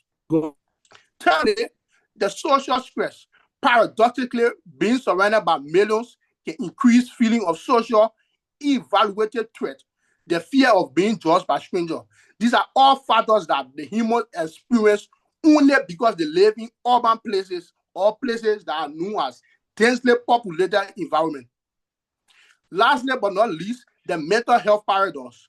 While cities provide better access to healthcare environment itself, it contributes to specific conditions, which include mood and anxiety disorder. Studies suggest consistently show that rates of anxiety disorder is roughly 21% higher in urban areas than rural areas. I digress. Okay, thank you. Thank you. So it is advisable that some of your findings, once you have the source to them, you can forward to the Academic Excellence Committee and they'll forward to the Judges Committee so that we can check them out. All Yes, right, sir, we will move do to, okay, thank you. Thank you. So next we move to the first speaker for Suzhou. Are you ready? For the constructive Yes, speech. sir. I'm ready. Okay, if you are ready, your time starts now. Mr. President, Honorable Chair, distinguished judges, worthy opponent, dynamic audience, ladies and gentlemen, we, the formidable scholars of Suzhou City, stand firmly against the motion. Urbanization is ultimately detrimental to sustainable human development. Urbanization is a process by which an increasing proportion of a population lives in cities and towns rather than in rural areas. It involves the physical growth of urban areas, the social, economic, and cultural transformation that occurs as people move from rural communities to urban cities. Urbanization is not detrimental to sustainable human development. It is its most powerful driver. Sustainable human development rests on three pillars. That is economic prosperity, social inclusion, environmental sustainability. We will demonstrate that urbanization strengthens all three through the following: governance and policy, economic growth and development, environmental sustainability, international policy endorsement, innovation, and cultural exchanges. According to a research published by UN Habitat in 2020 titled World Cities Report, the value of sustainable urbanization. In that report, it is clearly stated that cities are governance laboratories. Urban governments are closer to citizens, more accountable, faster to innovate, better positions to implement the sustainable development goals of the United Nations. Urban density allows efficient public service delivery, better planning, stable infrastructure system. Poor governance is not caused by urbanization, it is revealed and improved by it. According to a study conducted in 2021 by Tripartite and other titled Urbanization and Human Development Index, a cross-country evidence that was carried out in 187 countries. It is reported in this paper that cities produce approximately 80% of global gross domestic product according to the World Bank. Urbanization therefore increases productivity, attracts investment, expand labor markets, reduce poverty. Empirical evidence shows a strong correlation between urbanization and that of the Human Development Index. Urbanization enhances environmental sustainability.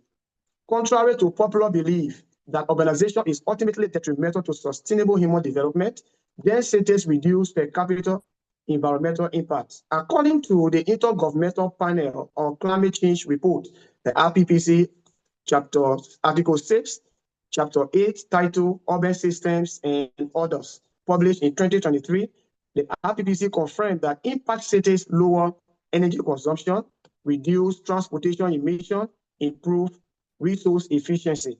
However, research further shows that larger cities can have lower per capita carbon emission. According to a research conducted in 2022 by Lucia and others published in Elsevier titled Bigger Cities, Better Climate, results from an analysis of urban areas in China. In that study, it is clearly shown that urban densities enables public transport, green buildings, district heating, circular economic system. Spiral, not urbanization, is the real environmental threat. International policy endorsement. If urbanization were inherently detrimental, it would not be central goal to global development frameworks. The United Nations adopted the Sustainable Development Goal number 11 titled Sustainable Cities and communities. In a report published in 2021 titled Sentences Report, in that report, it is clearly established that new urban agenda positions sustainable urbanization as a development solution. This is not accidental. It reflects overwhelming global evidence, innovation, cultural exchanges. According to a study carried out by Edward Grasso published in Triumph of City, cities are innovation hubs. They are proximity to foster knowledge space over technological investment, entrepreneurship, and cultural activities, innovation in renewable energy, smart grids, sustainable transport. However, we maintain the motion that urbanization is not detrimental to sustainable human development, but rather it is a driving force for human development and environmental sustainability. Urbanization enhances urban mobility by expanding job markets, increasing education.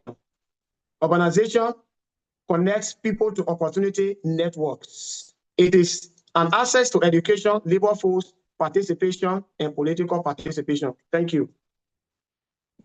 Okay, all right, thank you. It is also advisable that whatever facts you have, you can forward the reference to the AEC, the Academic Excellence Committee, and they will forward to the judges WeChat group.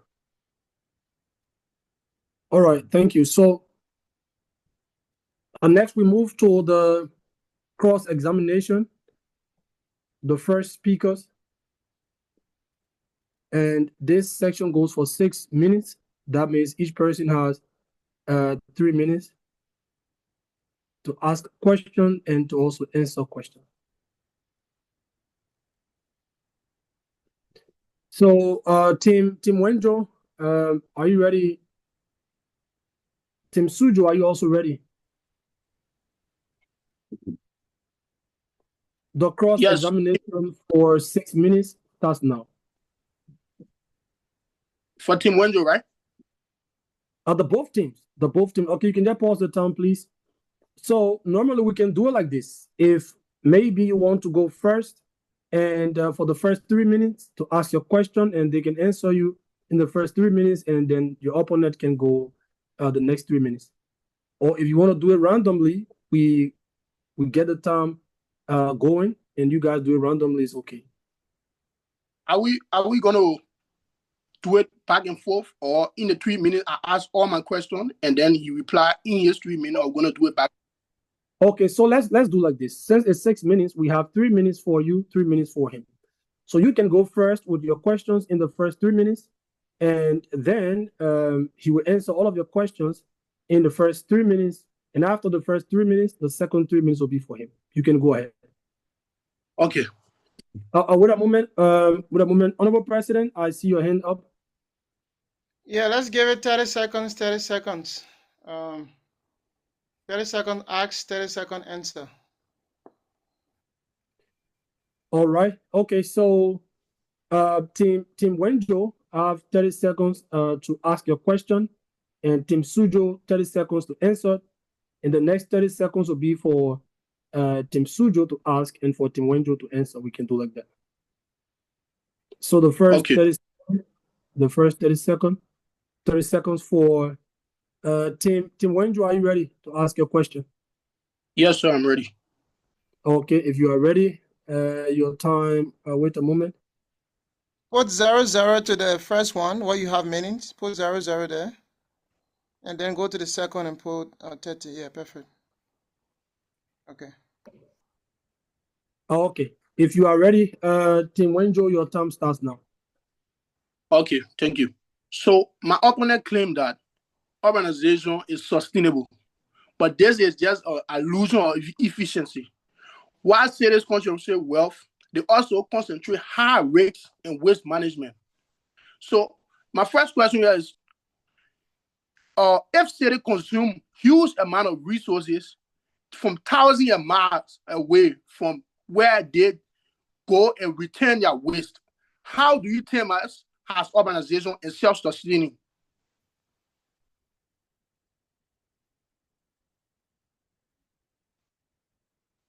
Okay. So the team, that's Team Suzhou. You have 30 seconds to answer. If you are ready, you can let us know. We can start your time now.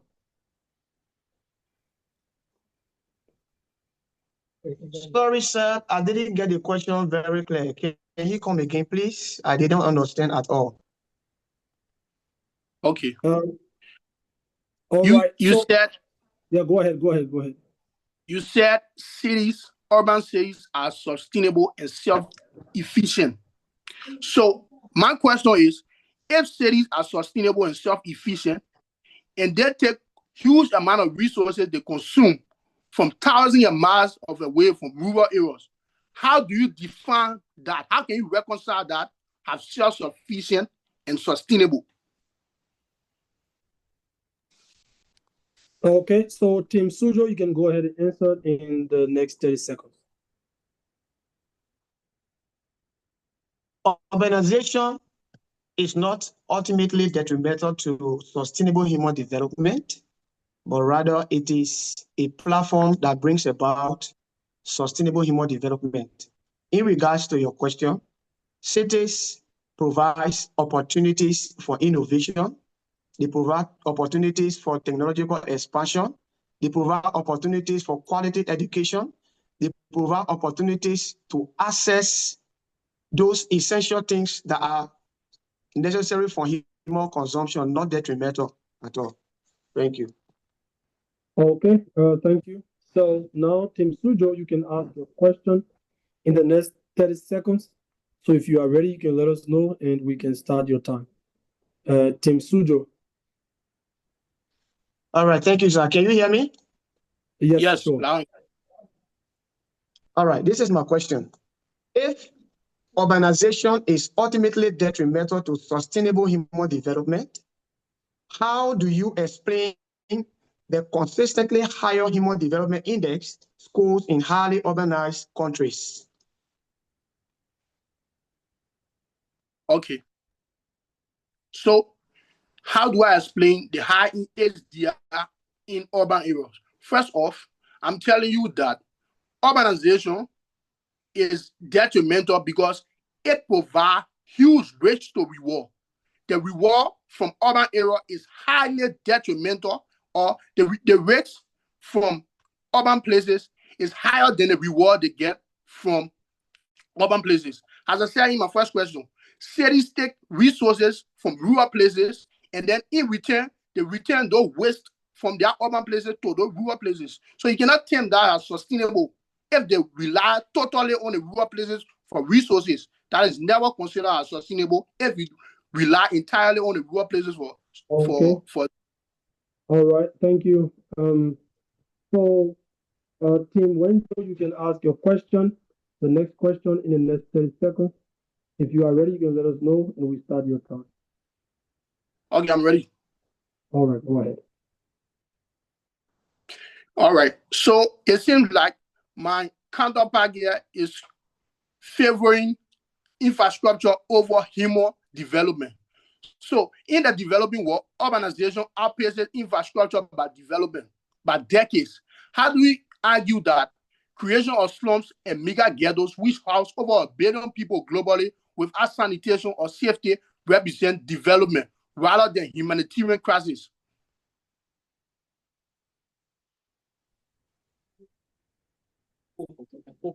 It's like my opponent is also confusing poor governance with urbanization.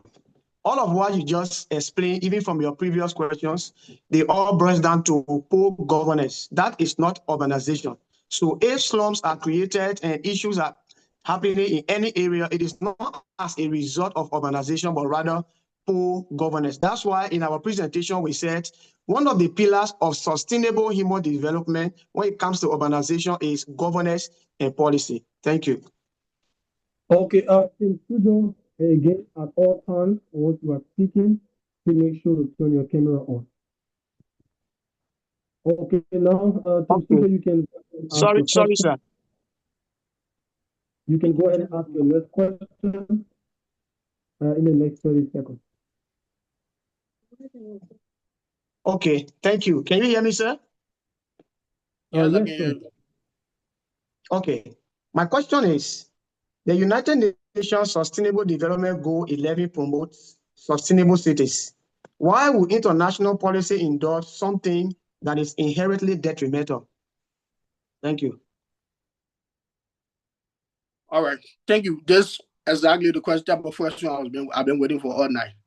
Why would the United Nations promote something that is ultimately detrimental? Because, as I said in my research and in my exposés, urbanization focus mostly on secure places. That is, take for instance, countries like Liberia. Liberia is hugely rural as compared to other countries like even China. China has a very clear demarcation between urban place and rural place. And urbanization in United Nations SDI 11 focuses on certain part of those countries, not the entire country. So the urban areas, they are safe, but the rural areas are left. All right, thank you. Your 30 seconds are elapsed. So we go for the last 1 minute. Wenzhou, you can now ask your last question, and Suzhou will answer and ask their last question as well. All right. So here's my last question. As climate change increases the frequency of extreme weather, isn't it true that hyper organization creates a catastrophic single point of failure when a single floor or power grid collapses can paralyze 20 million people at once? How is this sustainable model for human survival?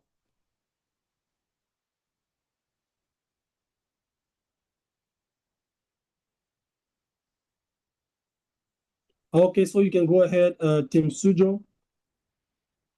At all times, as we said, once you are speaking, make sure your camera is on.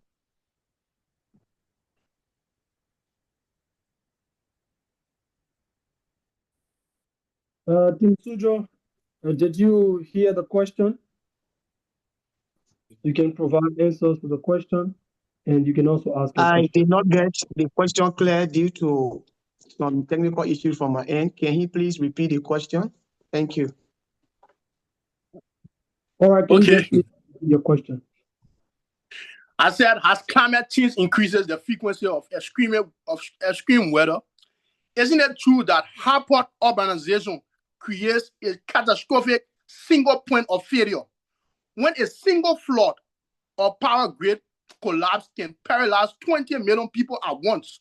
How can you term that and reconcile it with being sustainable for the human model of human survival? Okay, Suzhou, you can Okay, go ahead. thank you. Thank you. All right, like I said, our opponent is completely misunderstanding this entire discussion. Previously in my presentation, I did talk about innovation. So he is still taking us back to the analog production of energy. One of the things that have made urbanization most sustainable is that currently, if you look at the global trend, the world now is transitioning from fossil fuel to clean energy, where we are using energy from the sun, energy from the water to produce clean energy, which is very sustainable to human development, not that old age analog production of energy. Thank you. Okay, thank you. So, Team Suzhou, you can ask your last question for this half, and we move to the second speakers. Before that, can I come in? No, not now. Sorry. Once he asks his question, probably in responding to his question, you can add what you want to say if time permits you. Okay. Team Suzhou, go ahead. Okay, thank you. Here comes my next question. Most technological innovations occur in cities. Will climate solutions, renewable energy, and green technology emerge without urban innovation clusters? Thank you. All right. So just go address what you said first, and then I will get to your question. My first question had 2 points: flood and energy, and you focus your entire answer on energy, and you excluded flood. And then to address your current question, you cannot tell me even with green energy, you still need resources from the rural area. Take for instance the phone you use today, the iPhone. energy or materials resources from that iPhone they are moved from Congo in Africa. So there is no way that urban cities can substitute without a rural place. Okay, thank you. All right, now we quickly move to the second speakers for the reporter speech. Team Wenzhou, second speaker, are you ready? The second speaker for Team Ready, Wenzhou. sir. All right, can you please turn your camera on? All right, so if you are ready, your time starts now. Okay, thank you so much, panel of judges, my fellow teammates and opponents. My name is James Escafon, prior representative of Lagrange in Wenzhou. My opposing colleagues have said a lot, proving their points. My first speaker has said all that we need to hear. Nonetheless, as a member of this team, I'm proud to back up and add to all of the proving facts that my first speaker just stated. Just imagine, a world where 70% of the population is packed into just 3% of the land. If you listen to the definition of urbanization from my first speaker, you know what I'm talking about. This is the premise of urbanization, a world of soaring density and shrinking humanity. While cities offer the allure of opportunity, they simultaneously reach the highest levels of inequality, the deepest pockets of mental health crisis, and the most aggressive destruction of our natural ecosystem. Today, Wenzhou City stands to argue that when we trade our connection to the earth for the isolation of a concrete jungle, we aren't developing, rather we are diminishing. We stay in firm support of the notion, indeed, urbanization is ultimately detrimental to sustainable human development.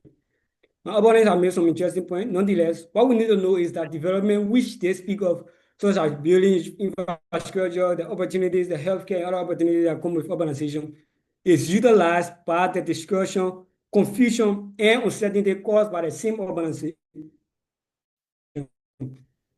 If you are given a new car and intentionally or even unknowingly crash it, and then you decide to repair it, doesn't change the fact that you are not the one who crashed it? No. The car needed fixing because you crashed it. Likewise with urbanization, is the less opportunities. Those opportunities only came because of the trouble the same urbanization brought. The polluted environment, destroyed farmlands, overcrowded environment, healthcare conditions, social inequality, and just many more I can name. Natural disasters, the earthquake, tsunami, heat wave, and many other I can say because of time. Let's come to China where we are residing. In Suzhou City, the earthquake occurred at an approximate date of September 16, 2021. It's a date that was reported on CNN. My colleague is going to send the link right now. Let's take, for example, the heat wave in Pakistan, 2024, in Sindh province. Today, heat from vehicle, human population in one place, and industrial. My colleague also going to send the link. Pakistan experienced a dangerous heat wave that killed hundreds of people from June 20th to 26, 2024. These things are not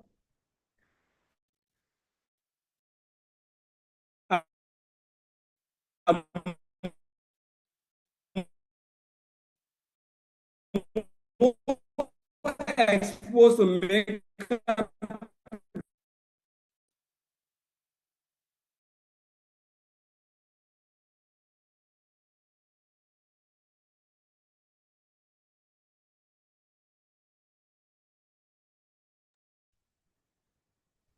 so development into our individual life.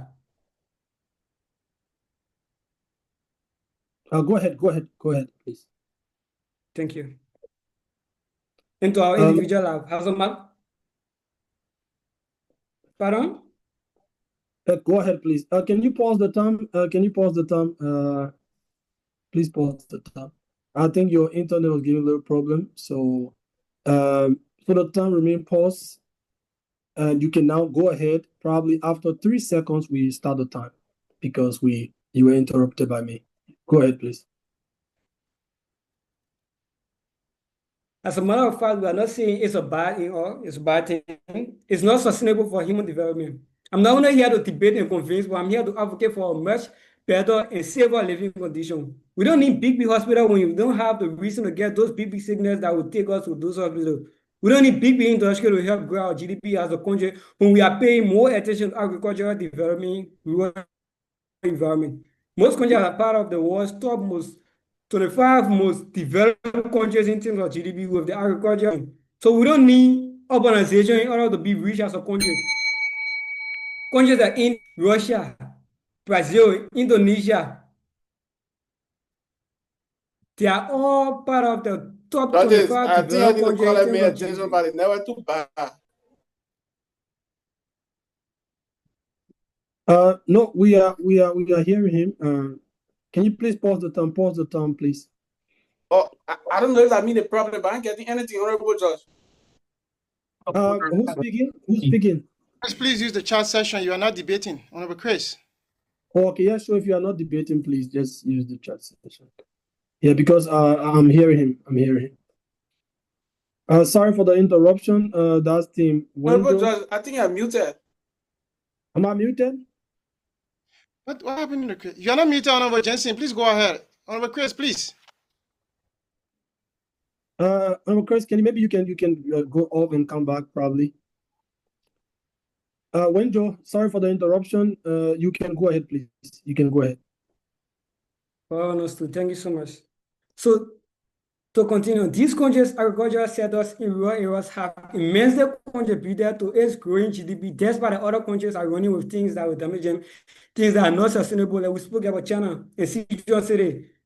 Because of their current and most rapid development, is why you see things like earthquake. You don't experience earthquake in Liberia. We still have those major countries competing with them.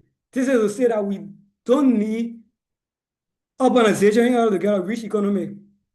Urbanization is not sustainable. Believing urbanization is going to American and asking to get rich within 10 years, something that is not sustainable. Even my fellow debaters, my opponents, they won't want to do that because of the risk behind it.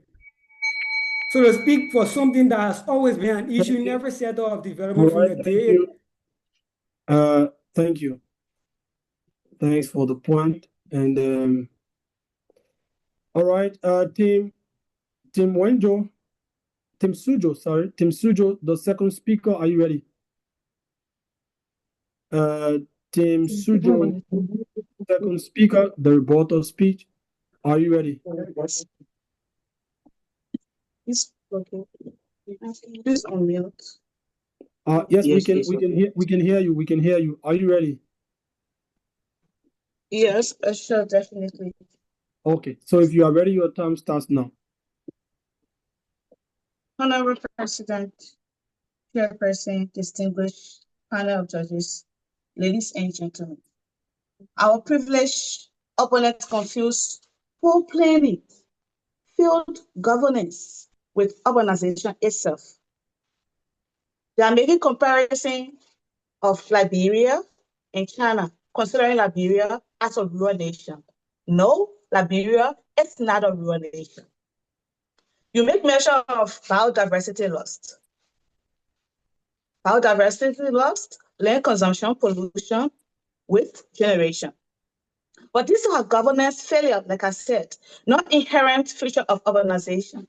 Evidence shows high urbanization results into high human development index. According to research conducted by Chaparta in 2021 titled Urbanization and Human Development Index, cross-country evidence covering 187 countries. Density yield low per capita emission. Intergovernmental Panel and Climate Change Report, IPCC, Article 6, Chapter 8, Urban Systems and Other Settings, 2023. City populations attract investment in industrialization. Travel of City by Edward Geisler in the year 2022. Urban economics leads to high productivity. The solution to your claim is not de-urbanization. It is better urbanization. History proves no country has reached high human development without urbanization. I repeat, history has proven no country has reached high human development without urbanization. Looking at Sweden as a case study, according to two cities, urban migration and settlement in the 19th century. Historically, Sweden trajectory from a poor Algerian society to a top-ranked, very High Human Development Index is fundamentally linked to urbanization beginning in the 1800s. As late as 1850, only approximately 10% of Swedish lives in cities today, approximately 87% do. And this concentration was the primary catalyst for development. Urbanization drove the economic growth and innovation that funded Swedish social welfare system. With cities like Stockholm becoming dense enough to support world-class education, healthcare, like you mentioned, is not important, infrastructure. Despite the urbanization proceeding and enabling high human development, is consistently reflected in the data of all high-index development countries. In Western Europe, North America, Australasia, and the rest, you can name them. In conclusion, the proposition that claims that urbanization is ultimately detrimental to sustainable human development is not supported by empirical evidence, historical trajectory, and structural economic theories. Urbanization, as a process of spiral concentration of population, capital, and institutional, has consistently functioned as the foundation of, at least, 1, economic productivity and structural transformation, 2, human capacity formation, 3, technological innovation, 4, expanded access to healthcare, education, and public services, 5, lastly, greater gender participation in labor and civil life.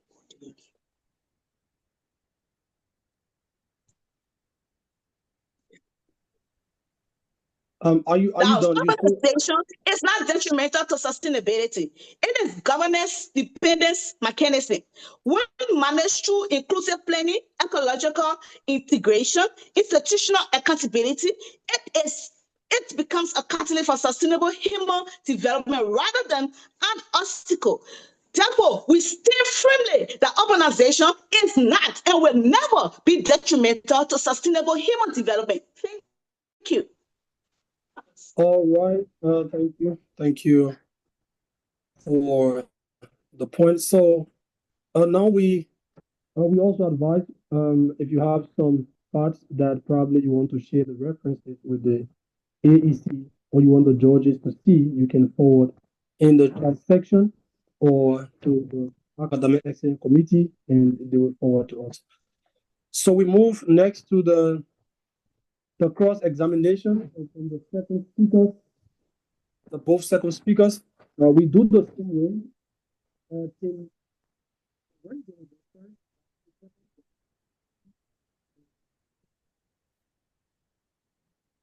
Honorable, you are coming very low. I still can't hear you. I can see you speaking, but we can't hear you.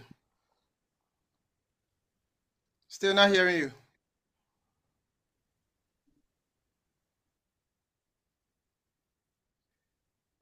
So thank you for following as our head judge is getting adjusted. Please stay to vote for your best player and the best team. This is our last game for the night. So please stay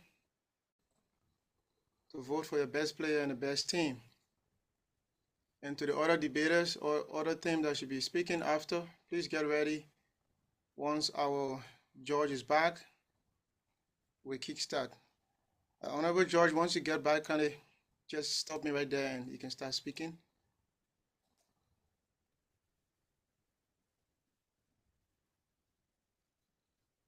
Okay, so also the recording for all of the games will be on LSUIC YouTube channel tonight after this game. The game is currently being live streamed on Facebook, so your friends and family can always go there and watch you debating. And at any point in time, you can always reference the page. Am I being heard now? Yes, you can go ahead, Honorable. Yes, sorry for the little break. Sorry, guys. Okay, so we move to the cross-examination. The both second speakers. As I said, Team Wenzhou You have 30 seconds to ask a question, and Team Suzhou has 30 seconds to answer the question, and also 30 seconds to ask their question as well. Team Wenzhou, are you ready to ask your question? Josh Ishmael, are you ready with the time?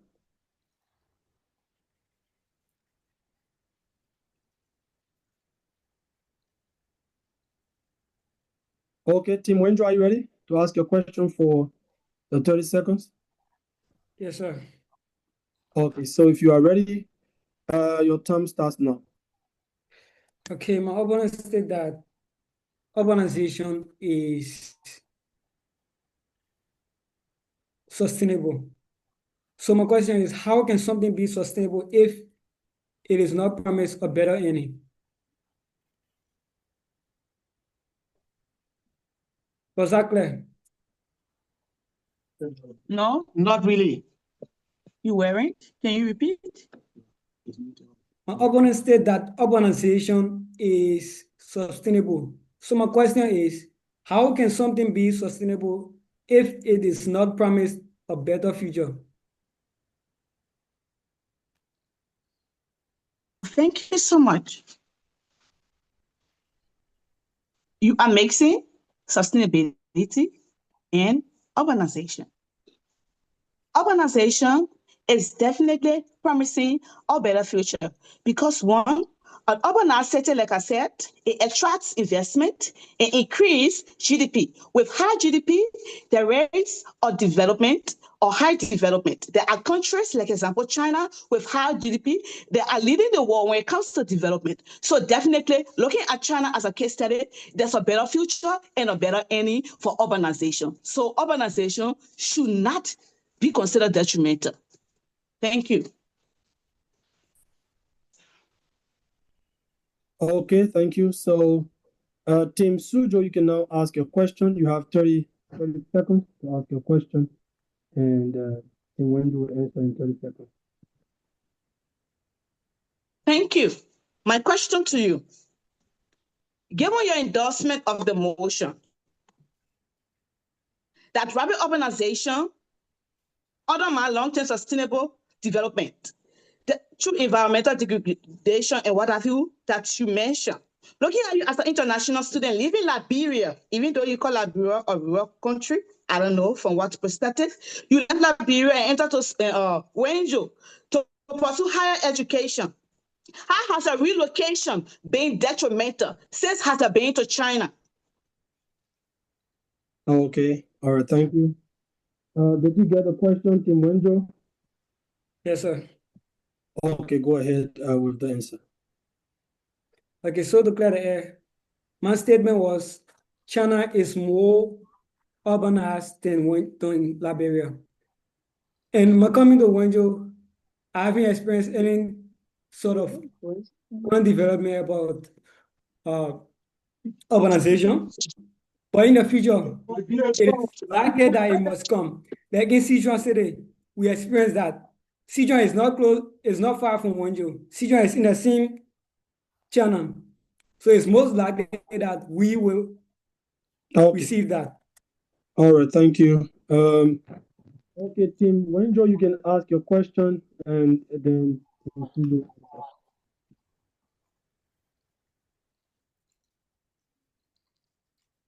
Can I go ahead? Yes, you can go ahead now. So my opponent claim that urbanization is not detrimental to a sustainable human development.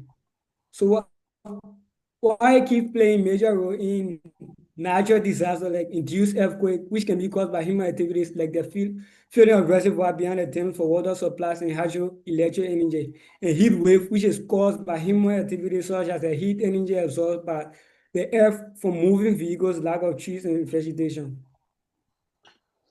All right. Did you get the question, Team Suzhou? I'd like him to kind of repeat his question. Okay. Can you just summarize your question and so they can provide an answer? My opponent claimed that urbanization is not detrimental to a sustainable human development.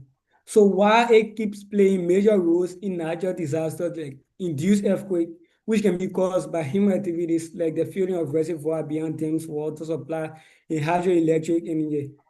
And heat wave, which is also caused by human activities such as the heat energy absorbed by the earth from moving vehicles, lack of trees, and other vegetation. Okay, I guess you got the question. You can provide the answer in 30 seconds, please. Thank you so much. You just shot yourself in the leg, my dear opponent. You said earthquake is a natural disaster. Therefore, urbanization has nothing to do with earthquake because earthquake is caused by plates moving within the earth. So urbanization does not contribute to earthquake. It is unnatural. I repeat, like you said, unnatural phenomenon. Thank you. All right. So Team Suzhou, you can go ahead and ask your question in 30 seconds, and Team Wenzhou will answer in 30 seconds. Thank you so much. For where I stand, I'm just here to prove the due diligence. From my previous question that I asked my opponent about his experience since he had been to China, it has been detrimental. His answer to me said, no. So then why are you stopping other people from urbanizing to be able to improve their lives? Oh, my dear opponent, I don't have a question for you because if you can come to China to improve your life, allow other people to urbanize. Okay, thank you. So Team Wenzhou, do you have a response? That was not a question though, but do you have a response in 30 seconds? And you can ask your last question and we move to the next stage. Sure, sir. Okay, go ahead. Your 30 seconds starts now. My response to this is,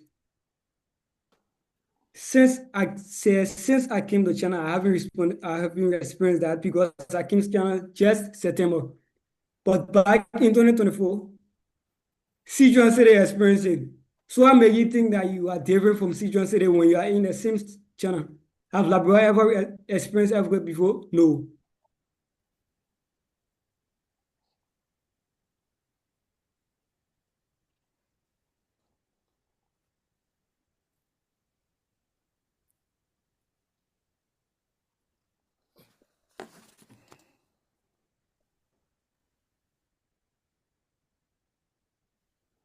George, you are muted. If you're speaking, you're muted.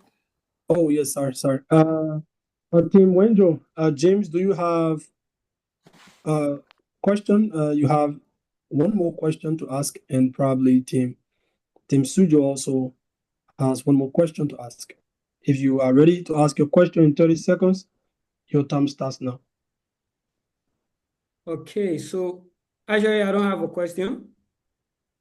I actually want to prove the fact that urbanization has a very important role to play in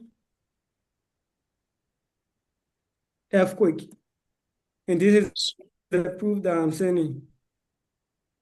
Why do earthquakes happen? Urbanization have a very important role to play. Like I said, it has to do with natural disaster like human activities. When humans are further or they are plenty somewhere, it can be caused by urbanization, or it can be caused by from earthquake, filling of reservoir beyond dam for water supply and hydroelectric. Okay, thank you. So lastly from Team Suzhou,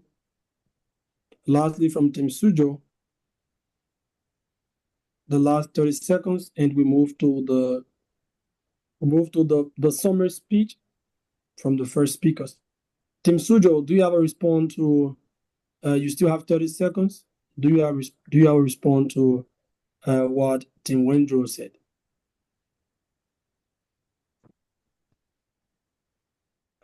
Is Team Suzhou still there? Question. Yeah, I do have a question. Okay, go ahead.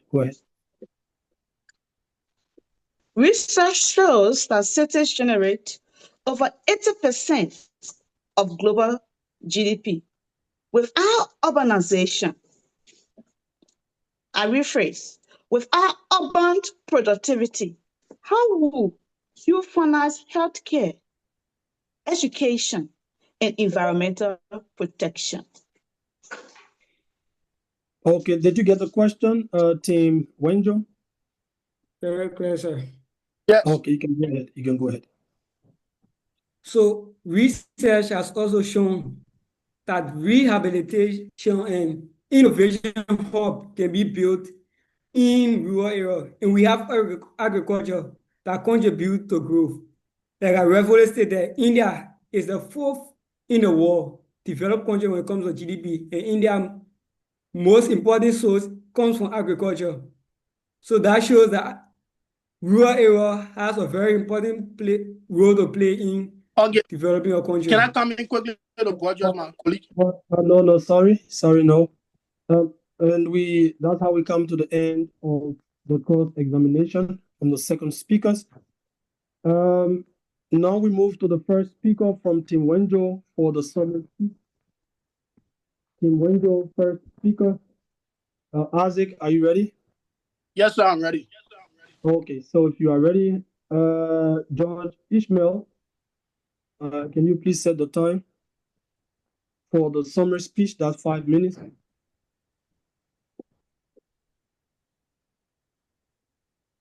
Should I start? You can wait, just wait, please, so the time can.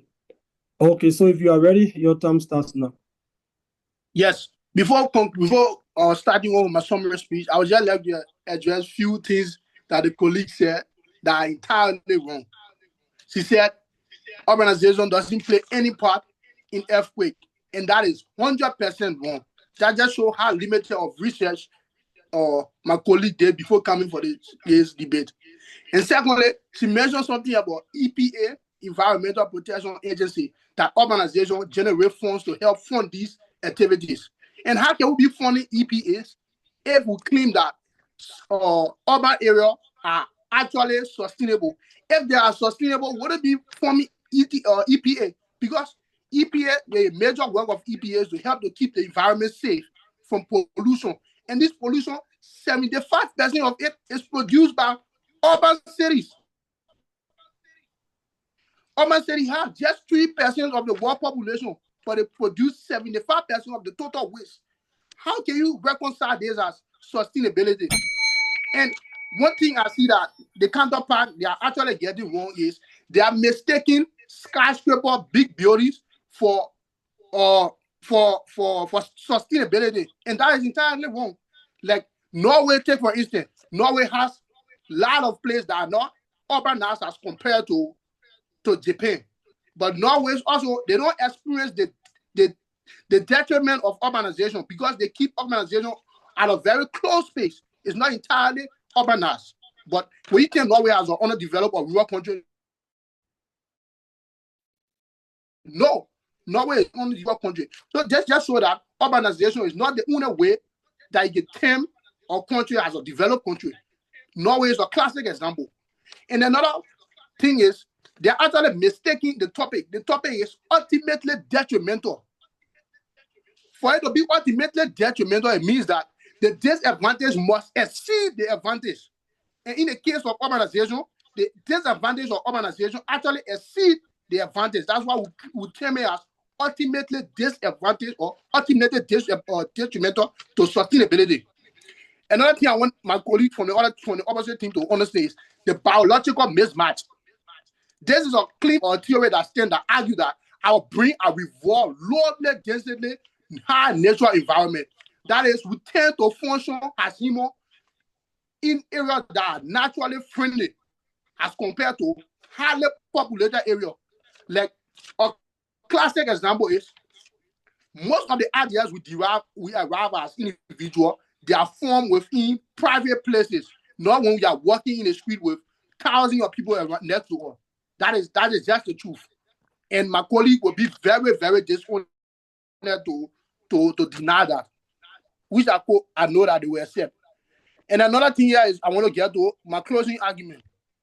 Honorable George, the proposition has spent this debate painting a picture of shiny skyscraper and high-speed railway as development and sustainable. This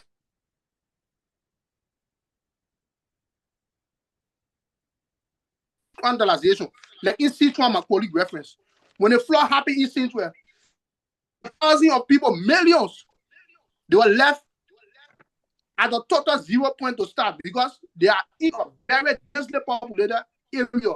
Take for instance again, what is happening in Israel and Palestine. Gaza is considered as one of the most densely populated areas, and people tend to experience a very huge advantage when they live in densely populated area. Take for, maybe most people don't know Gaza, but take for instance West Point. West Point in Liberia is a very densely populated slum. And then New York on the opposite is a densely populated urbanized city. If there's a flood or earthquake in New York, people will experience more disadvantage as compared to people that live in the suburban or live in the rural area that are not urbanized or that are not entirely urbanized. Like, take for instance, the suburban is not entirely urbanized, but people tend to be, they have more relaxation and they have less stress living in those environments as compared to living in entirely urbanized place like US. And in totality, I'm asking you to vote for a marriage of vision that looks good from a distance but crumble on the way.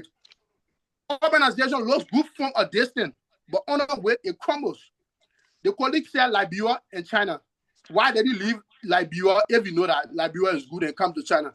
Don't get this wrong. Don't mistake sustainability for skyscraper. That's what I want you to understand. Do not mistake sustainability for skyscraper. Skyscraper will be very detrimental in the future as compared to now. Thank you. Thank you, Team Wenzhou. The first speaker from Team Suzhou, are you ready? Are you ready for your summary speech? Yes, sir. I am ready. Okay, so if you are ready, your time starts now. Okay, thank you, sir. Our opponents offer fear. Let's be realistic here, honorable judges, a wonderful panel of audience. Our opponent made mention of earthquake as the cause of urbanization. But I want to debunk that fact in such that earthquake, even before urbanization began in the world, there has been issues of earthquake, which is as a result of plate tectonic movement within the earth. Urbanization has helped to improve how earthquake can be managed, how earthquake can be predated due to advancement in technology today, which we didn't have. Because of urbanization, lives, countries, and cities are being saved and delivered from natural disaster like earthquake, which is confusing as a cause of urbanization. He made mention of India as being self-sufficient in food, producing food. If you did your research well, India today has become self-sufficient in food because of what they have invested into, which we call mechanized farming, which is driven by urbanization. In the absence of urbanization, even countries like China or India will not be able to feed themselves today. Again, he made mention of West Point in Liberia as a cause of flooding. Urbanization is not the cause of that. It is poor governance, mismanagement of resources. It is not urbanization. In fact, urbanization is the only solution that can bring about the proper management of our various countries and cities. I did hear you talking about we don't need high GDP, we don't need HDR. I wonder if he truly understand, or our opponent truly understand the meaning of GDP and HDR. How can a nation develop if that country gross domestic product is low? How can a country develop if your human development index is low? The human development index encompasses life expectancy index, education index, income index. Now, if you tell us that we don't need these things, then where are we going as a nation, or where are we going?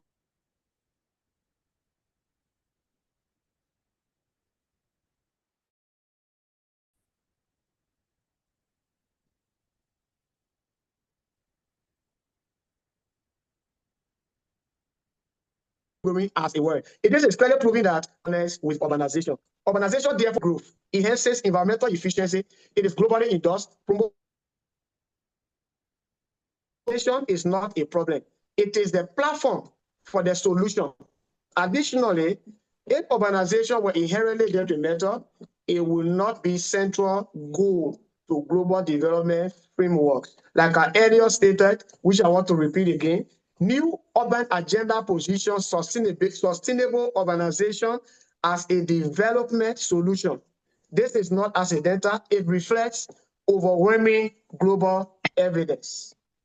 According to a book written by Edward Grayson in 2011 titled Triumph of the City, it is clearly proven in that book that cities are innovation hubs. Urban proximity foster knowledge spillovers, technological advancement, entrepreneurship, cultural creativity. Furthermore, it improves innovation in renewable energy,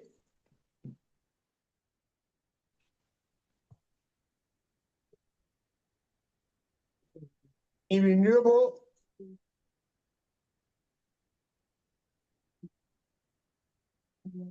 United Nations agenda positions sustainable urbanization as a development solution. This is not accidental, like I said, it reflects overwhelming global sustainability.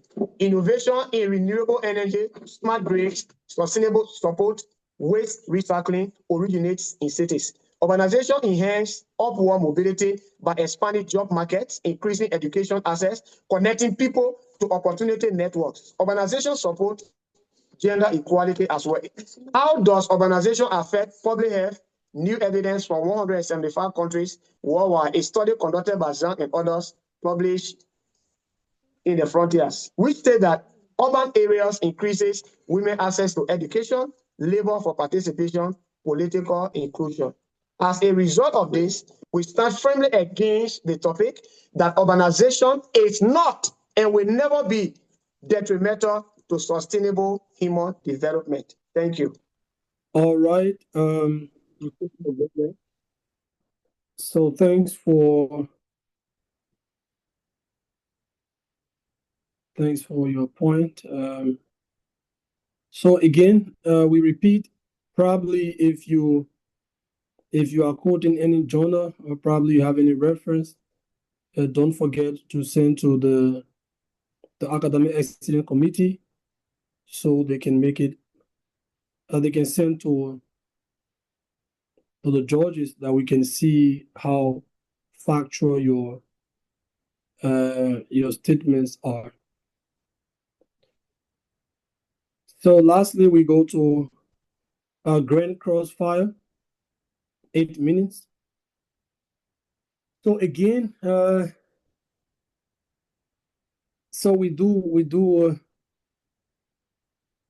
4 minutes, like we did before for the cross examination. Now everybody can ask question, all the players can ask question, and any of the both players can answer the questions. So we give 4 minutes. In that light, we'll go 1 minute, 1 minute. Yeah, 1 minute to ask a question, and then 1 minute to answer the question.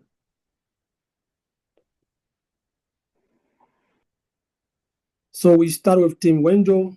If you are ready, you can let us know, and then you can ask your question in 1 minute, and Team Suzhou will answer your question in 1 minute as well. Team Wenzhou, are you ready? Yes, I'm ready. Okay, if you are ready, your time starts now. All right. So my question is it has to do with the part my candle part mentioned and talk about HDI. HDI is Human Developmental Index. And the reason I reference this is because my question has to do with human and psychological and social costs. So sustainable development include human well-being. If urbanization is so beneficial, how do you account for the exponentially high rates of clinical depression, social isolation, and chronic stress found in this dense environment compared to decentralized community? Why is it tough?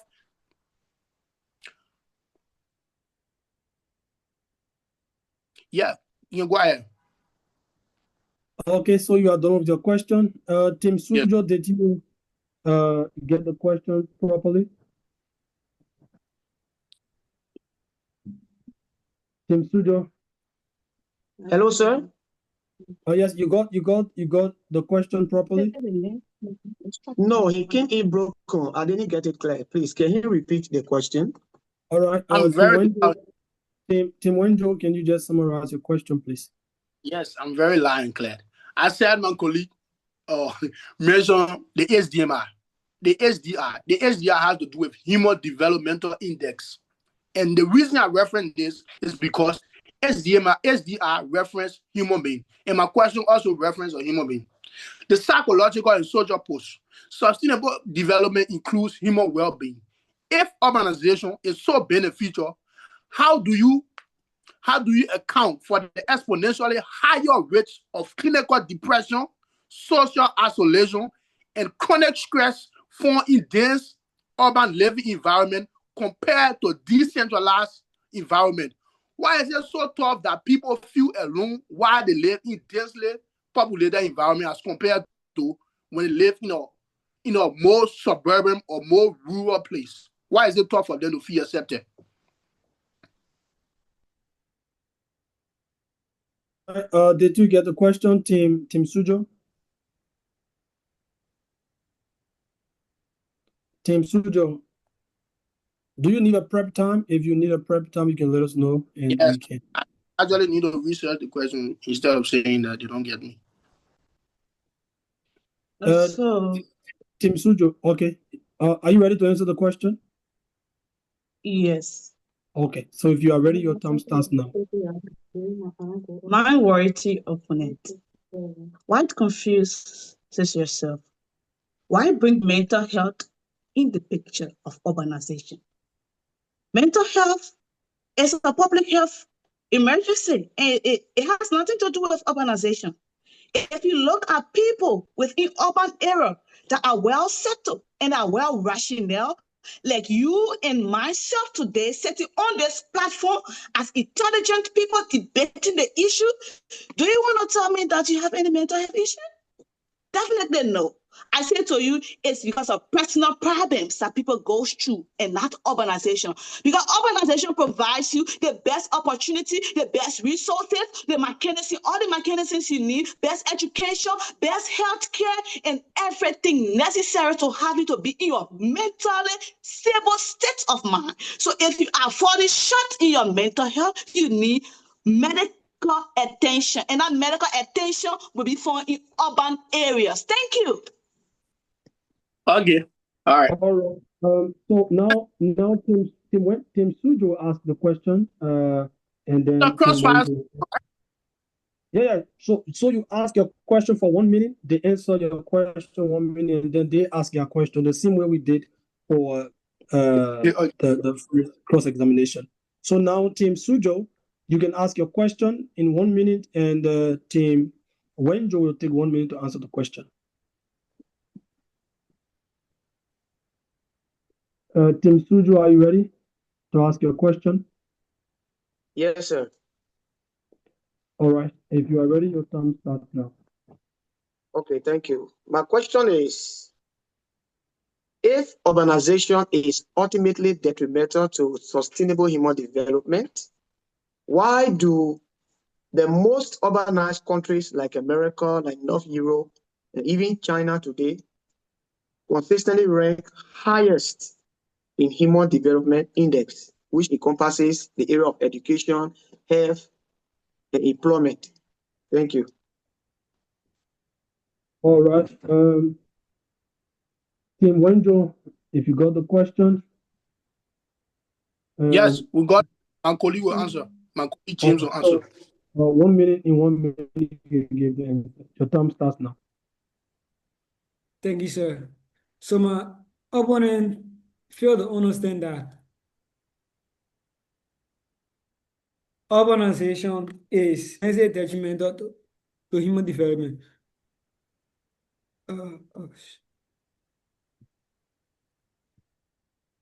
Okay. To purchase my colleague, I think is expressing technical difficulties. The topic today is ultimately detrimental. And ultimately detrimental means something that we will not experience now, but in the nearest future. Urbanization is, you can say China is living good now, but you cannot induce the fact, you cannot erase the fact that urbanization has caused a lot of damages to China as compared to the benefit that it gives. Like my colleague referenced the flood in Sichuan. Also in Taiwan, Taiwan regularly experiences floods, earthquakes, and all the other things. And then you talk about the tectonic plate movement. The tectonic plate movement is just a gist of what urbanization are to make earthquake and other natural disaster happens. Tectonic plate is not only moving in China, it's moving in the entire world. But if you have urbanization or your city is densely urbanized, it only speed up the process for you to experience these natural disasters as quickly as possible. So the topic here is not what you're experiencing now. That's what we're saying sustainable development. Sustainable development means something that you can achieve and it will be good over a long period of time, not just now or next or 5 years. No. If you look at any SDG framework, it tell you sustainable development was 2050. Okay, thank you. So now, Team Wenzhou, you can ask your question in 1 minute, and Team Suzhou, you can answer. Okay, James, are you there?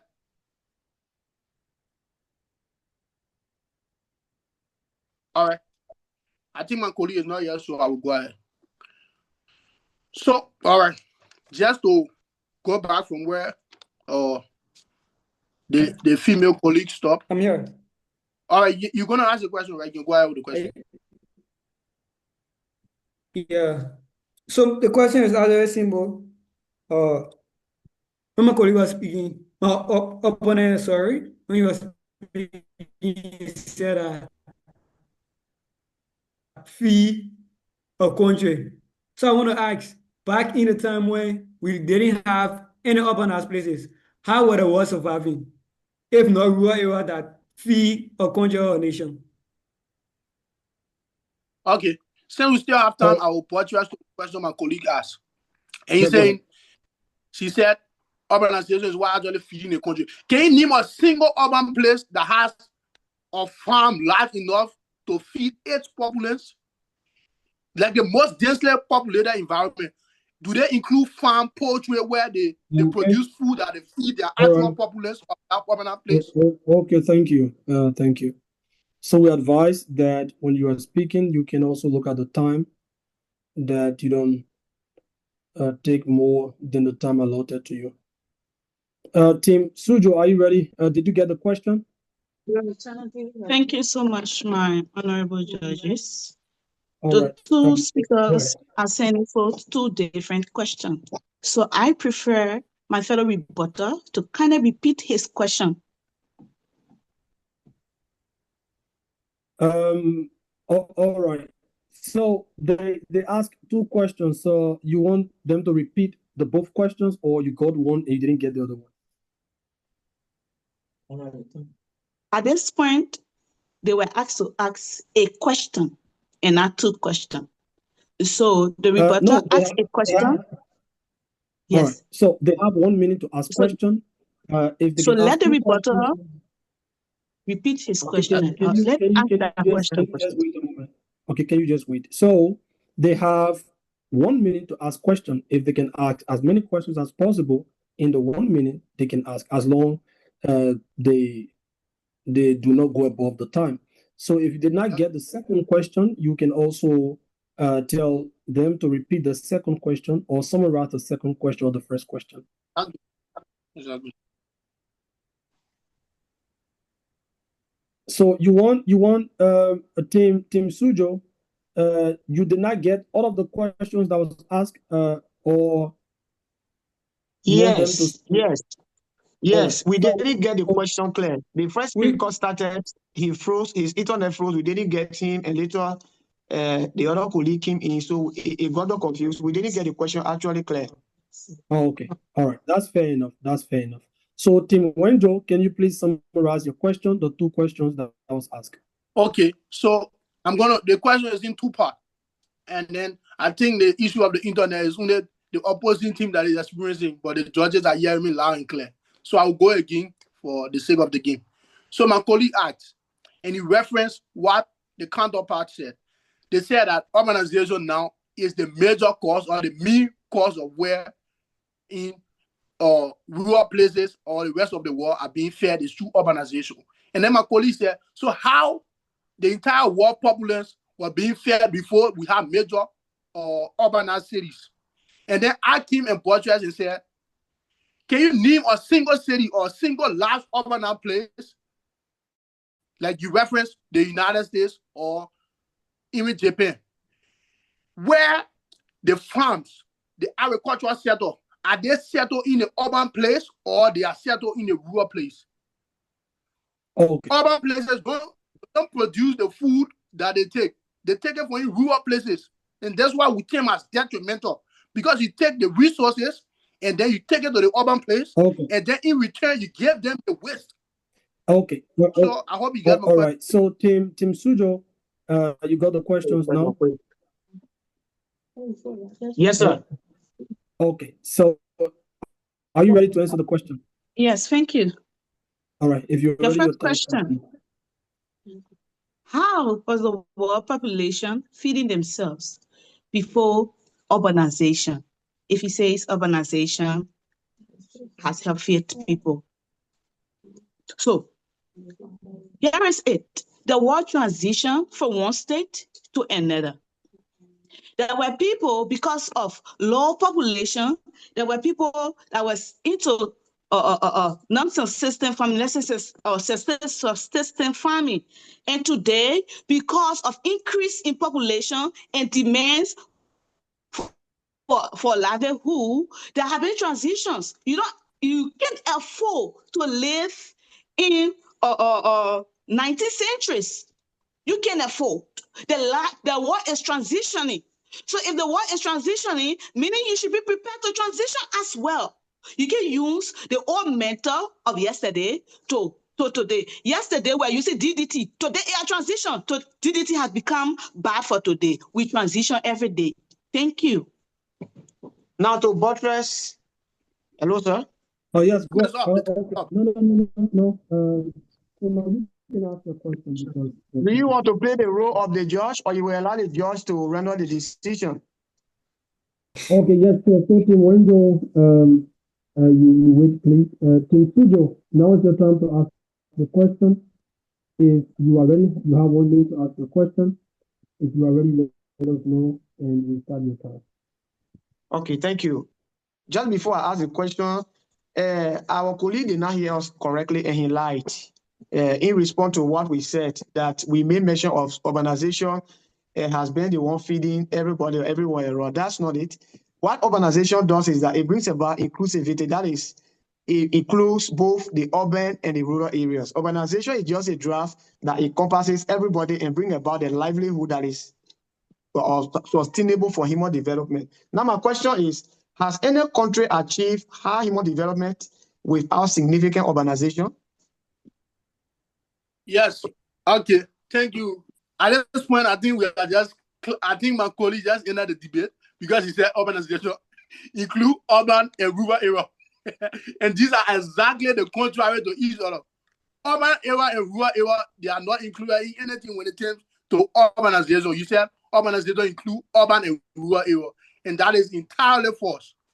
Again, okay, my time is still now. And then your question. Okay, now you can, Team Wenzhou, you can answer the question. And then after you have 1 minute to ask your last question.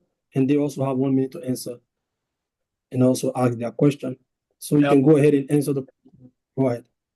All right, your question was,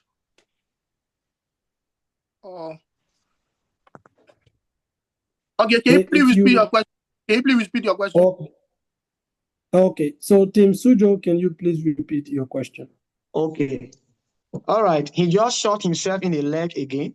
He talked about rural areas cannot connect with urbanization. How does rural areas get connected to urban areas if not through rural connectivity and proper governance? Can you repeat the question so they can answer the question?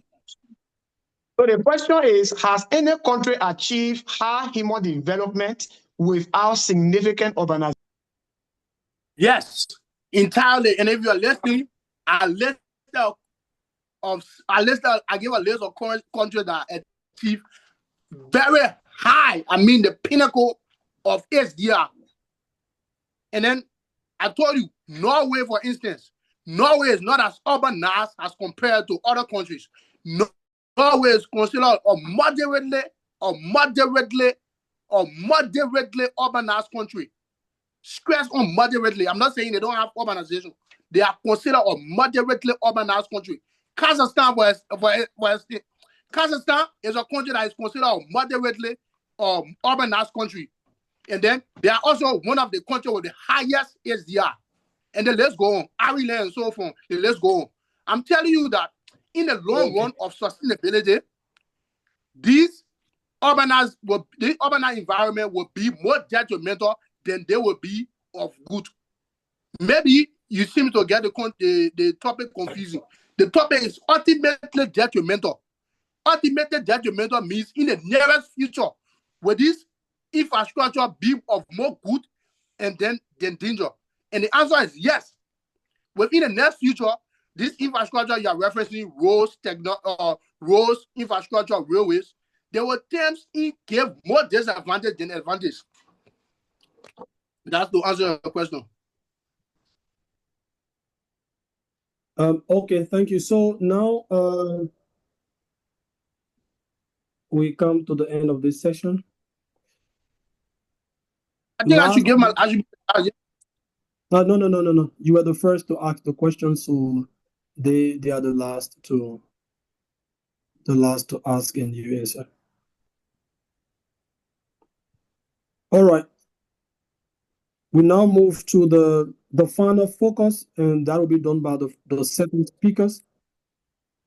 So, Team Wenzhou, are you ready? The final focus. Yes, sir.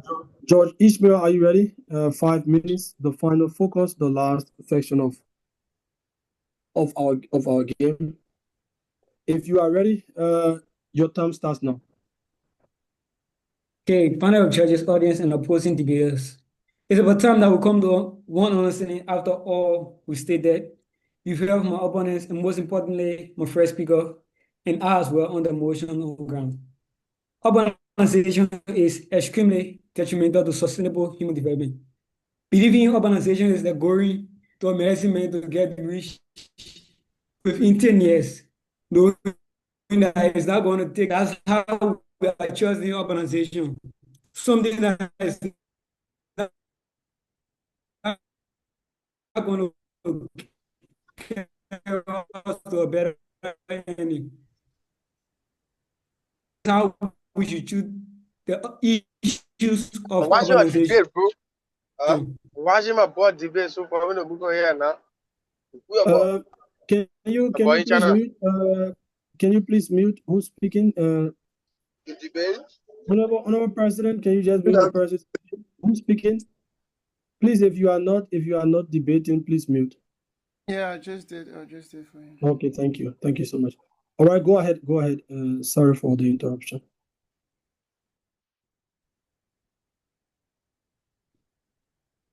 You can go ahead, Team Wenzhou. I'm here to say that urbanization is. Thank you so much, sir. So as I was saying, many of us here wouldn't want to take the risk of having a notice. What I have right now is going to be off. As I was saying with the medicine man scenario, you didn't want to take a region that is just going to carry you for a few amount of time and then you let it go. This is how we should treat the issues of urbanization. Urbanization is not sustainable. We'll have the big buildings. We'll have the job facilities that you guys are talking about. But in the long run, where is it going to take us? Where is it taking China? As I stated in my first presentation, never one day experience what we call earthquake. It is so natural that you don't need rapid change of urbanization. Why is it not taking place in places like Liberia? So we should understand that urbanization comes with a lot of danger. It's not sustainable. If we continue to live with that focus, which means we don't have a better future for our children to come. We are building a world that won't sustain us and our children to come tomorrow. Urbanization is extremely detrimental to a sustainable human development. That is a fact that we can never change. My colleague is here talking about urbanization is what we use, or urbanized places are the places that are feeding the world. Then where do these rice come from? Farm products. Where do they come from? Agricultural places. Where are the agricultural places in rural areas? So why will you come here and tell me that rural urban areas are the places that are feeding the world? It proves that you don't have a sense or knowledge. We never want to experience it from our parents, neither. Especially African parents. But that urbanization is detrimental to sustainable human development. That's why we never change. Okay. Can I budge my colleague? No. That is exclusively for the second speakers. So are you done, James? Okay, so if you are done, we now turn to the second speaker of Team Suzhou. Are you ready?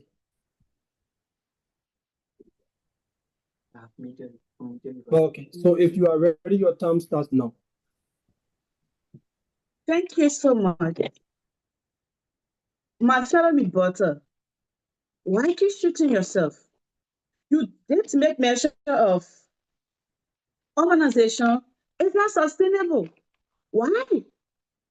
Urbanization will definitely leads to a profitable long-term goal and a long-term outcome. That's why you and myself are here to empower ourselves to be able to sustain whatsoever thing we have on hand. You are telling me that we should not support the vision that urbanization is not detrimental because it will cause harm to our children. Why then Liberia is not developed at this time? If you oppose urbanization, you are just telling me that Liberia should be as it is. You are just telling me that our government officials should always travel abroad for good medical health care. You are just telling me that we should always leave our country in order to seek better education. Mr. President, Board of Judges, Honorable Chair, ladies and gentlemen, this debate comes down to one question. Has any nation achieved highly sustainable human development without urbanization? The Norway that my colleague mentioned, Norway is a well-urbanized nation. Just you know that. And the link is being sent in the chat room. We will help you, support you with your research work and provide links to your claim. Urbanization is not a threat to sustainability. No, it will never be. But rather, it is humanity's most effective tools for achieving that is sustainable human development.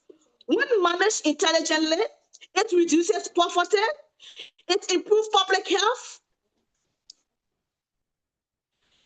it lowers per capita emission, it drives innovation. The future of sustainability runs through our cities. Monrovia should be an urbanized city. It will help our GDP. Considering the structural logic, one, sustainable human development requires economic productivity. Productivity requires agglomeration and specialization. Agglomeration occurs only in cities. Sustainability requires efficient resource use. Efficient requires density and shared infrastructure. Density exists only in cities. Gender equality requires access to education, empowerment, and political institutions, just as I am today on the platform that China has provided me the opportunity to level myself and be a well-educated woman where my country could not provide that for me.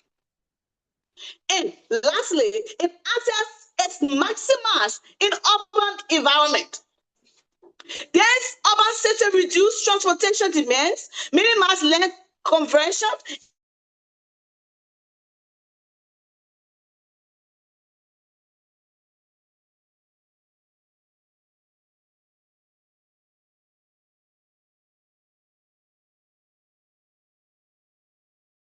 and enable scalable, renewable, environmentally destructive labor market and political voice. 11 recognize sustainable urbanization as indispensable to achieving climate resilience, poverty reduction, and inclusive growth. Global policy does not treat city as obstacle. It treats them as indispensable site for transformation. Most critically, no viable alternative development model has been presented. Then, the SDG goals.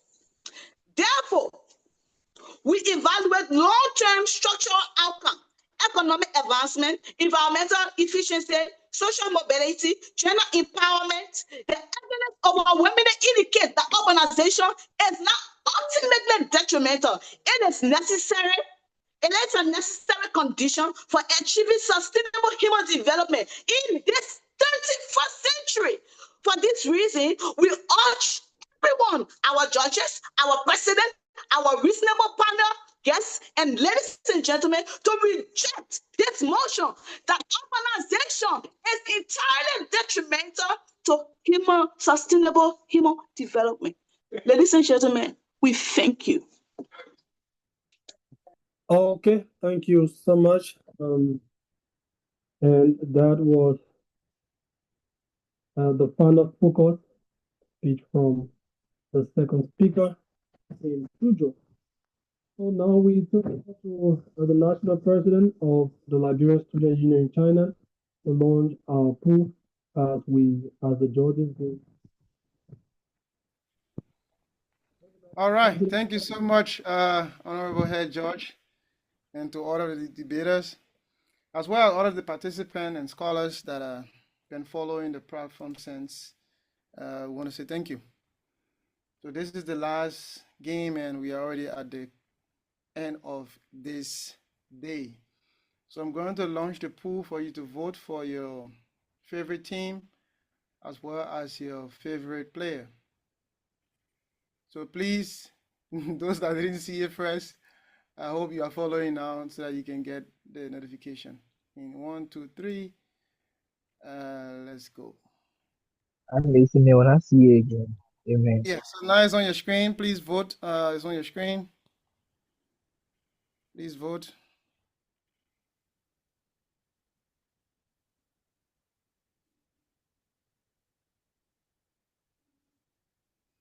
We'll close the pool by 11:46 in the next 3 minutes. 11:46, we'll close the pool. Channel time. Liberia time will be 3:46. 3:46 Liberia time. 11:46 China time.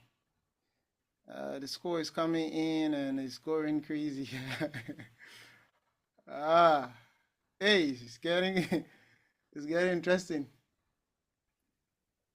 The score is coming in, and let me switch my camera so that you can see what is happening. I'm going to share it as well, but in the next 2 minutes, we're going to close the pool. So as you can see, best performing team, we have Suzhou in the lead. Wenzhou just 4 points. Now it's going 14-19. We'll come down a little bit. Best argument presented. We can see the from Suzhou, Afrida is leading Amos from the end. But then when we come down here to the pro team, Isaac is having 20. So Isaac and Afrida now tie. Wow. 20 votes. 21-21. It's getting interesting. 21-21. Isaac and Afrida, best player for tonight's match. 22-21. Okay, we have 1 minute to go. 1 minute, we're going to close the pool. It's already 11:45 here my time. In 1 minute, we're going to close this pool. 23-23. 23-23. For Isaac and Afrida, best player. As for the best team, Suzhou already on the other side. 23-23. 1 minute. I said 30 seconds now to go. MVP for the night. Getting a tie? 24-24. Are we getting a tie? Okay, it's already at 46. I'm going to end the pool right here in 3, 2, 1, end pool. Okay, so keep watching my screen as I'm going to share this screen right now so all of you can see it. Something happened just at the point of ending the pool. Something magically happened. Yeah, let's get it going. I'm going to share on your screen so all of you can see the result. So please check your screen. You should see the result. For the best performing team, that's Suzhou with 55% and Wenzhou 45%. And for the best argument presented, Afrida here has 25 votes, that's 71%. And Isaac has 24 votes as well. So 24% voted for Isaac and 25% voted for Afrida.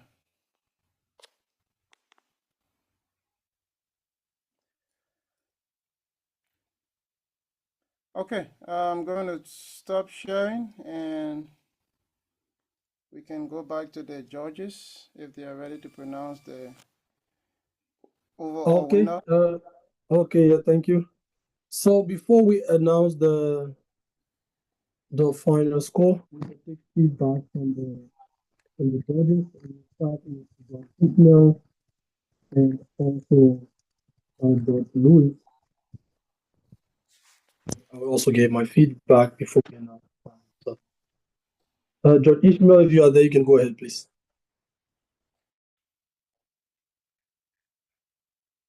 Hello. Can you just give me a second? Let me finish here quick. Okay, so George Lewis, if you are ready, you can go ahead first. Then George Ishmael goes after you.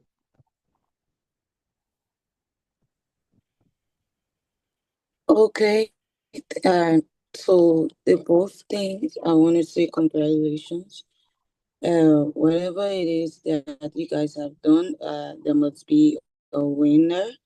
So just bear in mind that whatever you have done is a form of education that we all are we are benefiting from, and you are going to take along with your journey of education. So thank you so much again. For now, I don't have a question, and I think that's all for tonight. Thank you again. Okay, thank you. George Ishmael, are you ready? Are you prepared now? Okay. I think I'll go through. First thing I want to say is congratulations to both teams for tonight's debate. It was actually interesting, and I think you guys did very well. However, there are few basics that I feel could have been touched. The first one has to do with the timing. I feel like both sides were not very much time conscious because I saw it from the first speaker all the way to the last. They were always like 12 seconds, beyond. They were like having more than 12 seconds. And in some cases, some people even want like 30 seconds. And that's also something that can make you to lose points. So you always have to be conscious of the time while you are debating, while you are making your points. And then another thing has to do with the opening statement. I think from both sides also, initially there was this mixed up with the position where the pro was coming in as the coin and the coin was also coming as a pro. But at some point later on, I think 2 or 3 minutes later, they were able to come back in and, stay their point. That is something I think you guys can also try to work on. Probably you wanted to deliver something, but then the way in which you came with it almost gave the mindset of you defending the wrong side. That is something also you have to be very, very much careful about. And lastly, I think one of the last point I want to make is like, although you guys made a lot of meaningful points, but the points were not really organized, because normally your points of argument should be structured in a form more like from individual to society to nation, and then maybe to a global perspective. But in the debate, I saw the points were like literally almost like running into each other, so there were a lot of fight in it. And I think some people did try to go the individual way, but then they didn't really elaborate on it. And then when they went to the national side, they were not even giving us much more detail into how, that was done. They were just like touching like the iceberg. So that will be something also I'll encourage you guys to also be able to look into.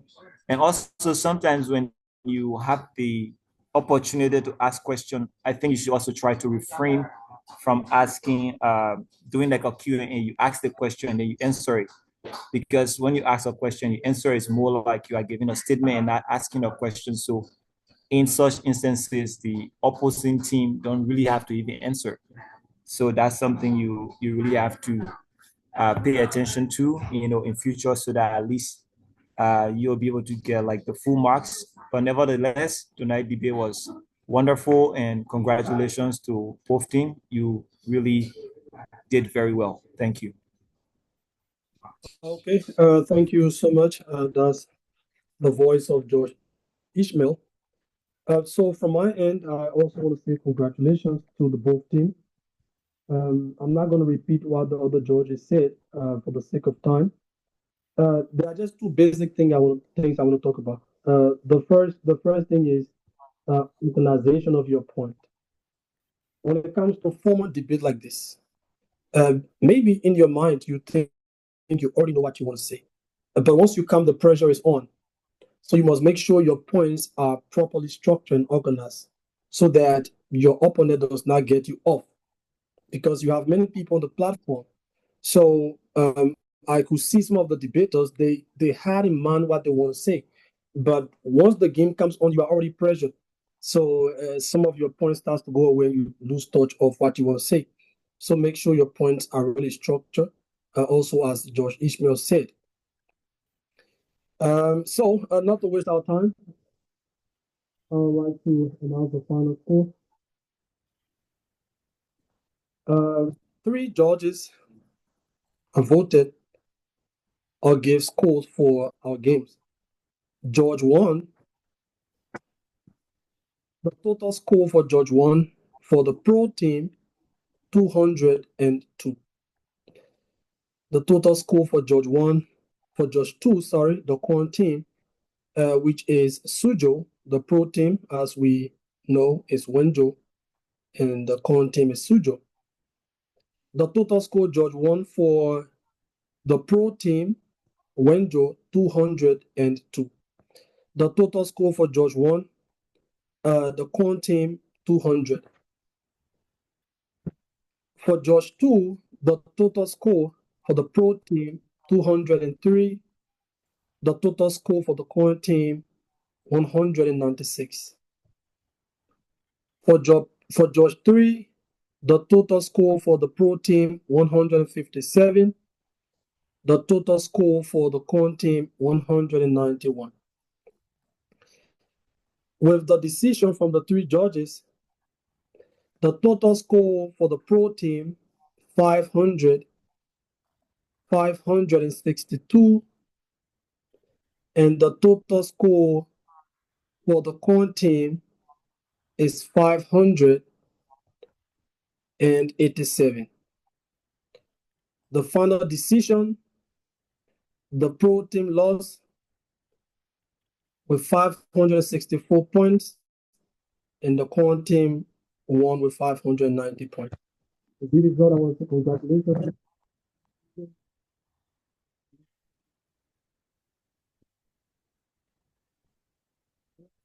Well, Josh, we can't hear you again after Somebody hack your. Yeah, because we can hear your voice again. You are speaking, but I still can hear you. Still cannot hear you. Though you pronounce the result, and I think they hear it, but just to re-echo in the event where some of you didn't, or any of the other judges there, you can also come in to re-echo on what they had just said. Judge Louis and Judge Thomas, for the records, you can come into while waiting for the Okay. head. Can you hear me though? Yeah. Okay, I'll try to be brief with it. So, like the head judge said, for the three judges score combined, the pro team has a score of 562 points, and the coin team has a score of 587. That is the judges' score. And then for the audience score, the pro team has a vote of 2, and the coin team for the audience score have a vote of 3. So the total points for the pro is at 564 points, while the coin has the total points of 590. And we hereby declare the coin team as the winners of today's debate. Congratulations to both teams, and congratulations to the coin team. All right, so that's it. Thank you all. Thank you all for being here tonight. Tomorrow is another interesting day. Something very interesting. Wuhan will be taking on the champion. Wuhan will be taking on the champion. Hello. Yeah, celebrate on that side. Wuhan will be taking on the champion, and then Beijing will be taking on Qingdao. So it's going to be very interesting tomorrow. Just 2 games tomorrow. Just 2. And it's going to be very interesting. Both teams are ready. They are all here. They are not like the other people who run away. But they will be here with us. And they were following the game tonight. Thank you all for being with us. We really appreciate all of you. So tomorrow we meet again. Honorable Wilson, please, you can end the Facebook Live. The video will also be posted on the union's WeChat, not WeChat, but YouTube channel. You can always go back there and rewatch the video, listen to yourself, and probably make some correction on things that you were saying.